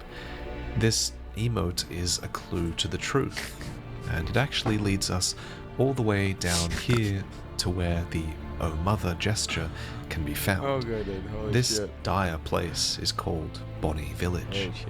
and a phantom at the whipping hut here elaborates on just who the shamans They got turned into pot people. or rather, the value they had. He states, "For pity's sake, your place is in the jar. nigh sainthood itself awaits you within. For shamans like you, this is your lot. Life were you accorded for this alone. Yeah. So the shamans, in the words of their abusers at least, were accorded life for a singular purpose, and that was to be stuffed inside of jars with others. A nearby whip, bestrewn with rotting, misshapen Is it bad to be put into a jar, person? I don't know. Is it a good vibe when you're inside the jar? Like, is it? Maybe it's nice. Maybe they're like euphoric 24/7. Maybe it's like a 24/7 orgy. I don't know. Is being a jar is not good? It's bad being a jar. Heath elaborates on how and why it was used on the shamans. For one, it states that the pain it inflicts was used to encourage their obedience, but additionally, it says that as their wounds ripen, they grow inflamed and ooze pus, and the flesh of shamans was said to meld harmoniously with others. Oh shit! So wait, they whip the shit out of them till they're oozing pus and shit, and then they put them in a jar with all the pus, and then they combine into some meat mass.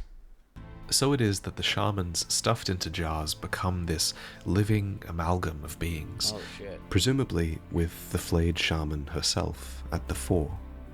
So now we know what happened to the shamans. They were whipped into submission and forced inside of jars. We know a little bit of the why as well. Apparently it was done so that they could become saints. But the next question I want to answer is who? Who did this to them? Well, it was the Maggot people. Hornsent. The caterpillar mask, worn by Hornsent himself, reveals that it was a ritual implement of the greater potentates. Wait, are they maggot people or is that a mask? Wait, what? Grotesque mask constructed from countless solidified caterpillars. Oh wait, so they're just humans. I thought they were like a different race of beings from another universe that had been trying to get to like the femboy. But no, these guys they were here the whole time, and then they just like were torturing shamans for the memes. Bonnie Village, which is this very village where we just discussed the evidence of the shaman's abuse.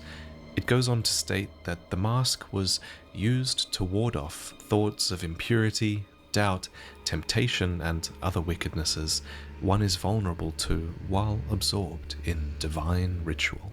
And man, if you need to ward off thoughts of doubt and wickedness while you're stuffing flayed people inside of jars, maybe what you're doing is just straight up wrong. I'm starting to understand why Marika purged the realm of shadow with fire. It's as Leda says. They were never saints. They just happened to be on the losing side of a war. But if this mask wasn't proof enough of the Hornsent being responsible, look at Ballarat Jail. It's below Ballarat itself, which was the settlement of the Hornsent, and to this day the innards and the shamans remain, with the shamans offering their prayers to the innards of the great jars, such that they might be reborn one day into sainthood. But what is sainthood? Well, Alexander the Jar, bro. That's who it is. The Giga Chad. It's never explained directly. I do have some ideas, but they might have to wait for another video. What we do know is that the Hornsent were obsessed with invoking divinity, and forcing the shamans to achieve sainthood was likely one facet of that. So, it's the Hornsent. It kind of reminds me of like this, it kind of reminds me of these guys, these monks who like mummify themselves while they're alive. So they kind of put themselves in a cave and they die like doing a meditation stance. It's kind of very similar vibes. I don't know if you've seen that. They start eating bark from trees and non-edible foods, and then they start doing this perma meditation thing, and then they literally put themselves in a hole, and then they have this like string with a bell, and they ring it like once a day to confirm that they're still alive until they're not, and then they self-mummify while alive doing meditation. Shit's crazy, and this is this is similar vibes, except they're kind of forcing them to do it. One facet of that. So this is real life, by the way, that we need to discuss next. The Hornsent are an extremely ritualistic people, with swaths of their culture devoted to spiritual research and invoking the divine. And one of the most sacred things to them is the crucible, which they have to thank for their tangled horns, which are considered an evolutionary gift. If you didn't know, the Crucible has been long established as this primordial form of the Erd Tree, a blending of life that became the Erd Tree's primal vital energies. And apparently, it originated in the place that became the Realm of Shadow.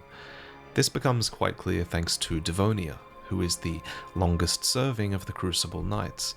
According to her helmet, she quested in search of the Crucible's origin, and departed from the lands of the Erd Tree alone.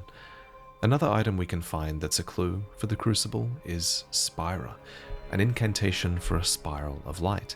The spiral, it says, is a normalized Crucible current that, one day, will form a column that stretches to the gods.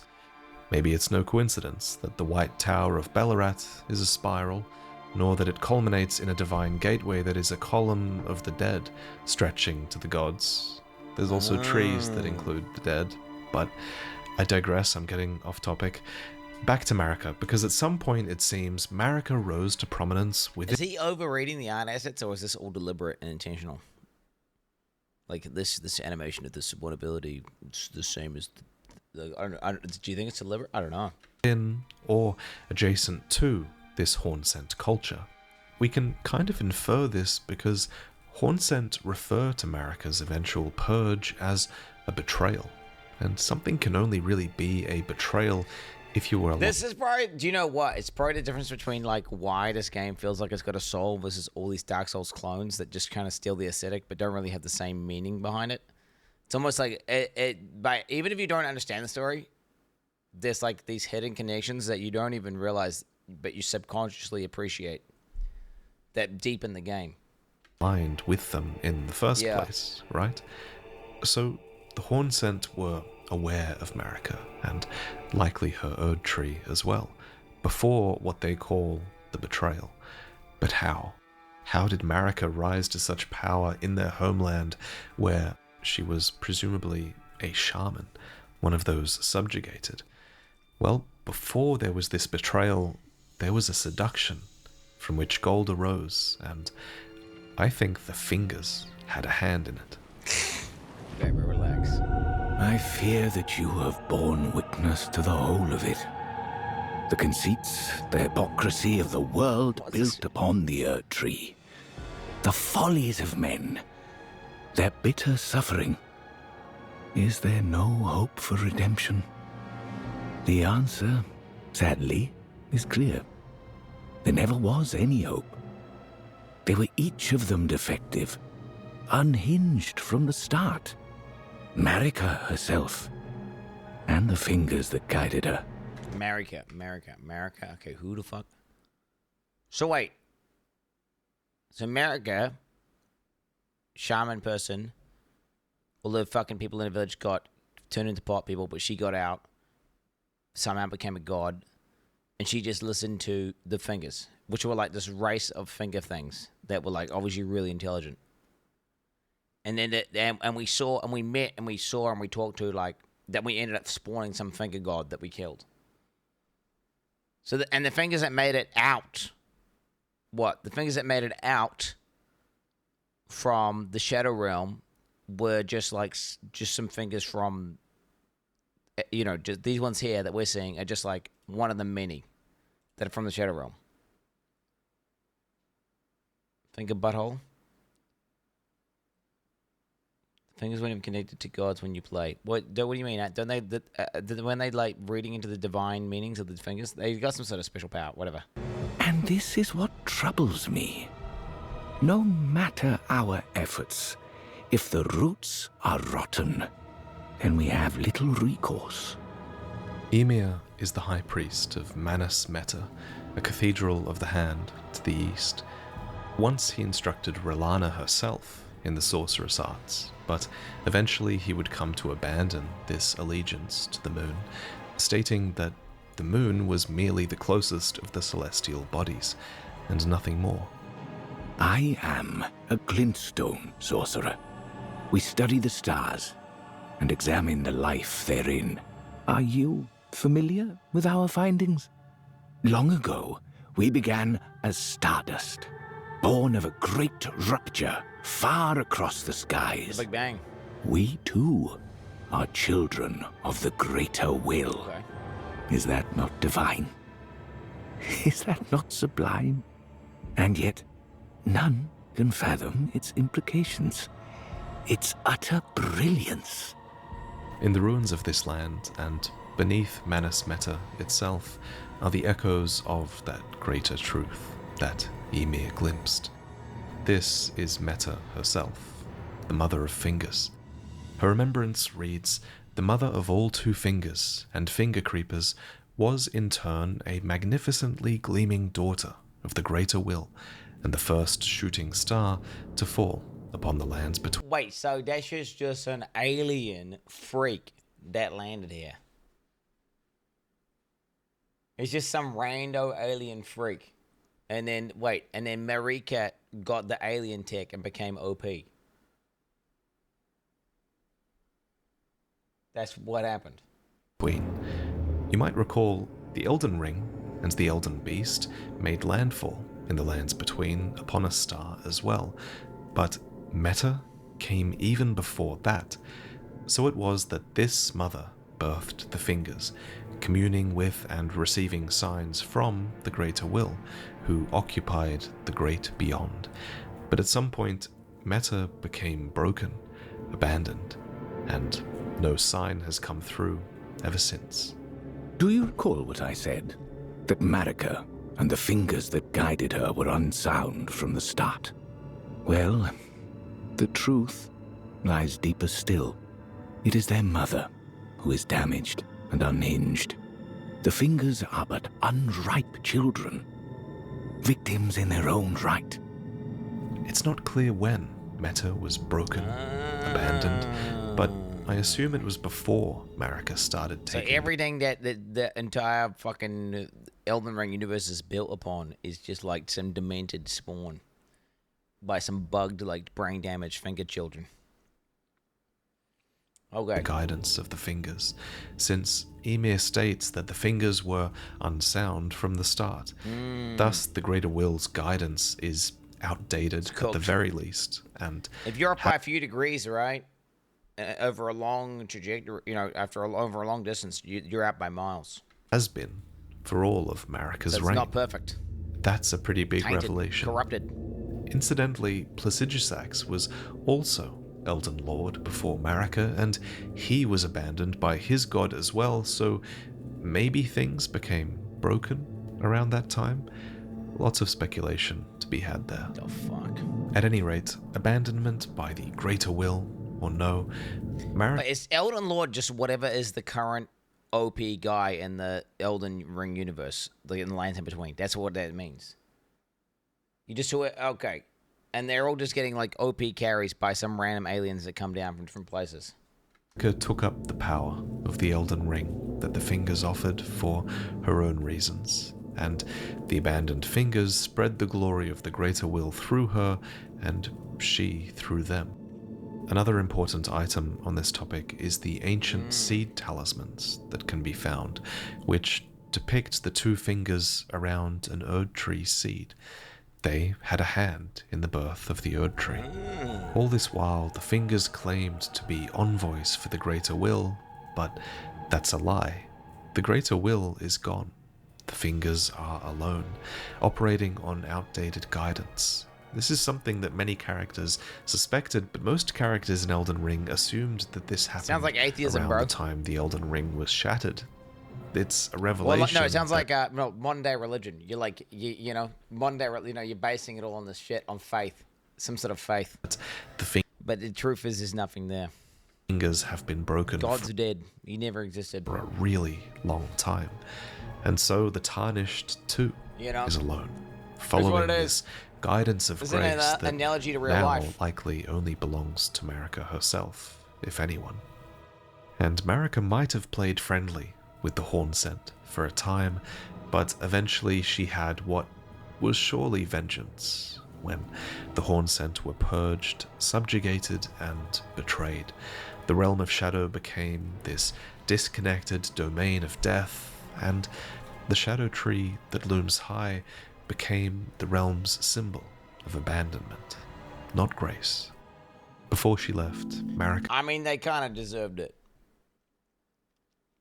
You shouldn't have turned her whole family into jar people with pus. Like, they were using whips covered in teeth and, like, all infected and shit, and, like, whipping random shamans until they would, like, ooze out, like, fluids and then put them in jars and meld them into some sort of flesh monstrosity.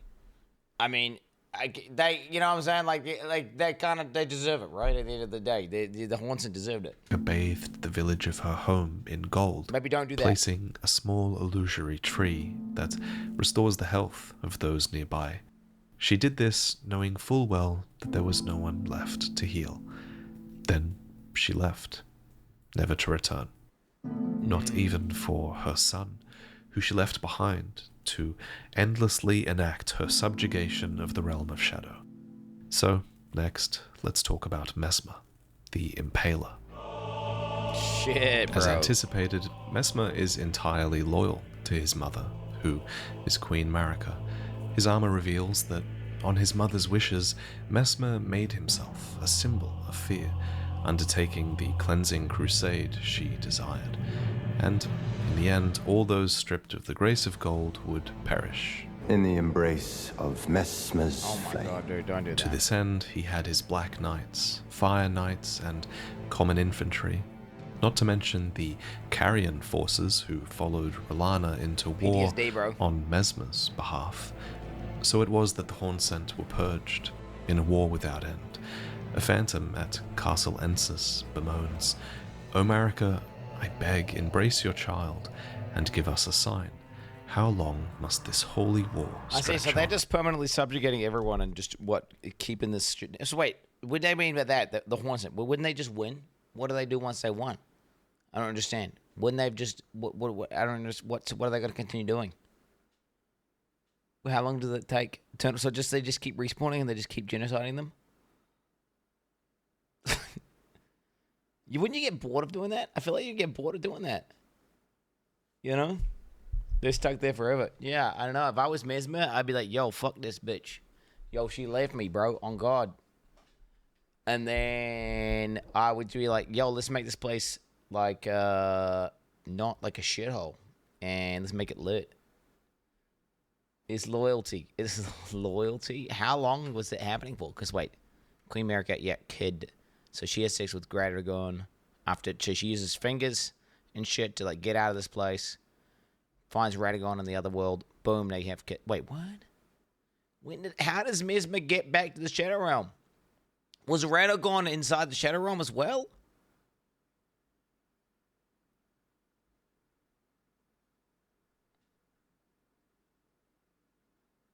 He never... Oh my God. Marika is Radagon. Okay, dude. But Marika never returned, testing their faith. Okay, dude. One phantom even raises What, she had the sex with herself, possibility bro? that Messmer himself has been abandoned. And he has. The final straw for him is when you, a tarnished who would become Elden Lord, arrives at his doorstep.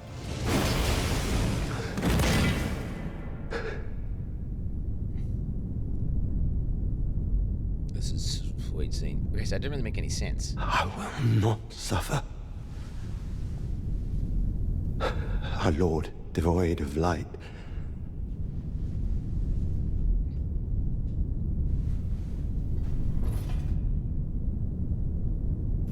Mommy issues. I was No, right. mother. Yeah, there it is. Forgive me. So what's he doing here? What's he doing here? I don't understand this.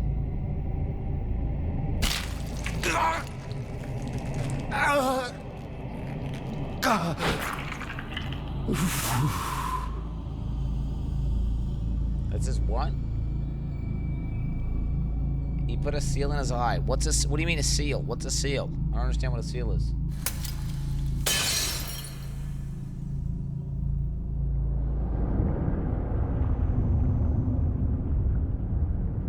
This is like him going Super Saiyan. So this is him going... So wait, his mom put a limiter on his power and he's breaking it.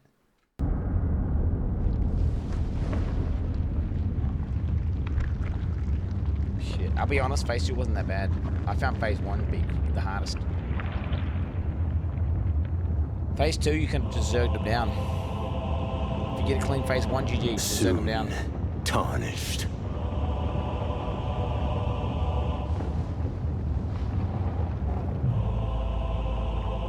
Wilt thou be taken in the jaws of the abyssal serpent, shorn of light? Like his siblings, Mesmer was born cursed. In fact, the game likens his curse to Melina's, who is heavily implied to be his younger sister. Mesmer, too, it is said, bore a vision of fire. We learn this from the item Mesmer's Kindling, which describes the fire that endlessly burns within him, a dark thing, eaten away at by a wicked serpent. His remembrance elaborates on this serpent, stating, "A malevolent snake writhed within Mesmer, and so his very mother plucked out his eye and put in its place a seal of grace." So I was wrong about this eye. It wasn't the slitted eye of dragon communion. Instead, it was Marika's seal of grace, holding back something terrible. Okay, so he's born with a fucking curse because he's like an abomination child because, what, she had sex with herself? Because he's some kind of fucking asexual freak, some sort of self-reproducing demon banshee.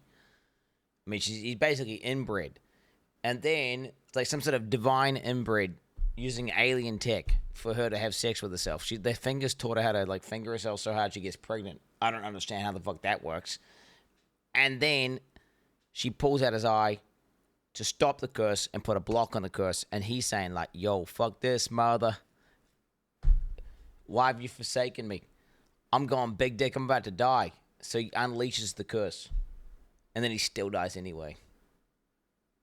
She still dies. He still dies anyway. Fucking still takes a big L. Just some random Tarnished guy who... Wait, am I the will? I wonder, is the Tarnished guy the will of the... Is he like the will of the universe? Taken back. Am I the true... Is he... Or is he just some random guy just killing everything?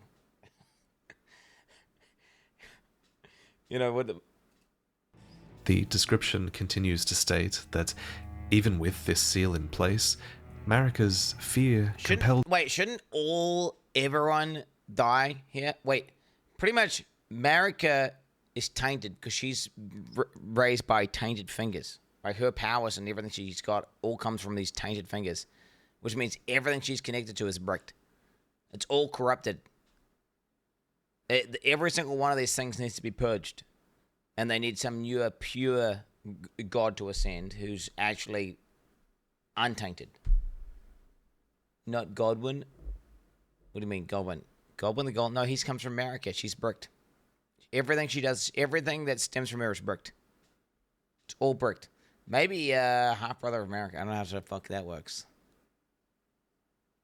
Maybe the Renala and Renala the Twin Moon Knight. Maybe these chicks. I don't know. I don't know how the fuck they came. I don't know where the hell they came from. I don't understand where they come from. You just need to go. What you need to just get a new family. This family tree is done, bro. Too much inbreeding. Her to secret away her child within the realm of shadow. Too much inbreeding. Hidden away, keeping company with the original sin, and a hatred. Oh, you're right. Yeah, Godfrey's chilling. Yeah, Godfrey's actually chilling. I mean, he was the GOAT. He was my favorite character in the whole game, by the way. He was the coolest. Also, the best fight. He is also the best fight. He was better than the Elden Lord. I preferred this. This is my favorite fight the whole game. And it was cool because he had the sweet-ass jump mechanics. Like, his fight was so cool. It was actually an epic fight. So good. My favorite boss, all Elden Ring. Hands down. Good OST, everything. There's so much more to say about this base serpent and the dark fire. There's so much more to say about Mesmer. We even learn from Gaius's remembrance that Mesmer was an older brother to Radahn, meaning Mesmer's birth, and thus the birth of Melina as well, likely would have arrived much earlier in the timeline. And there's a ton of curiosities with Mesmer's knights as well, some of whom were loyal, some who were disloyal, and some of whom occupied this space of reluctance in between. But They Those need, stories they need to eat more protein and put on some weight, bro, because they're too skinny. are better off in other videos. Like, there's so much lore in this one thing. There's there's 2 more descriptions on an item text. Okay, I need to make another video on it. Okay, with there's 3 other items that have descriptions about this one thing, and then I'm gonna just overanalyze the shit out of it to the point that it's actually I've written a Bible on it. Okay, and I've made 5 YouTube videos. Interest of moving on. I bet. I'm joking. No, this is good, by the way. I had no clue. I actually understand. This video combined with the family tree, it's all starting to make sense now. There is one last thing I want to talk about with Messmer, and it's that in the cut dialogue, Messmer notes that Mikola has spoken of us to him. And indeed, we do know that Mikola did come through this Shadow Keep, divesting himself at the crosses all the while. Which brings us to our next topic. St. Trina. The fuck is this thing? I literally have no idea. I understand it's like an aspect or a part of another person, but go and just fucking suck the venom out of this random woman man thing plant and then just die repeatedly. Like, what the fuck is this? Each cross of Mikola is a piece of himself, marked with his great rune. Arms, an eye, flesh. But there's a couple of crosses in particular that I remember as a part of what was an extremely chilling moment. As you progress along the coast towards the fissure, you notice that Mikola has divested himself of his doubt. That's so great, dude. Being this guy, bro, and just seeing like a fucking random oh my god, there's an extra line on the cross. He's fucking getting chills, dude. He just that into it. Oh, that way he must have so much fun. What I would give to be this passionate about something. This is crazy. And vacillation. Without these things, he was free, it seems, to abandon something that was very dear to him. And inside the fissure, at what is perhaps the deepest part of the land in the realm of shadow, we realize that Mikola has actually divested himself of his love. A phantom says, "Kindly Mikola, I see you've thrown away something you should not have under any circumstances. How will you salvation offer to those who cannot be saved, when you could not even save your other self?" His other self, his love, his fate, was St. Trina. So to Mikola, who was one of Marika's kin, having a second self is nothing new, really. We've now even learned from the shamans that their flesh melds harmoniously with others, after all. Splitting. Actually, the fact that St. Trina was able to be discarded might even suggest that Radigan could have become divested from Marika in a similar way. But Mikola's other half was truly special, and she was renowned for granting peaceful sleep to many in the lands between, which I imagine would have been very much appreciated in this land that's the suicide filled plant with the weary undead. So St. Trina naturally had many followers, and perhaps at the fore was Tiolier, whose obsession with St. Trina returns almost immediately when Mikola's enchantment finally breaks. I'm feeling rather lost, haunted by memories of St. Trina, her visage, her scent, the lure of velvety sleep. Who's the femboy's spell breaks, but then she's still obsessed with a part of the femboy? I mean, Jesus Christ, this guy's an unironic simp. Would kindly Mikola chasten me for falling for St. Trina, while knowing that she was the discarded half? The problem is, I simply cannot help it. You think a being of just pure love, like divine love, would be actually epic? Not some demented plant thing. You think it would be fucking sick? I guess it didn't get any brain or critical thinking. It just kept, I guess the guy kept that. You know, like, what the fuck? Pure divine love must be exquisite. Isn't that like the bit, like, I don't know what that would be like. Just permanent coming? What's that going to be? What is that even going to be like? You just feel like I don't know. What is that? That's not love. Okay, you're right. It'd be like a super warm hug with no pain or something. Lust. Well, I don't know. That's yeah. No, my bad. I just made the coming reference because I just thought about Arnold Schwarzenegger, who's like, he's like, I come at the gym, and then I go to my wife, and then I come again. Like I just thought about that. I was thinking about that reference. My bad, chat. If you know about it, you know about it. I'm coming on stage, yeah, and then I'm coming over here. Oh yeah, the pump. Anyway, so no, you're right. But what I'm saying is, like, wouldn't this be amazing? It's actually just, I guess maybe it's sealed in some sort of curse to, like, keep it from breaking free, perhaps. I would sacrifice everything just to gaze upon her one last time. Saint Trina is below, defended by a putrescent knight who is basically tainted flesh once given eternal rest that now serves Saint Trina. Die enough times to Saint Trina's nectar, and you will hear her words. Mikilla. So she's still got a brain. Stop. Don't turn the poor thing into a god. Why couldn't we just reunite the love part with the main bitch, and then wouldn't it fix him from being this evil, twisted, mind-controlling demon? Couldn't we just combine them? Mikilla doesn't want that. True. But yeah, just who cares if she doesn't want it? Yeah, maybe all these other people don't want to be mind-controlled and then turn into zombies. Who cares? Hold her ass down. Fucking fuse them back. Fuse them back. Godhood would be Mikilla's prison. A cage divinity is beyond saving. You must kill Mikilla. Grant him forgiveness. All of this makes you realize that if godhood really would be Mikilla's cage, as Saint Trina believes, then it really might have been Marika's cage as well. It echoes what the Saw Seals suggested long ago, that solemn duty weighs upon the one beholden, not unlike a gnawing curse from which there is no deliverance. In the end, Marika's cage divinity is likely a part of why she shattered the Elden Ring.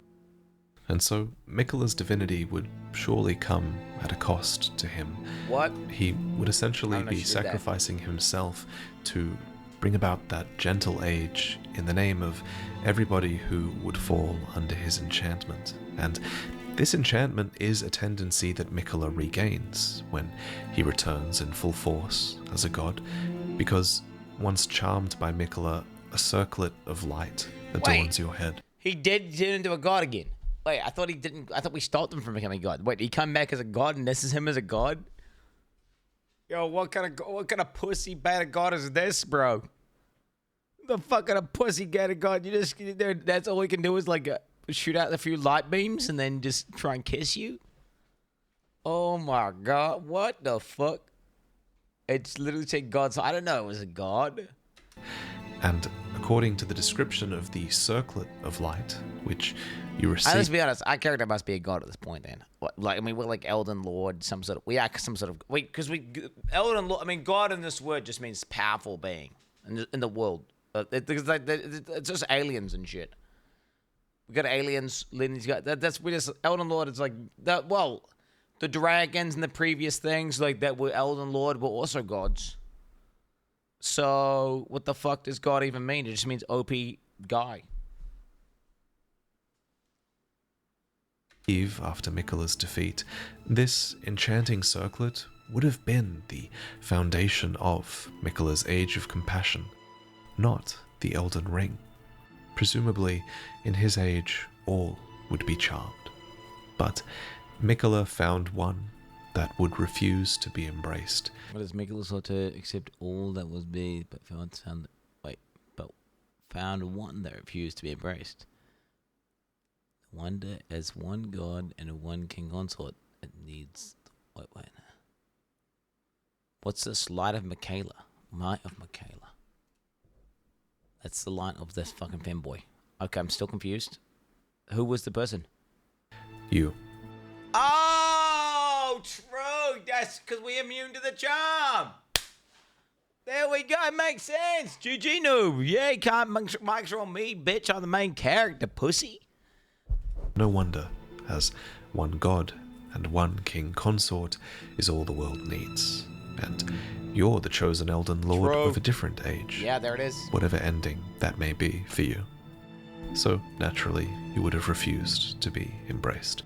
Get fucked. Thank you for watching, and thank you for listening to me, even with my nasally COVID voice. Sorry about that. Please subscribe for more Shadow of the Ode. Let's watch the sponsorship, guys. Let's watch this whole video. Let's watch the sponsorship. Okay, guys, we're obliged to watch this ad. Okay. Have a limited time sale for 27% off your first display. And oh, what the fuck? Fucking display? Fucking display. All right, whatever, dude. Yo, okay. What's this code? What's this code? Thank you for watching. What's your code? Displays are honestly store offering. What's You're your looking code? to pick references hidden within it. That discount. Check out my other store offerings as well. I love commissioning What's these his code? designs. Let's find out his code. He doesn't have a code. He just got a link below. Here's his display. What is this? Guys, he's got displays, guys. Sick Elden Ring ones. Okay, sick Elden Ring. Look at this shit, dude. Drag to move. Damn. But yeah, a bit of a scammer company, but you know, it is what it is. Okay, guys, that video was good. And now I understand what the fuck's going on. Well. Yeah. And No, I understand. Display. No, I understand it. No. I can tell you what happened. Okay, so now I can tell you what happened. So, the femboy, aka Michaela, was... Okay, wait, no. Queen Marika, way back in the day, was in this Shadow Realm place. And she's some random-ass shaman. All her village gets massacred, but she doesn't get massacred and turned into a pot. She escapes. Right? She can, okay, she talks to these finger things. Because her house is right next to these fingers. Which are aliens. Right? Which are aliens. Yeah? Okay, the Queen Makira, she talks to these aliens. And the aliens give her secret knowledge and intel. Okay? Teaches her about how to make Erd trees. And summon all this bullshit. Like, become OP as fuck. And then she, like... I don't know, it's the fingers guide her to the lands in between. Okay? And they teach her about all this secret magic and all this divine shit. Boom. She somehow becomes the Radagoon as well. Don't ask me how, but she does. It's using the finger technology. Has a bunch of babies. Okay? Melania, Mesmer, Michaela, and Melania. And then, but then also when she goes boy form, she's hitting Renala. And then she's having Radahn, Rykard, and Rainy the Witch. Okay? She's just spawning. She's like fucking spawning. She's going, sometimes she's the dude with a dick, slaying the Queen Renala, making kids there. Other times she's fucking girl version, getting with fucking herself somehow. Somehow she's impregnating herself, having these kids. Other times she's full girl mode. Having sex with Joffrey, having these kids. Man, she was getting around. She's getting around. She is just fucking boy mode, girl mode, femboy mode, like fucking deep dick on herself mode. All these kids. Blah, blah, blah, blah. Main Elden Ring storyline happens. Okay, whatever. It's maybe she's still alive during the storyline. The DLC's actually halfway through. Anyway, then we find this guy called Mog who's worshipping this egg thing, which is actually Michaela, which is Queen Makira's kid. Okay? We kill him. She's free. Calls us into the egg. Takes us to the Shadow Realm. Because she knows about the Shadow Realm somehow. Using it. She knows about it. And then she enslaves everyone using magic. He enslaves everyone using magic. He rizzes up his sister, his sister tells Radahn, like, yo, dude, trust me, you're going to be together with this divine. You're going to be the consort, bro. Like, I'm going to kill you. You're going to respawn in the Shadow Realm. It's going to be sick. Michaela's like, rizzes up Mesmer. Wait, she doesn't rizz up Mesmer. Mesmer's cucked to Queen Michaela. Mesmer's left there. I don't understand when the fuck. Maybe she became Radagon inside the Shadow Realm. Because either she left. Because Mesmer's there. She left Mesmer. She left him there. Okay, it's kind of confusing, but whatever. Somehow, okay. And then anyway, we go into the egg. We're surrounded by these cultists who are like worshipping this fucking Michaela guy who's going to bring this ascended godhood, but they're actually all under mind control. And we're going through and we're figuring out what the fuck's going on. We find out that actually this fanboy split off his love. He's actually manipulating everyone. And then we killing all of the various family members off. We just kill them off, bro. We kill them off. And then this person actually does become a god, but then we just kill the god form anyway. So GG noobs. And that's how it is. That's the fight. That's the story. That's the story. It's as simple as that. Do you have any questions? Because the slash combo in the video he said was impossible to dodge pre-nerf was literally almost impossible to dodge, could not spam roll it etc. You would have raged so hard if you fought that version. It was just you take damage every single time basically unless you started sprinting before he even initiated the attack in anticipation. So actually bugged slash unethical boss move back then. Post nerf they made it dodgeable. Can we please have normal sex for once? Lost 1.1 million points, creating AI slop song to trigger you during the boss making you skip, but believed in you today and made it all back. Perfect balance, a hater and a vegan at the same time. Hey, my man. Hey, there it is. The Bad Law. In other news tonight, after months of brutal defeat, Kiwi streamer Quin69 has finally toppled the mighty Prince Consort Radahn in Elden Ring. Let's go! Yes, finally! Woo! I kind of just felt bad for him, you know? I thought he needed this victory more than I did. Okay, dude, that's fucking fake news. Visuals was nerfed. Can't ask us to compare with you since you fought another boss. We are not the same, Lil Gup. Okay, dude. Marissa gifted a tier 1 sub to Overfiendza. They have given 2 gift subs in the channel. Love you, Chet. Let's watch this. Hey Quinn, do your knees hurt? Your throat sounds agitated. So many months blasting girls. I mean dudes. Post-nerf take detected, opinion rejected. You sit on that oilet to jack off, but you begin to come uncontrollably. After 10 spurts you start to worry. Your hand is sticky and it reeks of semen. You desperately shove your dick into a wad of toilet paper, but that only makes your balls hurt. The cum accelerates. It's been 3 minutes. You can't stop coming. Your bathroom floor is covered in a thin layer of baby fluid. You try to come into the shower drain but it builds up too fast. You try the toilet. The cum is too thick to be flushed. Thanks to @Pupila for my sub gift. Bob. Part 2 2 hour less than 3. Quinn leave. Can we ban that fucking freak? Can we ban that freak? Queen Marika split Radagon from her own flesh, and mated with herself. A boba. Good job Quinn, You did slightly better than Quin69 with the DLC. I highly recommend you watch the Midra, Lord of Frenzied Flame lore as well. It's the most brutal and interesting lore of the DLC in my opinion.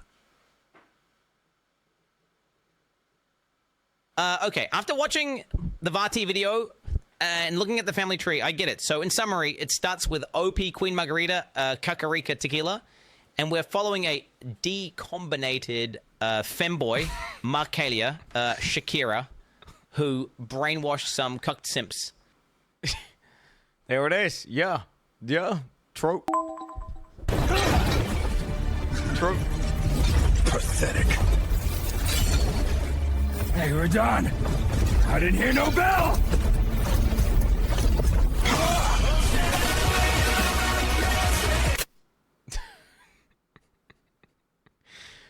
Oh my, cinema, dude, cinema. Okay, what is? Wait, what? Yeah, so wait, this is gonna make more sense now. Wait, this is gonna make more sense. The fallen leaves. This is gonna make more sense.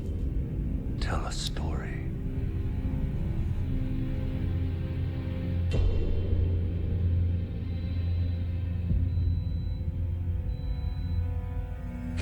So wait, this is the great Elden Ring. This is Queen Makita in boy form, smashing the Elden Ring. Was shattered. Okay, yeah. In our home, across the fog, the lands between.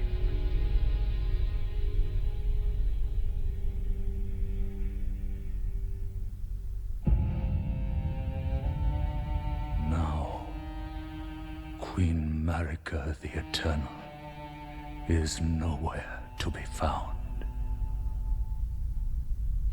And in the night of the Black Knives, Godwyn the Golden was first to perish. Soon, Marika's offspring, demigods all, claimed the shards of the Elden Ring. Ah, yeah. Okay, yeah. The mad taint of their newfound strength triggered the shattering.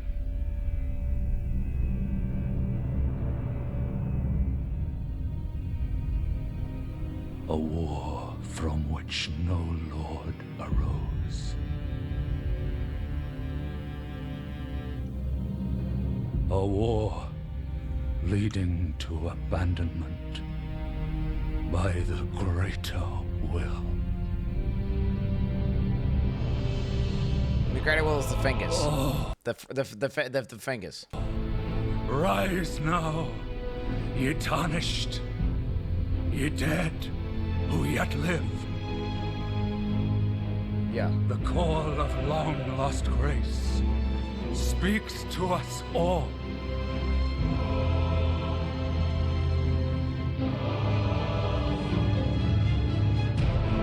Horalu, chieftain of the Badlands,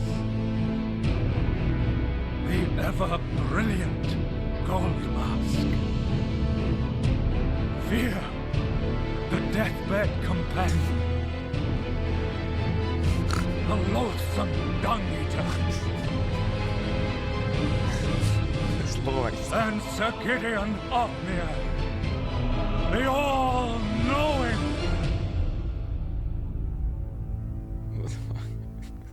I'm sorry, the dung eater, dude. Like the dung eater, the guy who eats shit. You know the scat guy. I'm sorry, dude. Like, what are we doing there? This guy. And one other, whom grace would again. So these are all the tarnished. So these tarnished are waking up. A tarnished of no renown. So we're just some rando guy. Cross the fog to the lands between. To to stand before the Elden Ring. Isn't it inevitable if Tarnish are immortal and they just keep rising forever? Isn't it inevitable before they become a god? Become the Elden Lord. Right, but like, aren't we kind of like the... Well, I wonder what we are. I wonder what the Tarnish are. Are we sure they ain't just like some creation, like some alien? You know what I'm saying? Are we sure we ain't some fucking alien? Typical Elden Ring quest line. Oh, wait. Part of the base, I'll randomly click tangent. Randomly click live reveal on 11 a.m. December 4th. Oh, it's like 6 days away or something. Oh shit, it's just doxing. I love that. Do not do that. Bro, what the fuck? Dude, it's gonna dock. I'm just trying to see what fucking day it is, bitch. I'm trying to see how many days are in the fucking month. Okay, whatever. I think it's like 6 days away. It's probably 7 days away. It's probably 7 days away. That's probably why they tweeted this. It's probably 7 days before the event. I desire more than what this mortal flesh could provide me. And so now, my darling, I am yours.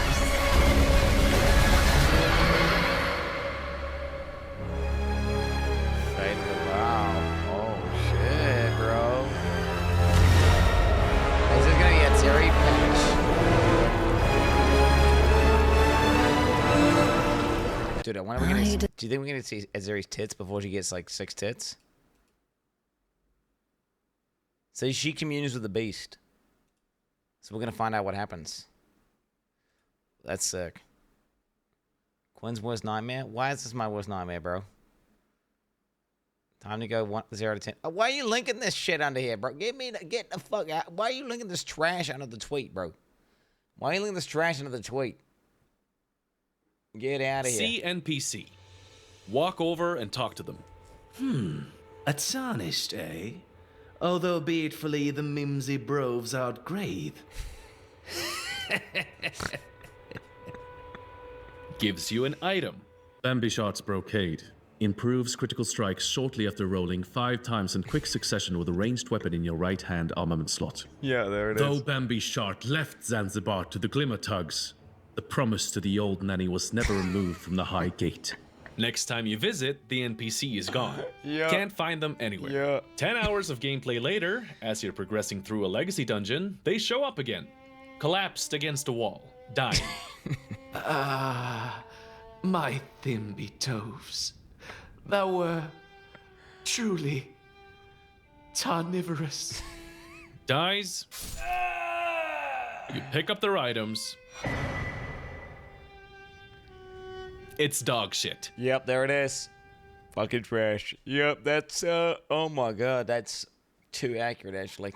That's actually far too accurate. That's pretty much it. That's pretty much it. That's TOT.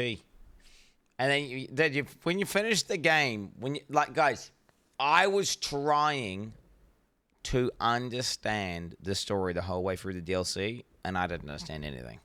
Okay? Now, I probably should have preloaded myself with the lore beforehand going into it, and maybe I would have had a better chance. But yeah, the OG 2019 trailer. I watched this live, chat. I watched this live. I've just watched the Path of Exile thingy.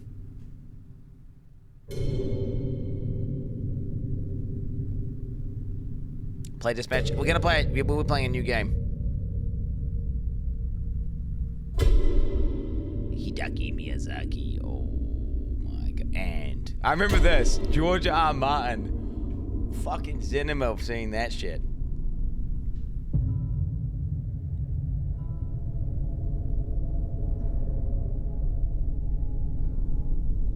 I doubt you could even imagine it.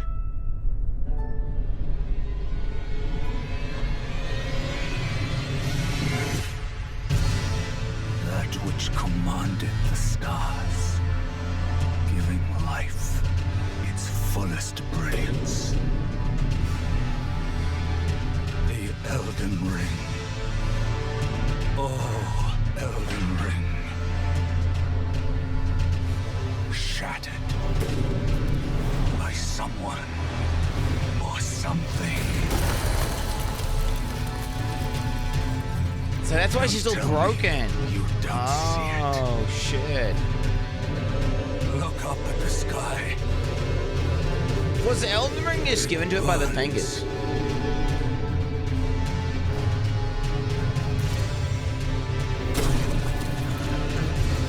She would have been OP, unkillable. If she had the full flame.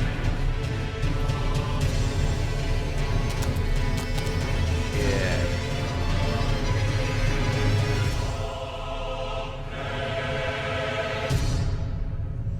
Yeah, dude. Yeah, that's crazy. It's a Elden Ring story trailer. No, we didn't. We watched the trailer. Did we didn't watch this? We watched it? That's okay. It all makes it's totally. It's crazy how it's weird. You don't think about it. The dude having the story and everything being deliberate and pre-planned, and having the trees and having the universe fully and thoroughly established beforehand versus just raw dogging it blind. It's crazy how you think it's kind of pointless and whatever. Like, you just want good gameplay, right? And it just looks cool. But it's like the backbone that you build everything off. And it's how you get the consistency and the context correct. And I feel like that's what gives the game soul. Bro, it gives the game soul. Which I feel like the world building and that whole thing where it's like kind of a bit of a meme. Like, George R. R. Martin, I bet you they actually did help quite a lot. It's a difference between, like, Molten Shell and Elden Ring, right? Immortal Shell or whatever the fuck. All these millions of clones. These millions of clones. I think it's really important. Which, you don't really appreciate that. There's so many soulless games out there. And I feel like world building and story is such a massive part. And it's funny because the game that we're talking about kind of has the storytelling, the way they tell it is, like, really fucking loose and vague, but it's clearly thoroughly established whenever they're creating it from start to finish. How much do you think the DLC was retcon, like retroactive, or versus pre-planned? I wonder. Because it does seem to all fit in pretty fucking well. Nothing. Yeah. Radahn was changed. 100%. Like, do you think that the thing that she whispered, whenever Melania is whispering to Radahn, that we don't hear, do you think they knew what she said, or do you think they made that up?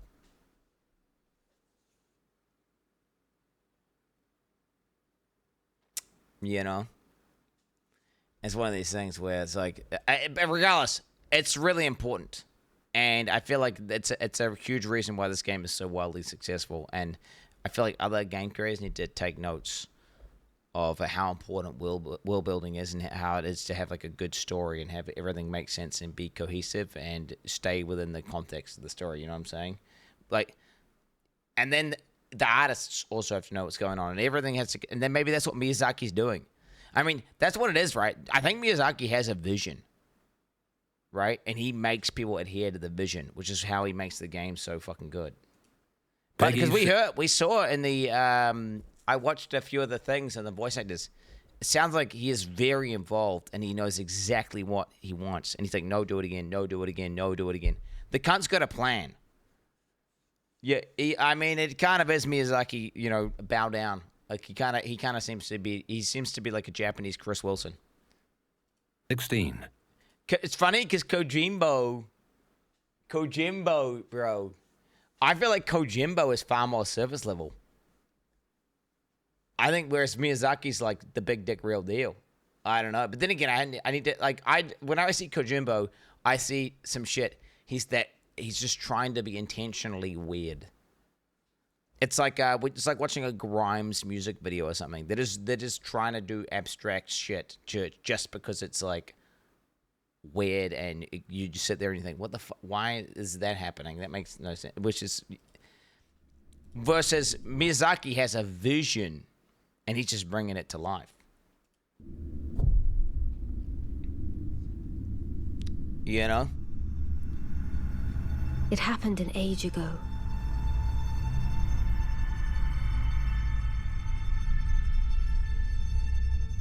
But when I recall, I see it true.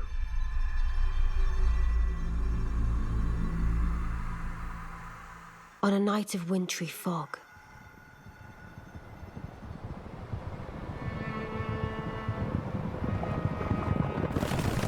the rune of death was stolen.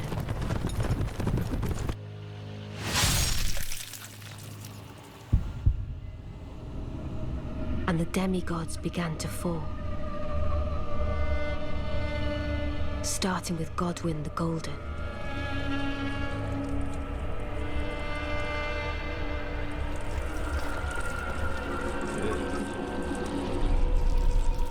Oh, so when I Queen fought them, Marika was driven to the brink.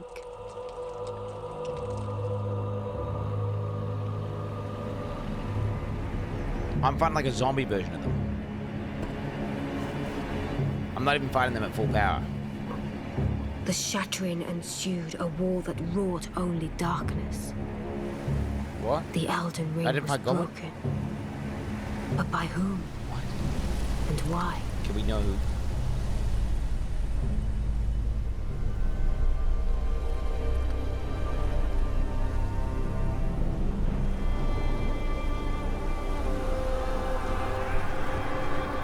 Somebody's running them out. Let's see.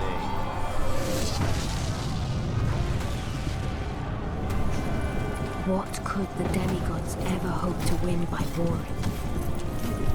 No, we got the demigods that I was killing are not even, they're like better versions because they had parts of the Elden Ring which made them powerful. Right, so I'm actually fighting enhanced demigods. They're like elevated demigods. They're like demigod plus plus plus. If you think about it.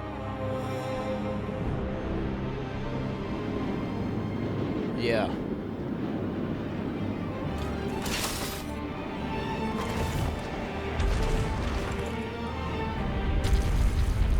The Conqueror of the Stars, General Radar.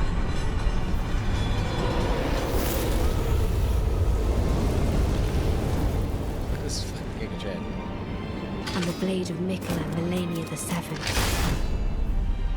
These two were the mightiest to remain, and locked horns in combat.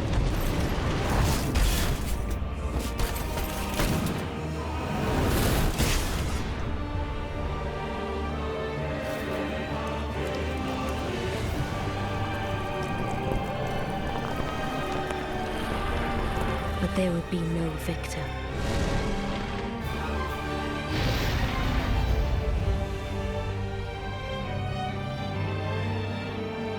And so, we inhabit a fractured world. She was trying to help us, supposedly. I don't know if that's, awaiting the arrival of I don't know if the that's retconned.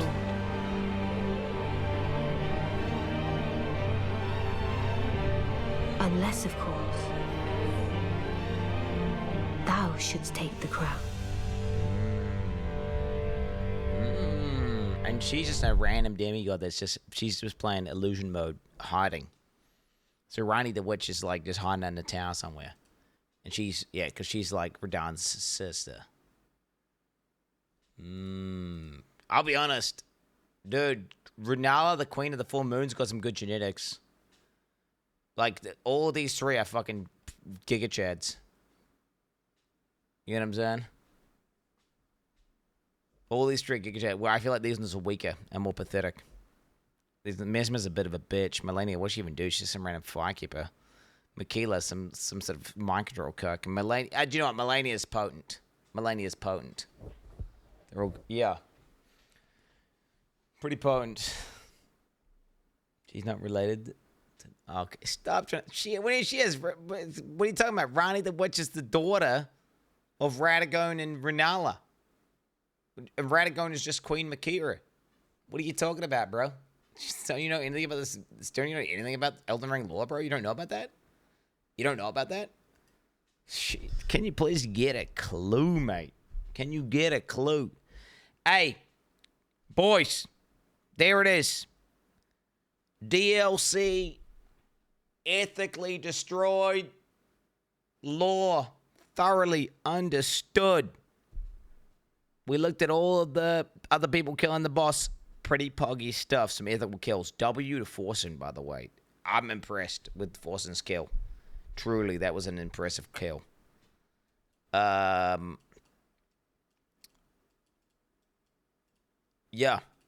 Tomorrow. Not Elden Ring. New game. Look at this. Check this out, chat. New game today. This is for tomorrow, by the way, chat. Just look. New game today. Elden Kingdom Come Ring 2 Deliverance DLC before Jeff Keighley destroyed. Awards to see whether E33 or KCD2 is gutty. Ooh.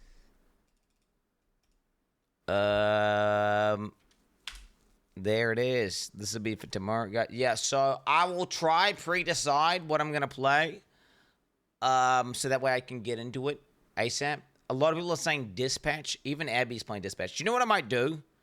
Is I might actually ask Abby how much she likes Dispatch. Like Abby's playing it. Is she playing it right now, bro? How much time she got played on it? She's playing it right now, apparently. She's AFK. How much how do you tell? View profile.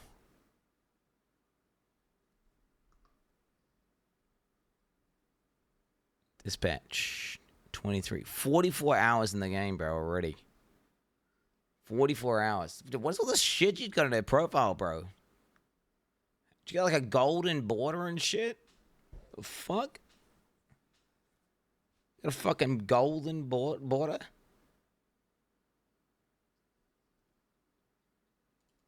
God damn. 42 hours. You probably AFKs a lot, chat. Yes, well, that's what happens when you got a lot of kids, okay? You gotta get AFK, okay? That's what it is. Elden Ring is ruled by a mushroom. No, I don't want this. I'm not watching more schizophrenic lore with like, I read 500,000 Elden Ring items and I have figured it out. It's a mushroom. Like, no, dude. There's no doubt. I love the world building of Elden Ring. I love it. And I think it's cool. And I think it's cool that everything is deliberate and makes sense. Like, and if you spend enough time to try to understand it, it's like there's a lot of depth there. And I feel like even if you don't interact with the story, you can still appreciate that soul. Even if you have no clue. But Hakon, why don't you play with Desi Nuts? Huge butt here.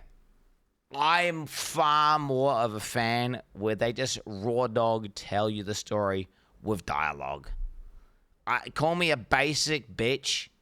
I like the Baldur's Gate way of storytelling. I like the God of War way of storytelling. I like the Detroit Become Human way of storytelling, where it's just fucking dialogue. You know? Call me a fucking basic bitch. And then you don't need to watch a fucking 45-minute YouTube video after you play the game to understand what the fuck actually happened. Because you actually understand what the fuck happened as it was happening. You know what I'm saying? I want to be spoon-feed me the story. Not necessarily spoon-feed it to me. Chad, I'm very perspicacious. Like, when it comes to fucking, like, narratives and video games, I will often, almost always see a twist before it comes and already understand what the conclusion is going to be before it happens. Not for Elden Ring, though. No, I don't read, so it kind of makes sense. Speaking as yet, as have a good Thanksgiving. Yo, happy Thanksgiving or whatever the fuck it is in America. Boys, new game tomorrow. Maybe Kingdom Come 2. Wait, how long have we got till the new part of the XL League? Well, we'll figure it out live. We'll figure it out live tomorrow morning. I'll have like a main thing selected, and then I'll maybe marbles it or something. I'll figure out if I can consider doing Kingdom Come or not. If I don't have enough time, then I don't want to do it. You know? So we'll have to see. But regardless, new game tomorrow. No Megabunk. I ain't playing Megabunk, bro. Jet, I already beat Shroud, all right? I already beat Shroud. There's no need to play Megabunk, you know what I'm saying? We're done with that game. Regardless, boys. Till next time. Pizza fuck out. Thank you very much for chilling. New game tomorrow. Easy game, dude. DLC absolutely destroyed. I'm gonna go see a fucking physio, dude, because my leg. I don't want to say anything. I don't want to complain during the stream, but like, dude, it really hurts a lot today. I don't know why. The whole thing. And I'm getting this weird bruising that's appearing everywhere on my leg, and it looks disgusting. So I need to go to a doctor. The pain is radiating and getting worse. Like, it's got 2 to 3 times as bad. And just random bruising. So I don't understand what's going on. Yeah. Jump it up. Cinema. Go rank 1.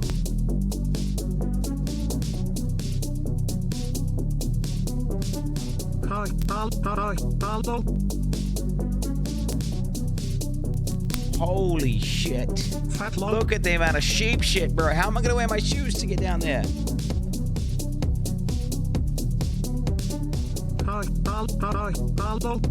Is it? Oh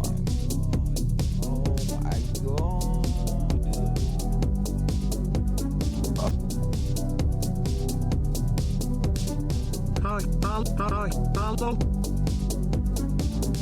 god.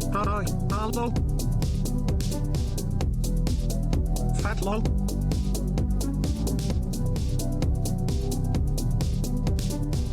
Hey Quinn. Guess what? Pew suck. Past every game. Pew played. Palo. Palo. Fatlow. Well, hey Quinn. Well, guess what? Pew suck. Well, past every game. Well, pew played. Well, Palo. Palo. Fatlow.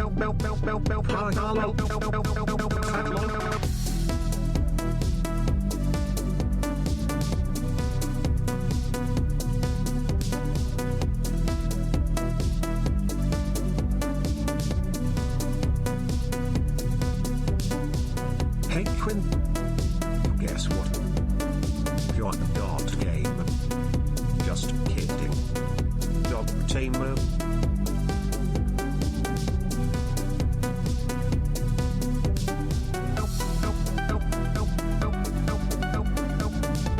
God game.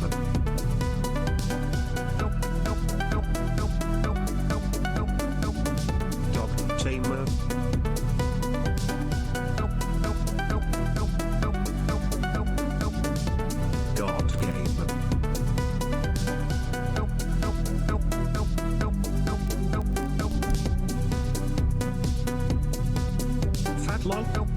Yo, what the fuck, Gary? What the fuck, Gary?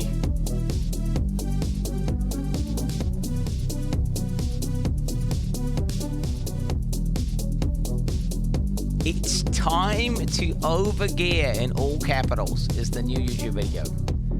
It's time. Dude, what? You can't even overgear in that game. Fucking